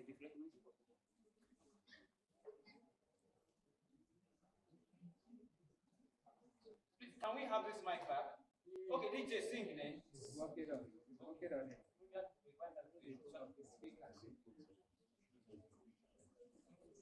So while we are waiting for the sound, and then there's one more thing to pick, please, I need my PA, Amaraji, anybody can help. I think it's time for us to sit down in this hall. All right.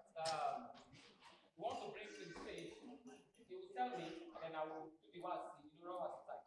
All right. The first school is. Okay. So we have, just like you said,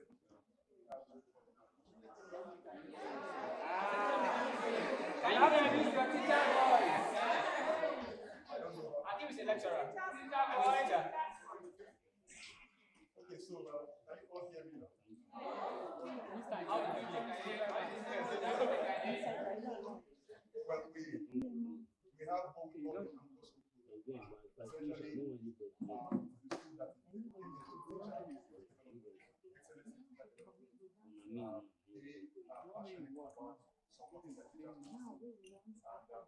we have what we call the campus school. Essentially, the school that passionate about supporting the teachers and there's a lot of like we stand every day supporting the teachers, getting them out there, and every time we have a great occasion, we recognize and celebrate. So today we have ICI.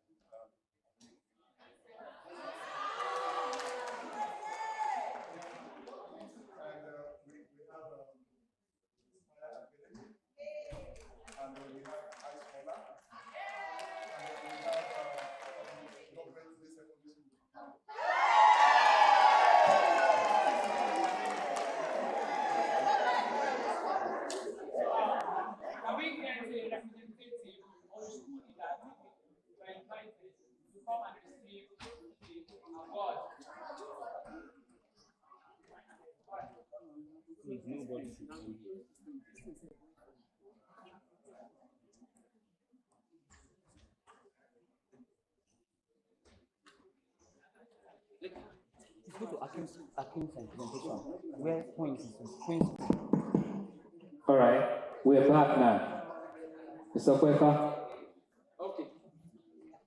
Okay, so I can be in the camera, right? Don't worry, Akim will come and announce it himself. Don't worry, he will soon hear. So by next year, we hope that schools here, or teachers here, will take this to your school. While we are waiting, let me quickly announce. I said Keynote 2.0 is here. One of the things we want to do is to raise 50, at least 50 third dan. What does it mean to be a third dan? You have your own community of teachers that you are encouraging. So this thing has become a network. If you have done MMM before, this one is far better than MMM. Yes, if I can, with all sense of humility, have about 170 from our own group, right? Yes, NTI. I will, okay, don't worry, NTI will specially recognize that. You need to specially recognize NTI. All right. From February till now, we raised about 176 teachers. And then with my colleagues like Rashida and the rest, altogether we have 262 today. So now you will have the opportunity to go now and raise your own group, your own soldiers, your own army, okay? And then at least 20 of them between now and next year should finish the Black Belt program and then graduate. Then you become a third dan. The application will be out by Monday. If you're interested, kindly submit your application and then we'll have it. So I think we have Akim here now. We want the names again, please, of the schools. So we have GDSS, we have iScholar, and we have Inspire Academy, and ICI, and more. So what you guys see here on the stage is we work very closely with the leading teacher training institution in Canada, which is Queen's University. I actually graduated from there. And the 1 million teacher programming and the framework and the content that you have is jointly developed by the Faculty of Education at Queen's University. But we provide the initial, all of the training that you have, you get to Black Belt, but we always challenge the Black Belts to say, you know what, this is global context, how can you localize it? And that is something that Olasokomi and so many like him are doing in community. You understand? Don't take whatever is given to you as gospel. You understand? Localize it. We call it localization. Global, while being local. You understand? Contextualize it to your own situation. Challenge the status quo. You know, make it relevant for you. So before now, we've celebrated iScholar and Inspire Academy we've given them this pennant before. But today we wanted to recognize them. There's a gift, somehow it's lost in transit within here. We're going to find those gifts that we wanted to present to them. But the new entrants, we're going to give them their own pennant. That is GDSS.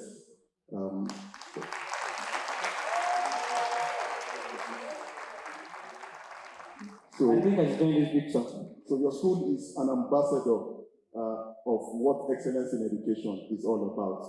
And you would go forth and help create an ecosystem, supporting schools. You are like the mothership supporting schools, particularly schools in under-resourced areas around you, to help their teachers to get better.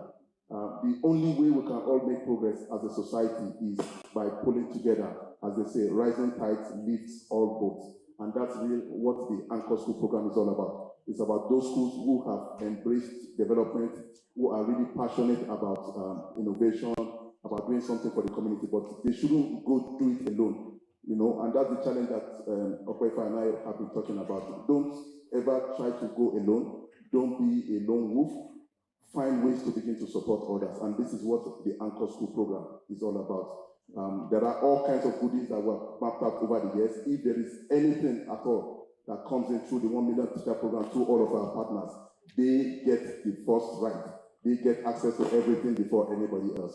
So we're using this opportunity to challenge everybody to say, how can my school be an anchor school also, so that we can create this movement, you know, that eventually permeates the society, that raises the standard of our living. Great GDSS teachers. Great GDSS teachers. Great GDSS teachers. Thank you so much.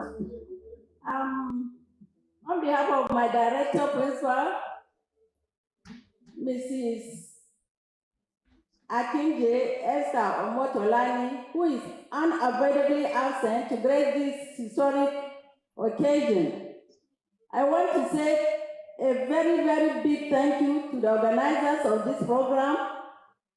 Indeed, we are very proud to have the chief organizer in the person of Olasukanmi Okwepa Samuel to be a teacher in GDSS Kari. We are very proud. Sir, we have heard what you said. We say thank you for this great award, and we continue to insist and help the development of teachers. We have, you can see our number here. I think we top the list here. Thank you so much. Very recently, our students, we have phenomenal students too in our school because that's what we are trying to make them to be. They went to Morocco and partake in robotic competition. And out of the 50 countries that attended the competition, we took, it may interest you to know that we took 6th position. Thank you so much. God bless us all. Thank you, sir. We are proud to have you.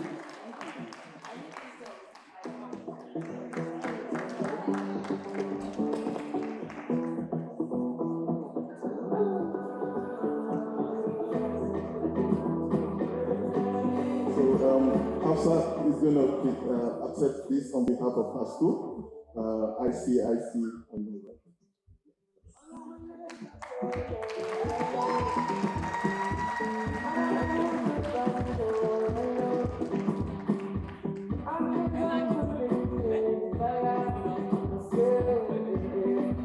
So we, like I said, we actually have a mix-up. The gift that is supposed to accompany all of this, including for iScholar and Aspire, is somewhat lost in transit. The driver didn't deliver it, so we're going to do this again before you guys leave. I'll hand it to you, but thank you very much. All right, thank you.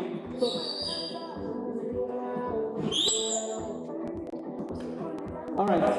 So we want to quickly welcome again high scholar. Please don't go. In the competition, your teacher came first, second, third. So the top 3 now will be giving this opportunity. And now to quickly welcome the wider organization or company. Where are they? You are too far. If you can fly in 30 seconds, please get here. So we want to quickly present this to them and what it means.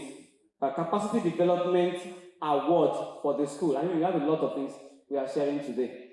I wish I had a school now. Okay, I will build one. Say amen. Mm-hmm. Okay, iScholar, please. Okay, what is here now? Sustainable school, so I will do everything together.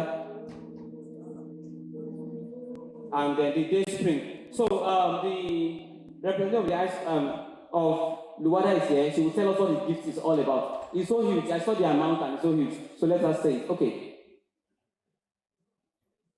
Thank you for having us. We are very glad to be part of this, the maiden edition of Phenomenon 1.0. We are Luwada Tech Nigeria Limited. We are Google for Education Partner in Southern Europe, Middle East, and Africa. Basically, what we do is to empower, deploy, engage schools in using technology to transform teaching and learning. We also empower our esteemed educators on how to use technology effectively in the classroom.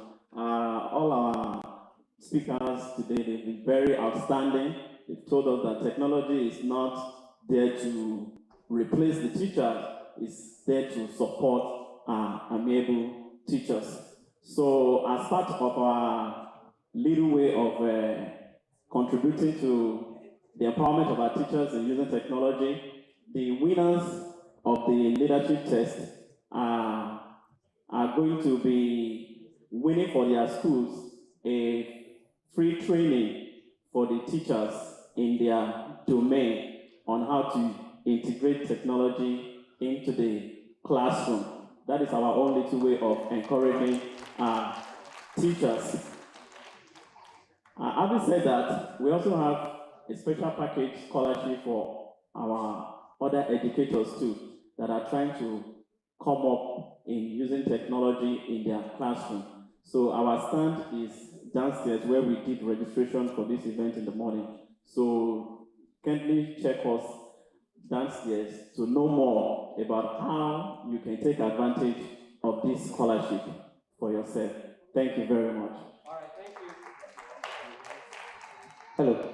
All right, so let the winners of this award from their schools come forward. If you are from Dayspring, yes, come out.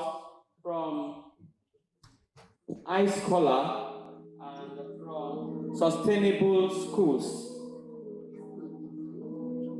So we'll just do the presentation together because of time. Please, just share it with them.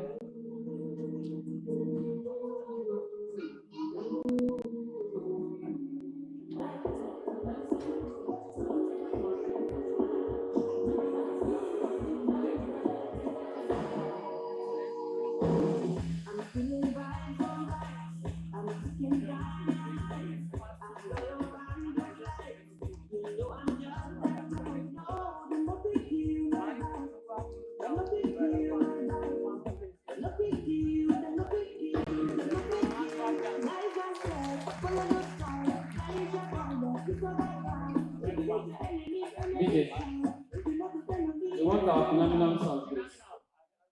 All right, so I think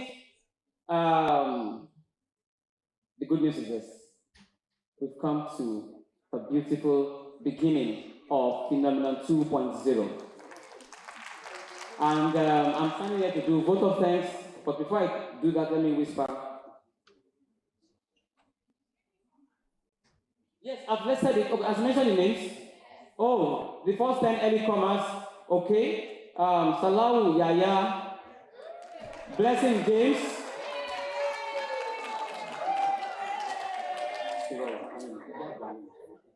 Dikrat Akindele, okay. Salahu Yaya came 701. Now, interestingly, Blessing James came 702. Wait, we need to ask the security. Maybe you slept there. Dikrat Akindele came 710. Jimo Aisha 728. Ahmed Letana 728. Okay. Adewale Ganiat 730. David Patrick 731. Nathan Dabo 731. Eje Innocent 731. Theophilus Omidiji 740. Now, there is a concept we call self-organizing. When I came here, of course, there was a little brawl over something, and we were all under tension to make it succeed. And then someone told me that, yes, we took attendance, and they were fantastic. We didn't ask anybody to do this. But we remember putting it on the platform that, please, when you get to the venue, this is our program. Go ahead and do things. Where you see vacuum, fill it for us. And somebody did this. So how much do you say we are giving as a big product? What's the word? I forgot it. 50,000. So we are giving this person that took this initiative 100,000. So we took the initiative. Stand up now. Make me start again. That's how we started in the morning, though. All right, thank you so much for the two of you. Okay. All right, so please just contact us. We will find it. We'll send those products to you. They are worth 100,000, and please showcase this on social media. You say, what are they? If you see them, products as a teacher, you can go and sell them and make your money. All right, so thank you very much. We have come to, I don't want to say the end, but the beginning. I'm really excited here, and I want to say a big thank you to everyone. You are really the phenomenon. But before we rush out, please, let's do things in order. Okay, we have photograph session too.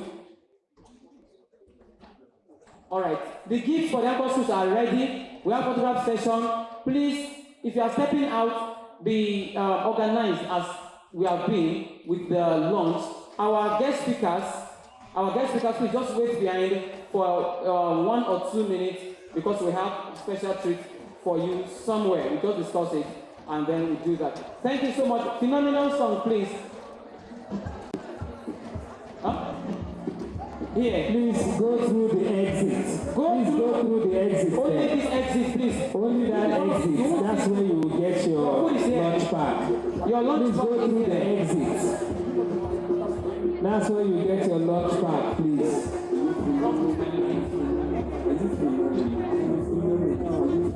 Please, the exit is by the other side there. Thank you so much. Thank you all for coming.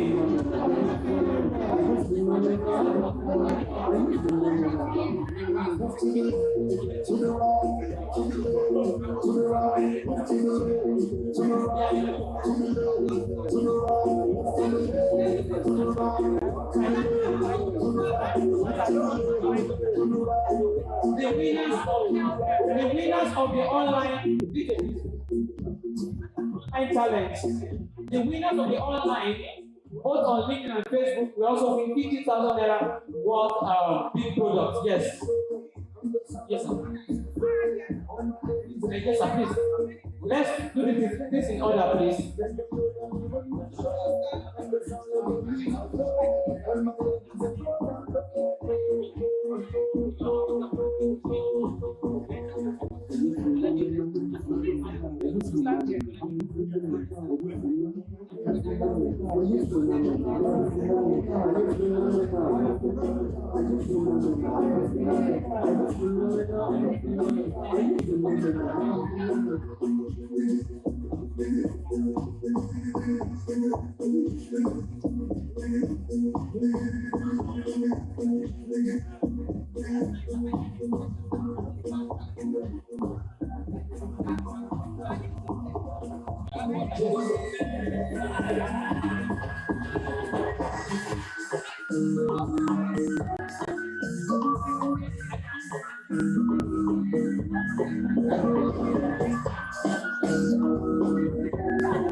If you hear this information, please tell other black belts.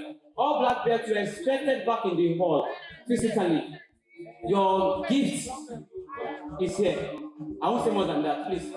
And it will take about 5 minutes of distribution of that gift. But you are expected to be back in this hall physically. All black belts alone will be evidence of that you are a black belt. Please. There is a gift for you. You need to be seated in this hall, please. And it will be in 5 minutes.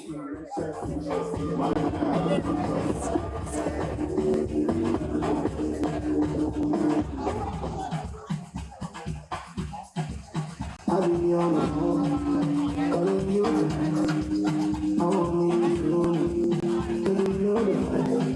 I know I'm free. Wanna hold you tight, but I pull my own. But I'll be alright.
Don't prepare me for anything that's coming. The time make I do the one. Comes to keep me down anytime it's coming.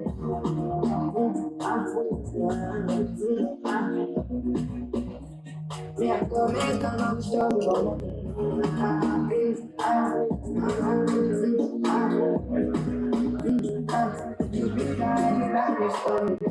All the people that they want, they say, let me see it tonight. But I call for myself, sound call to myself. All the people like they want, say, let me see it tonight. But I call for myself, sound call to myself. I don't know when you go, be a woman. All I need is prayer for my daddy and money. Then I start with money. Me, I go make a long story for money. You be like, God gives me money. Don't prepare me for anything that's coming. The time you make I do the worry. This is how we do it. Sorry.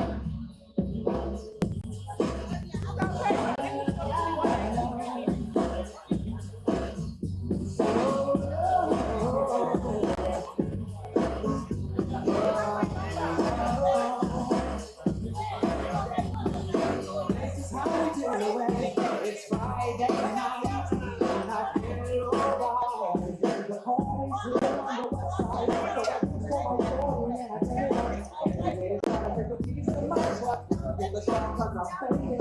Honey's in the streets, say money always hated. It was so good, it's my life tonight. The summertime starts and the guys tonight. Off my name, that's what kind of drive.